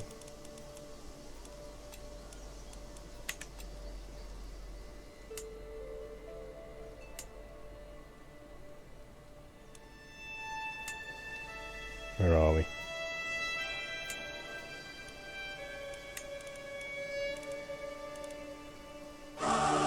We will give to Sonahendran. Thank you for the resubscription.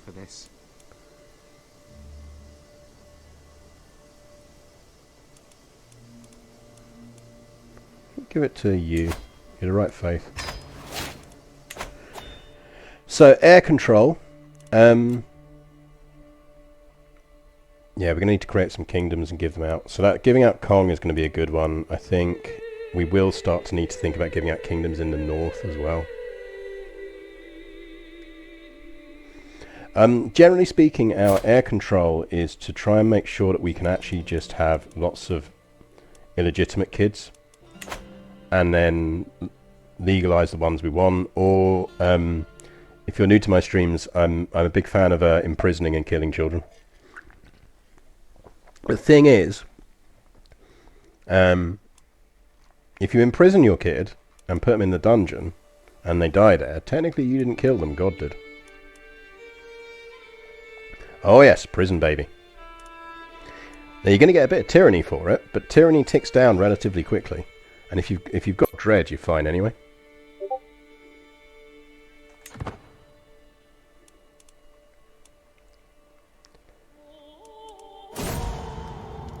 Oh shit, we're going to be dead in a year. We're not that old, are we? We're only 46. Fuck, okay, right. Change of plan.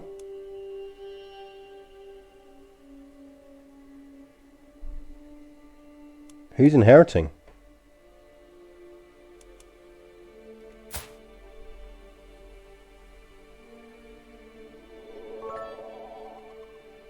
Kids do give the best dread. They do indeed.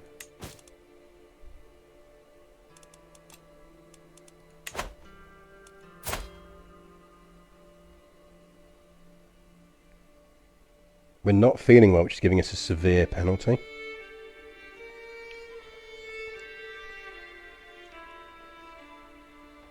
Yeah. Okay, this is awkward. We're going to need to not declare wars and stash cash.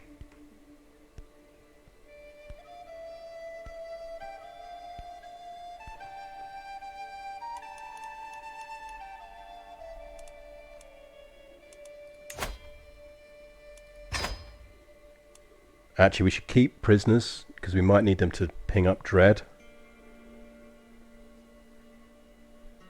And this is going to get tough.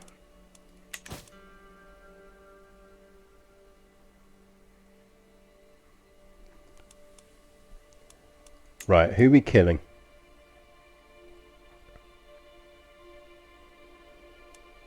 Yeah, the only thing is we don't want to do too much of it, because it gives us a malus for that will carry over.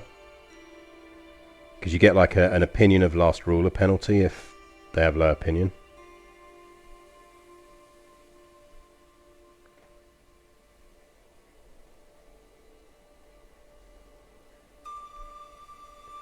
I mean, young ruler does mean a nice long reign, and actually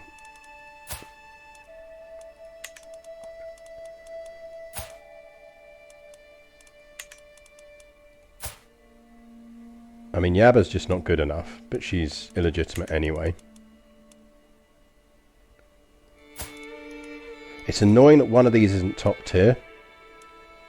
Because if it was top tier, we'd keep her on, because we'd go for strength and bloodline.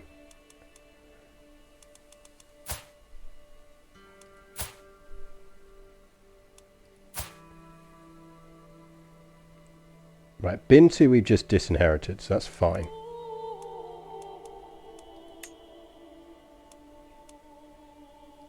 I think we have to go for Katie. I think she's the most promising. I think we just have to go for Katie.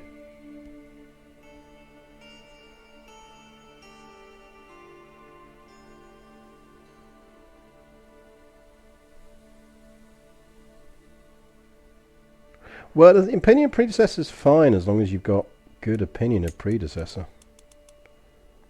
The good news is we've got a shit ton of boys. So, whilst they are going to have claims on our kingdoms, the bonus is it does mean we can marry them, a lot of them, off to vassals for alliances to keep the threat against us low. So I think we're pushing for KD. I kind of want to keep Genebra around, because she might be useful as a marriage, and it'd be good to set her up with a kingdom.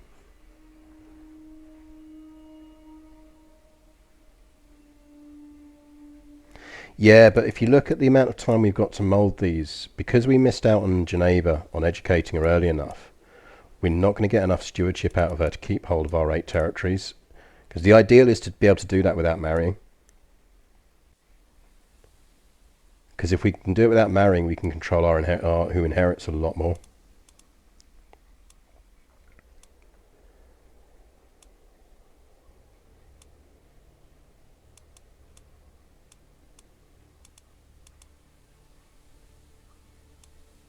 So I think Geneva we disinherit.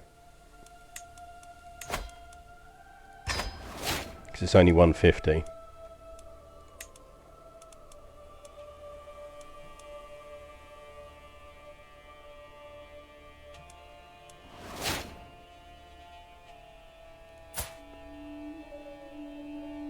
Which means Cady is now our heir.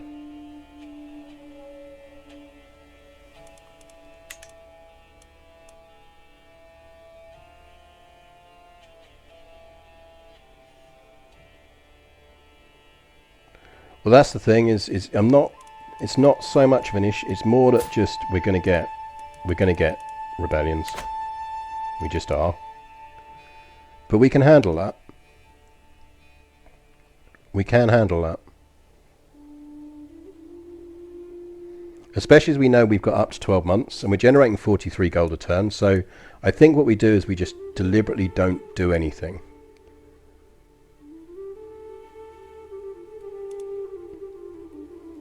So let's just double check that we've got our inheritance in line. So Bintu has got her title.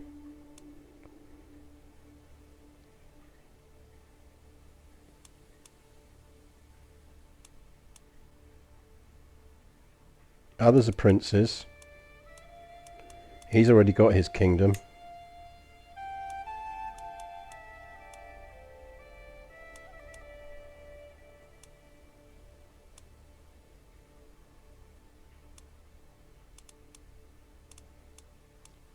So we're getting...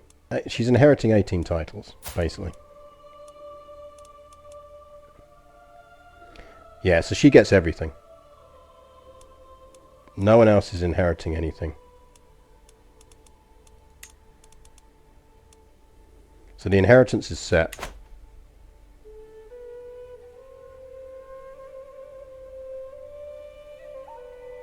Witchcraft is accepted within our religion.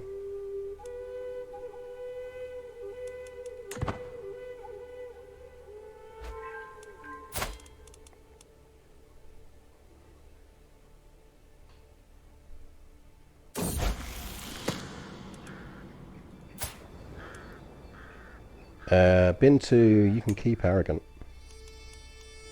Less fussed about your traits now.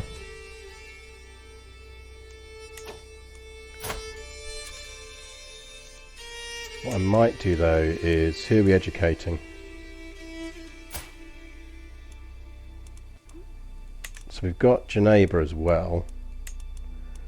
Is she going to hit 6 before we die? Probably not. So we're probably not going to have a chance to get a trait on her anyway.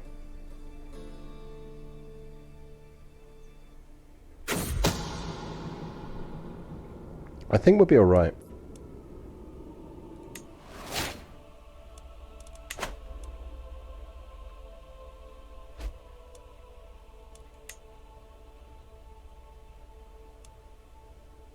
So our illegitimate son's off, but that's fine. He's got no claims, so it's okay. There's one thing Bayer Werby in particular cannot resist. It's his favourite treat. His next sweet snack will be 1 part apple tart and 1 part potent poison. Forgotten by my agent in front of the child. Oh dear, how sad. Dead baby. You are definitely not being ambitious. You can be sadistic.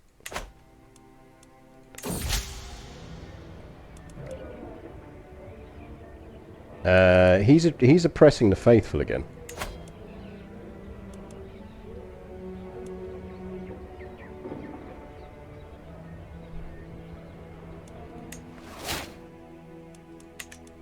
There's no point us going for him though.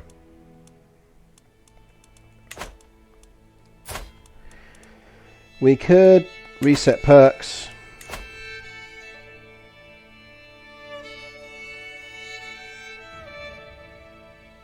Yeah, let's do the reset perks trick. It's going to stress us out, but we're almost dead already anyway. On the basis that we've already had our death warning.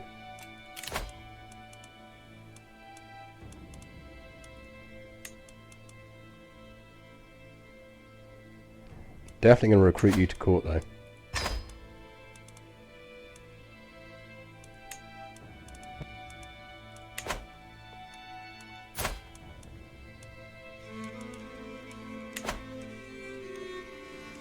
The big issue is we're going to probably have to give away some of our titles temporarily, which is going to be really annoying.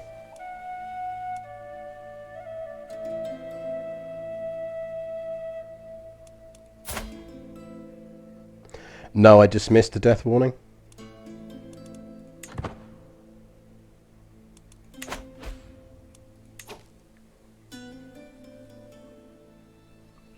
Yep, that's how we did our Andalusian culture flip.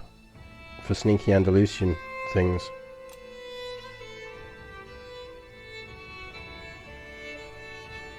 What I've never been sure on with the death thing is if your situation changes, does it not then apply?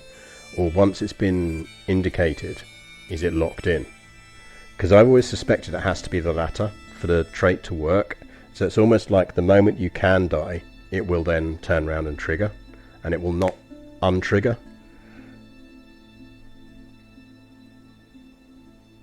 Enjoy, Blind's Eye, enjoy. I mean, in a way, this is an interesting test. If she gets better, will she survive? Essentially, it's the religious, the philosophical question of CK3. If you have that trait, does your life become determinist?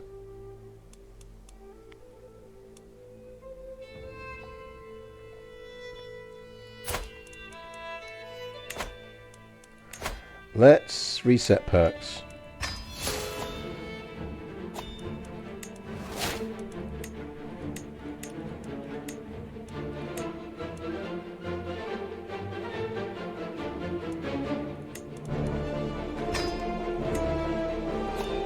Let's take all of these back again, just because even for the short time we have them, it's worth being scholar.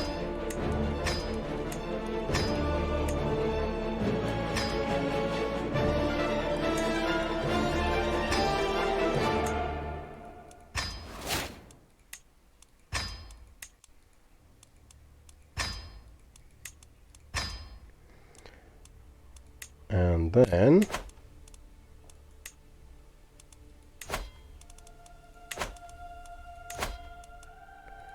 room to roll. Oh look, all my kids got traits again.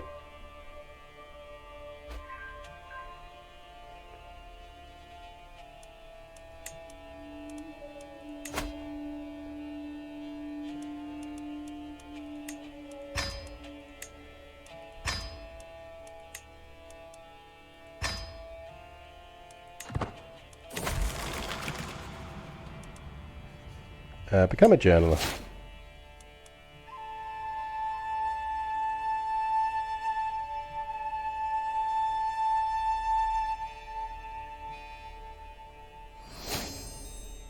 Yeah, I'm still surprised they haven't fixed that. They will fix that at some point.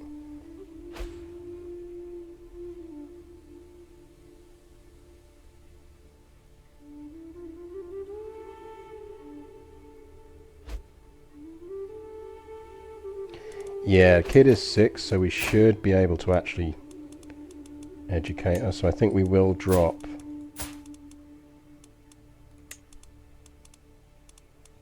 we'll remove Guardian.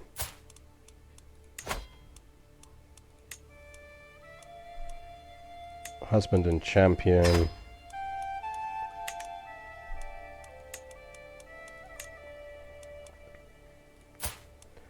And then KD we will educate ourselves.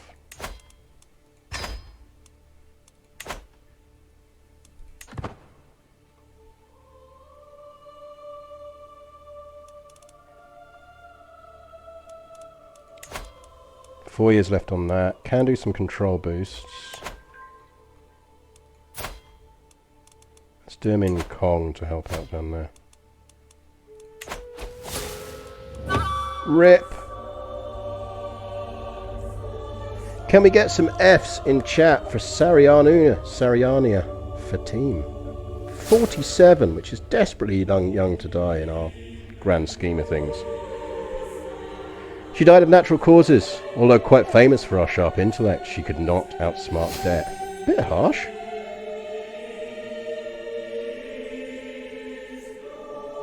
Way before her time. Okay, we are now Katie. We probably want to give ourselves a guardian in a second when it recognises that we haven't got a guardian anymore. We need to kill some people.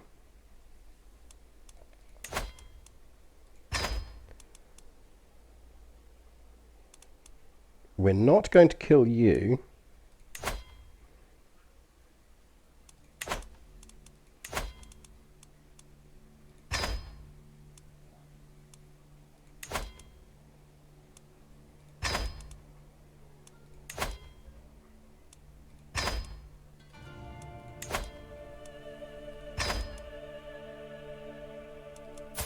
Because you have that many troops, and as long as you're in jail, you can't actually plot against us.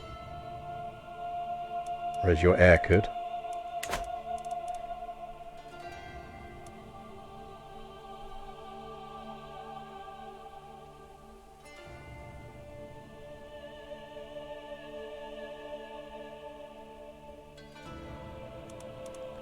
Yeah, that was a very odd death.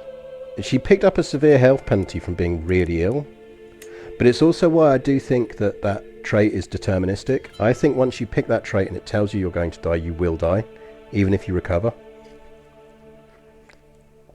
The true test would have been when we reset perks to flip it all back and had all of her perks on the completely filled out the life tree instead and seen if she'd survived.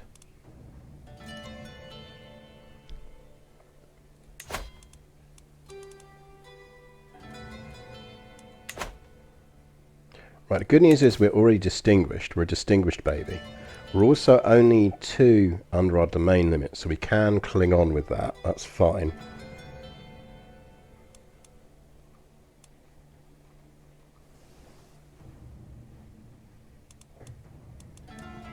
We are about to have a massive faction problem.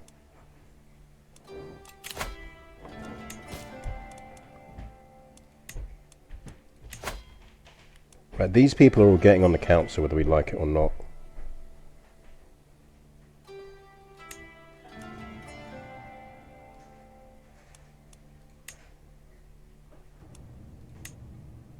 So that's probably our steward and our chancellor. No, we're going to have to go with him for chancellor. Just because of his skill is so good at it.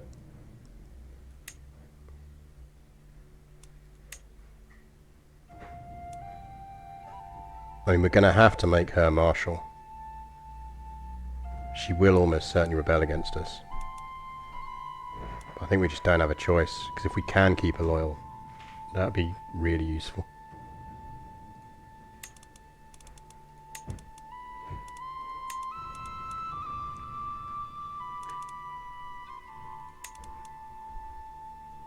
I'm not getting rid of our spy master, because that spy master is too good. Frankly, I'm far more likely to give her territory.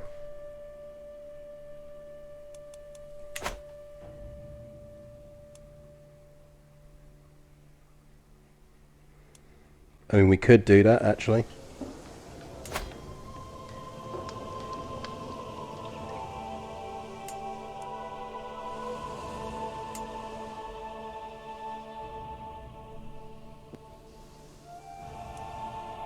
What else are we still holding on to? So we've got those 2. And we've got 3 up here. So where are our other 3? Are they still around here? Got Dowra.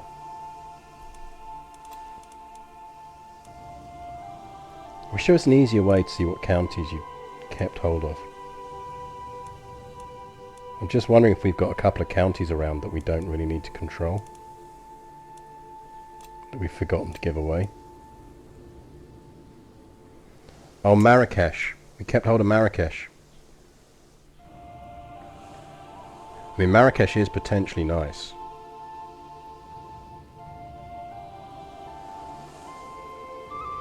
But we don't really need it. It's not giving us any taxes at the moment anyway. I think we're going to give Marrakesh to our spy master.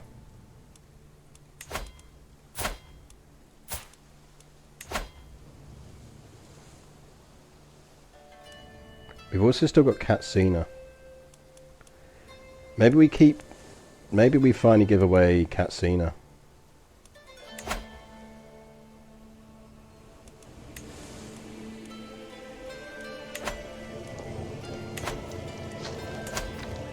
Let's give away Katsina. I think Marrakesh is more useful to us in the long term.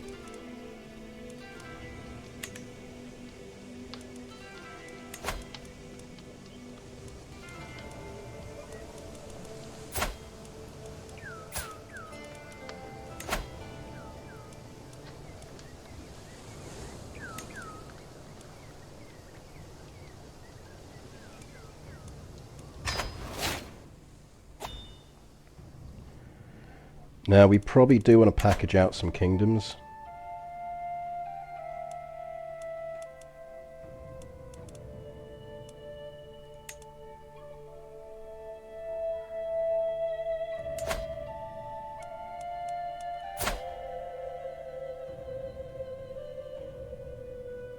I think we want to see who lands in factions.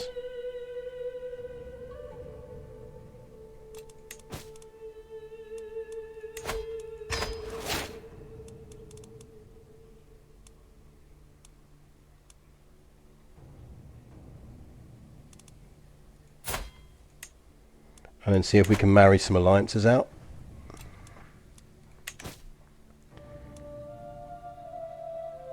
I mean, the other thing we could do is just get rid of Hausa land. We could finally get rid of Hausa land.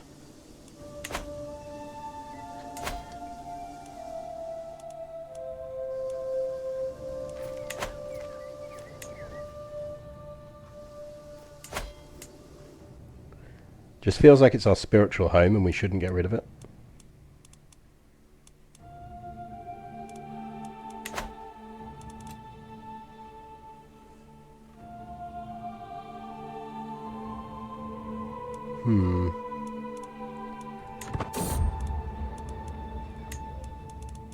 Right, that's the 1st of August.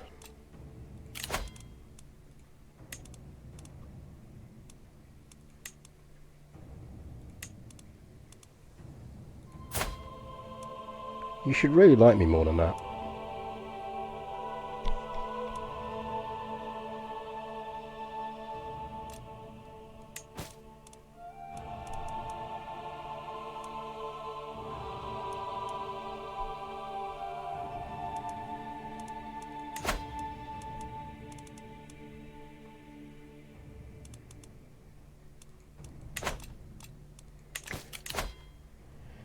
Right, let's just play this.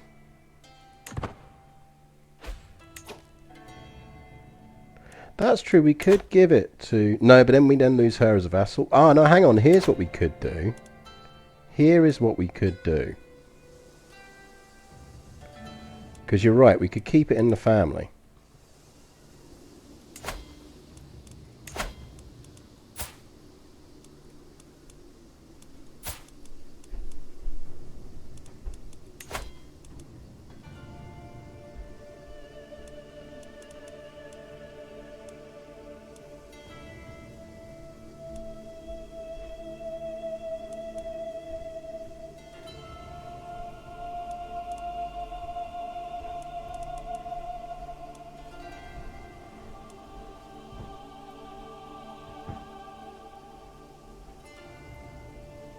That's what I'm thinking.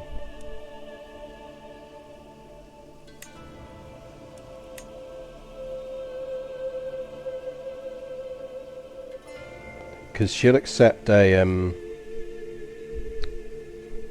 matrilineal. A patrilineal.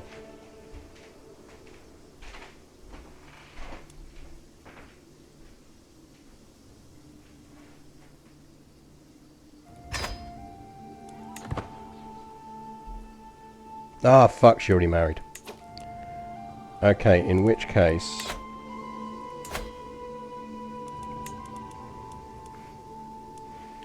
that is going...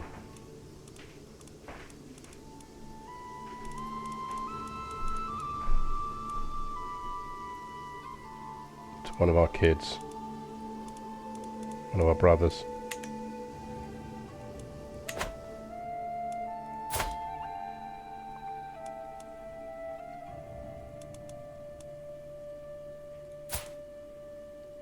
Or we give it to Geneva.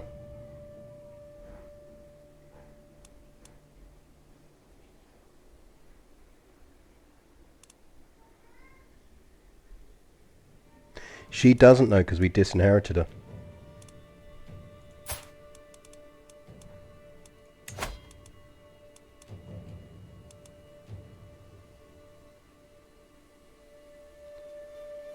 So we could marry her to him. Apparently they're related, who knew?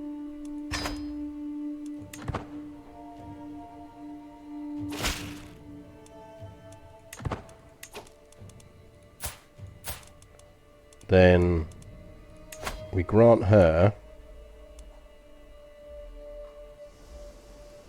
dowry, which gives her that duchy and the Kingdom of Hausa.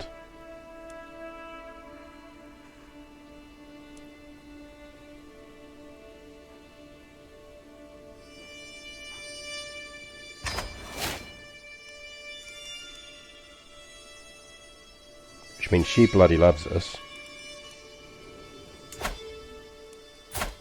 We're going to lose our spy master as a result, but c'est la vie.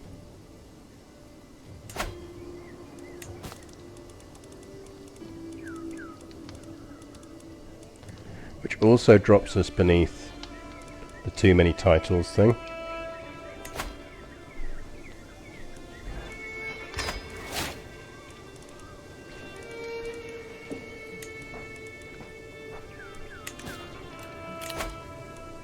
It means we do need a spy master.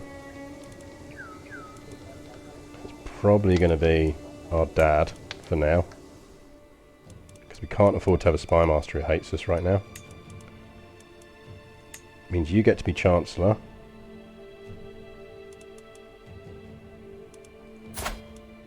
Would you just like some gold?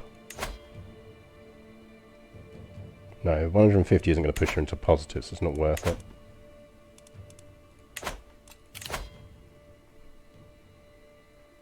It's going to be Liberty.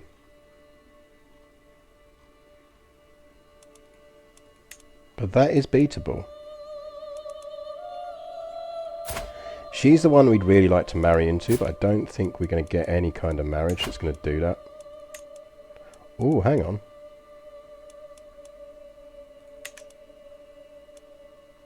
If she'll marry us... No, not going to accept. Wouldn't give us an alliance.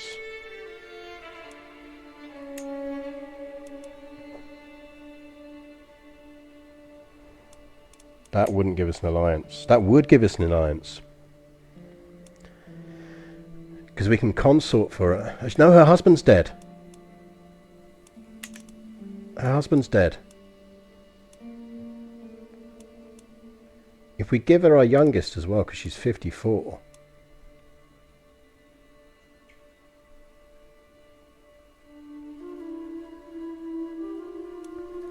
Have Prince Imugu.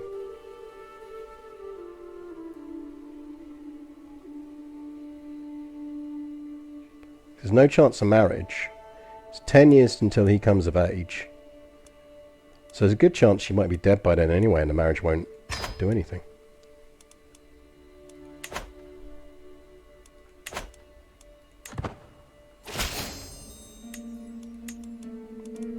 Right, that's going to drop her out of that faction.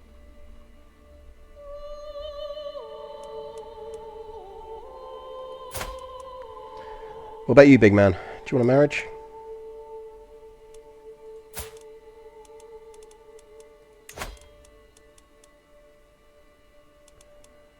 Right, you've got daughters. And sons.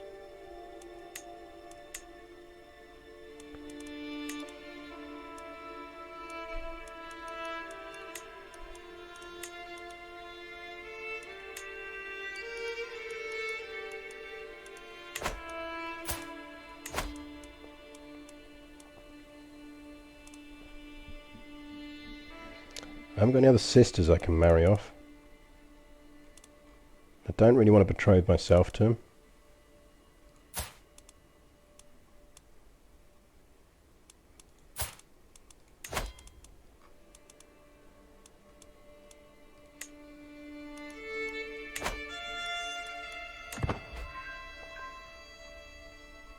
Right, that was enough anyway.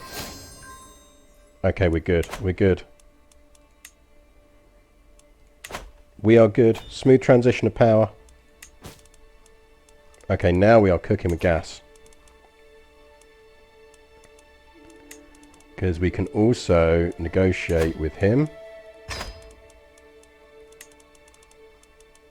With her. And with Bintu. We are stable as hell. We also need a guardian.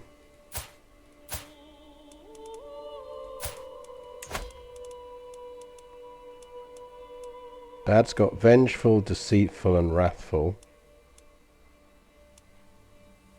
But he is a genius. So we should get a hell of a stewardship perk out of it. I think we probably go with him.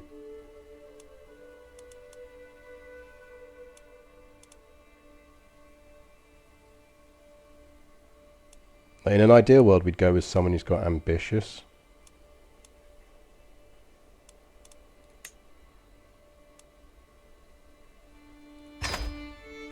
Let's go with Daddy. Do we actually have... Do we not have a court physician? Because we just had someone on that list who was a very good physician.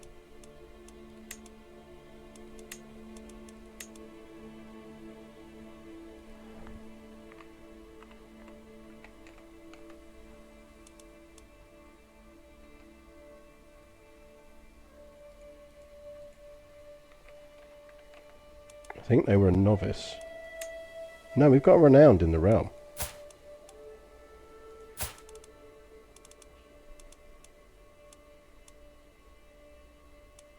Doesn't like me now.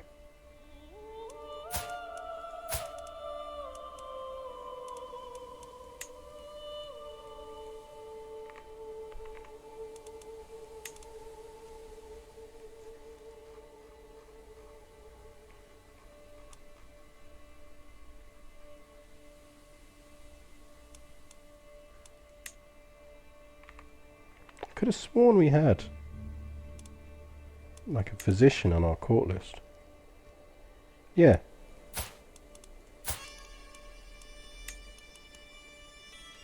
No, I do have a court physician, so I'm fine.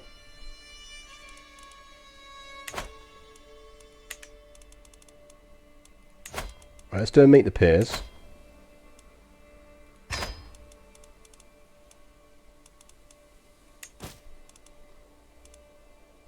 Got some prisoners we can ransom. He's still not at peace. We could probably create some titles which would give us some prestige, which is not a bad thing. So let's create...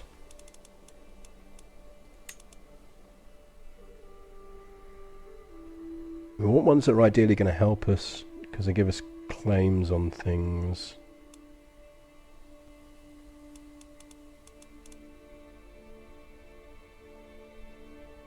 So Cabu, we could create Tarkor we could create.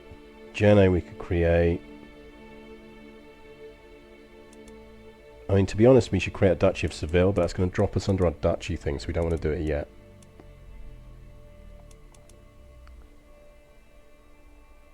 Don't know where Germa is. Oh, Germa's over there. Let's just create Germa, just 'cause it's going to give us a ton of prestige. We have essentially been prestige banking for this.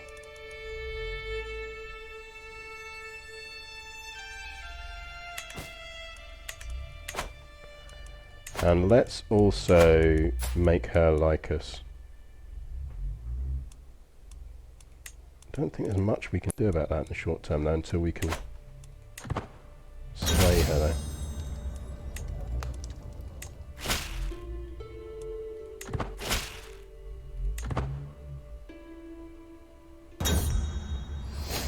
We're exploring a local temple when my kinsman Magira and I stumble across Megadija. Tahira surrounded by scrolls. They are journals from long ago. Are you interested in such things? Oh, we can increase our learning by 1. Yes, because if she gains opinion of us, that's really useful.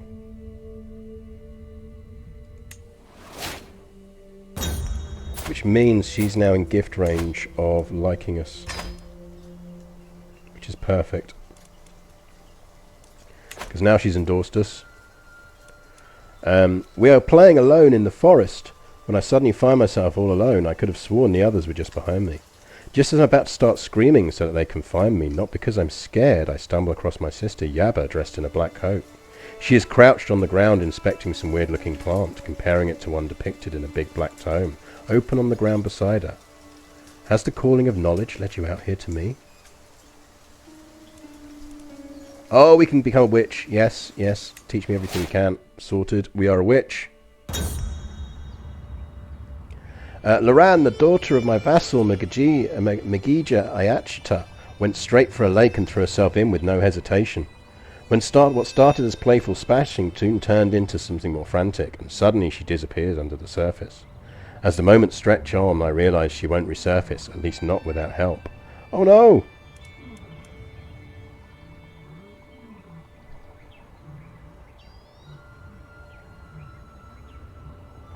So she either gains, we gain 40% and then get closer to becoming, or we can go, we don't want to be helpless, or we can just literally let her die. Hold on, I'm coming! Oh no, she died. Well, we tried.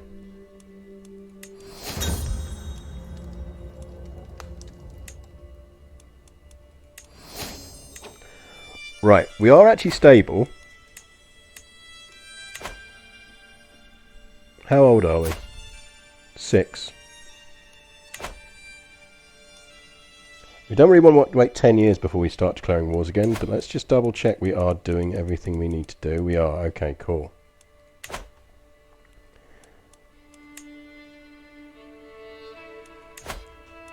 Right, we could go to war with him. Or we could take him down. I feel like taking him down is more useful to us.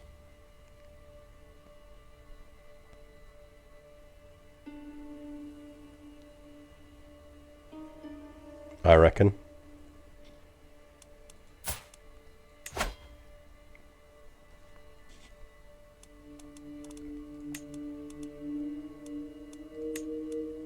We basically take that emirate. And then we can Kingdom War for Sharafid. Oh, we need to be illustrious to do that, don't we? So we do need to get our stuff up.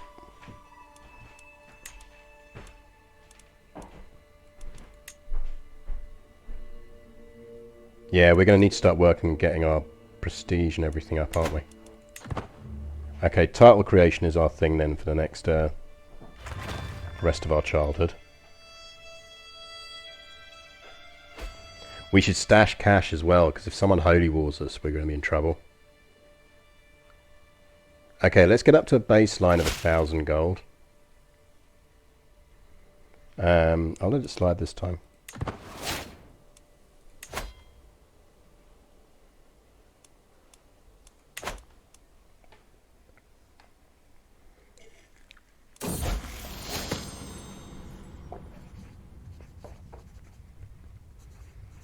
I know I've struggled with my studies recently, and I know that my father is disappointed in me.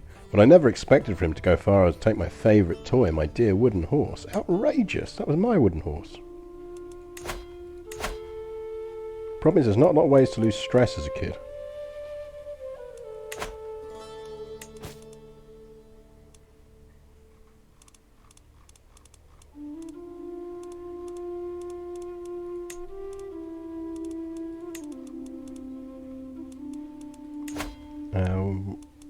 Won't release you actually.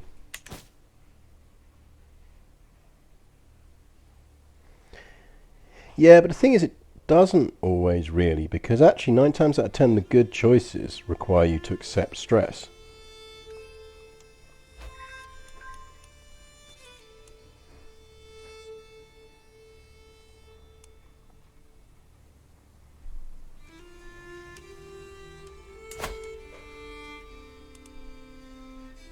Have you been having babies again?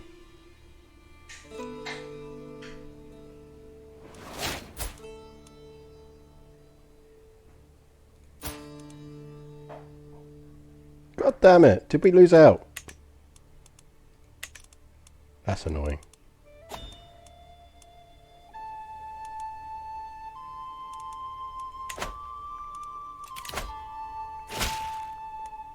Okay, you need dealing with. Who are you, and what the fuck do you want with my kingdom?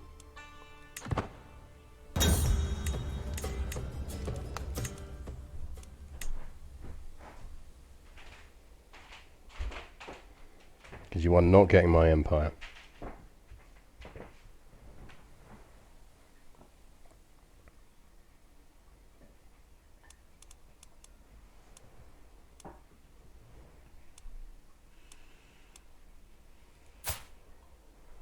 I thought we managed to get an alliance with him. We didn't, did we? Well, we worked out we didn't really need one. Kinda do now.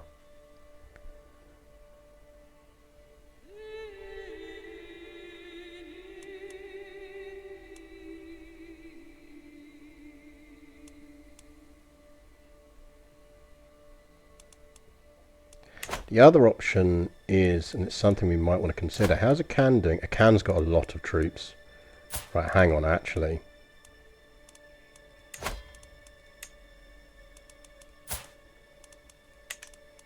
A Khan is way too powerful.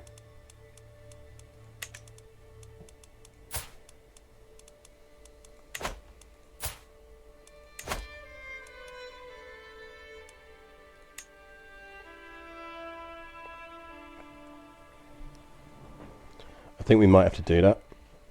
He's not going to accept it. Doesn't want an alliance.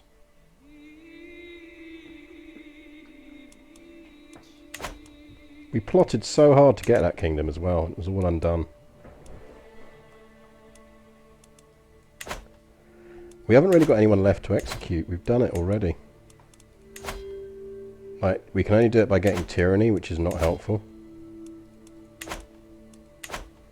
So it's counterintuitive.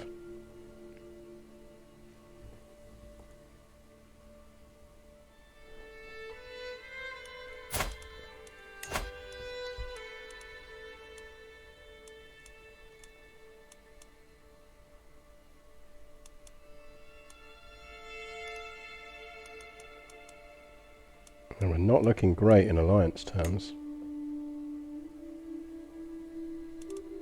We already have an alliance with her, so that's not useful.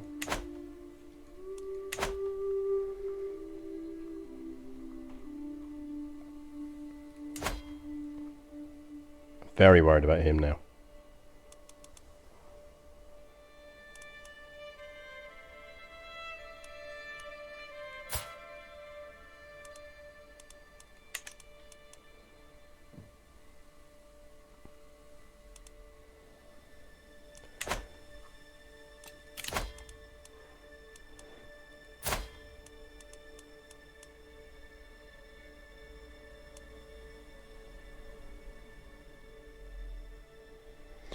Oh yeah, no, we burned like 6 people.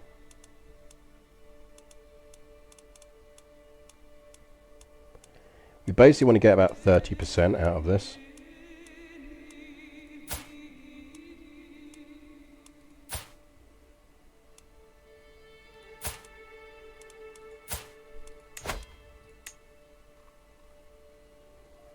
So like he will accept that.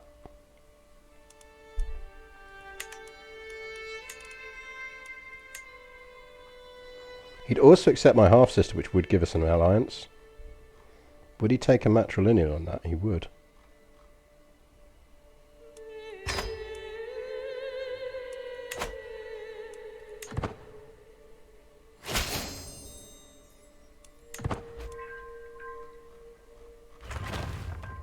Right, crisis solved for a little bit longer.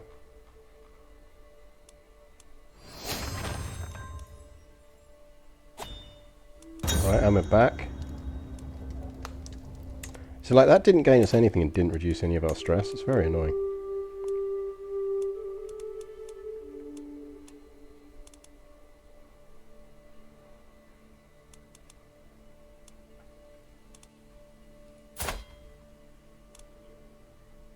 I'm going to murder this man when I'm a bit older.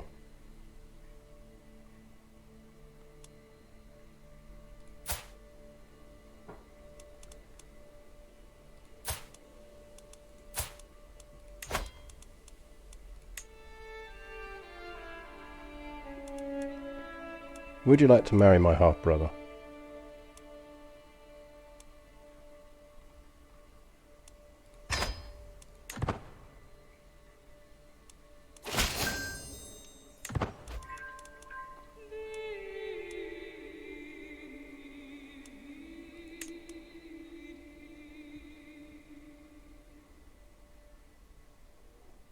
See, that we can deal with. Even at 70%.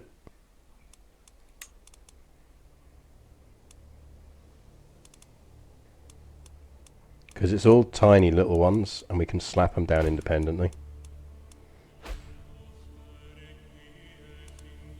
But I don't have a problem with that, because we've got cash in the bank as well. And then what we can actually do is confiscate and reallocate the lands.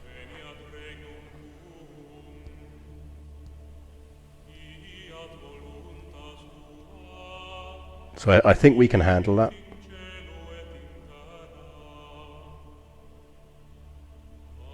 And it gives us prestige, it increases, we can kill a few people off, which will increase our dread.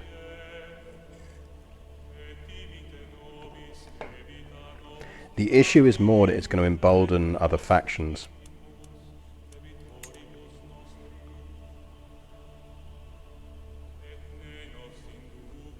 Yeah, if the peasant leader randomly dies, gets a random death event, the whole faction will suddenly disappear.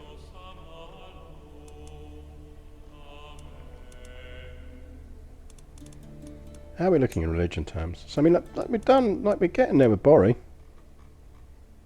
We are getting there.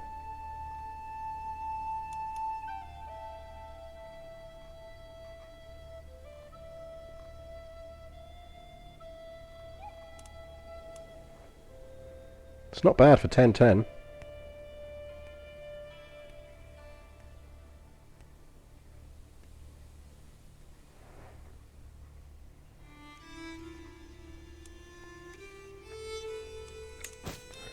I suspect we got a couple of brutal wars to come.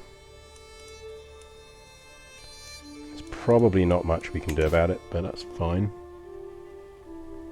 I'm annoyed we can't get that alliance because it would solve our problems. I'm almost convinced he's probably going to declare war on us.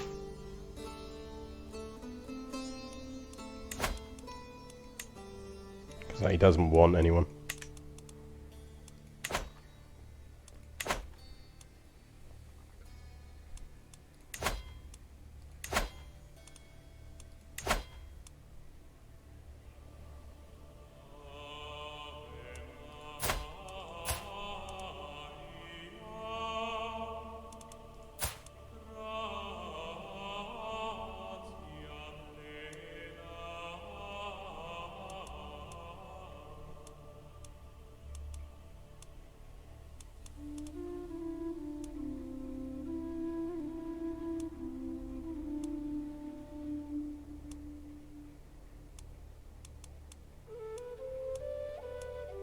We can deal with a lot of that.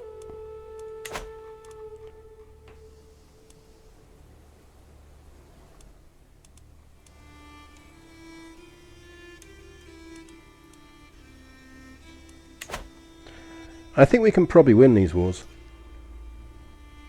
And it might actually be best for us in the long run if we do. Like, it'd be brutal fighting them.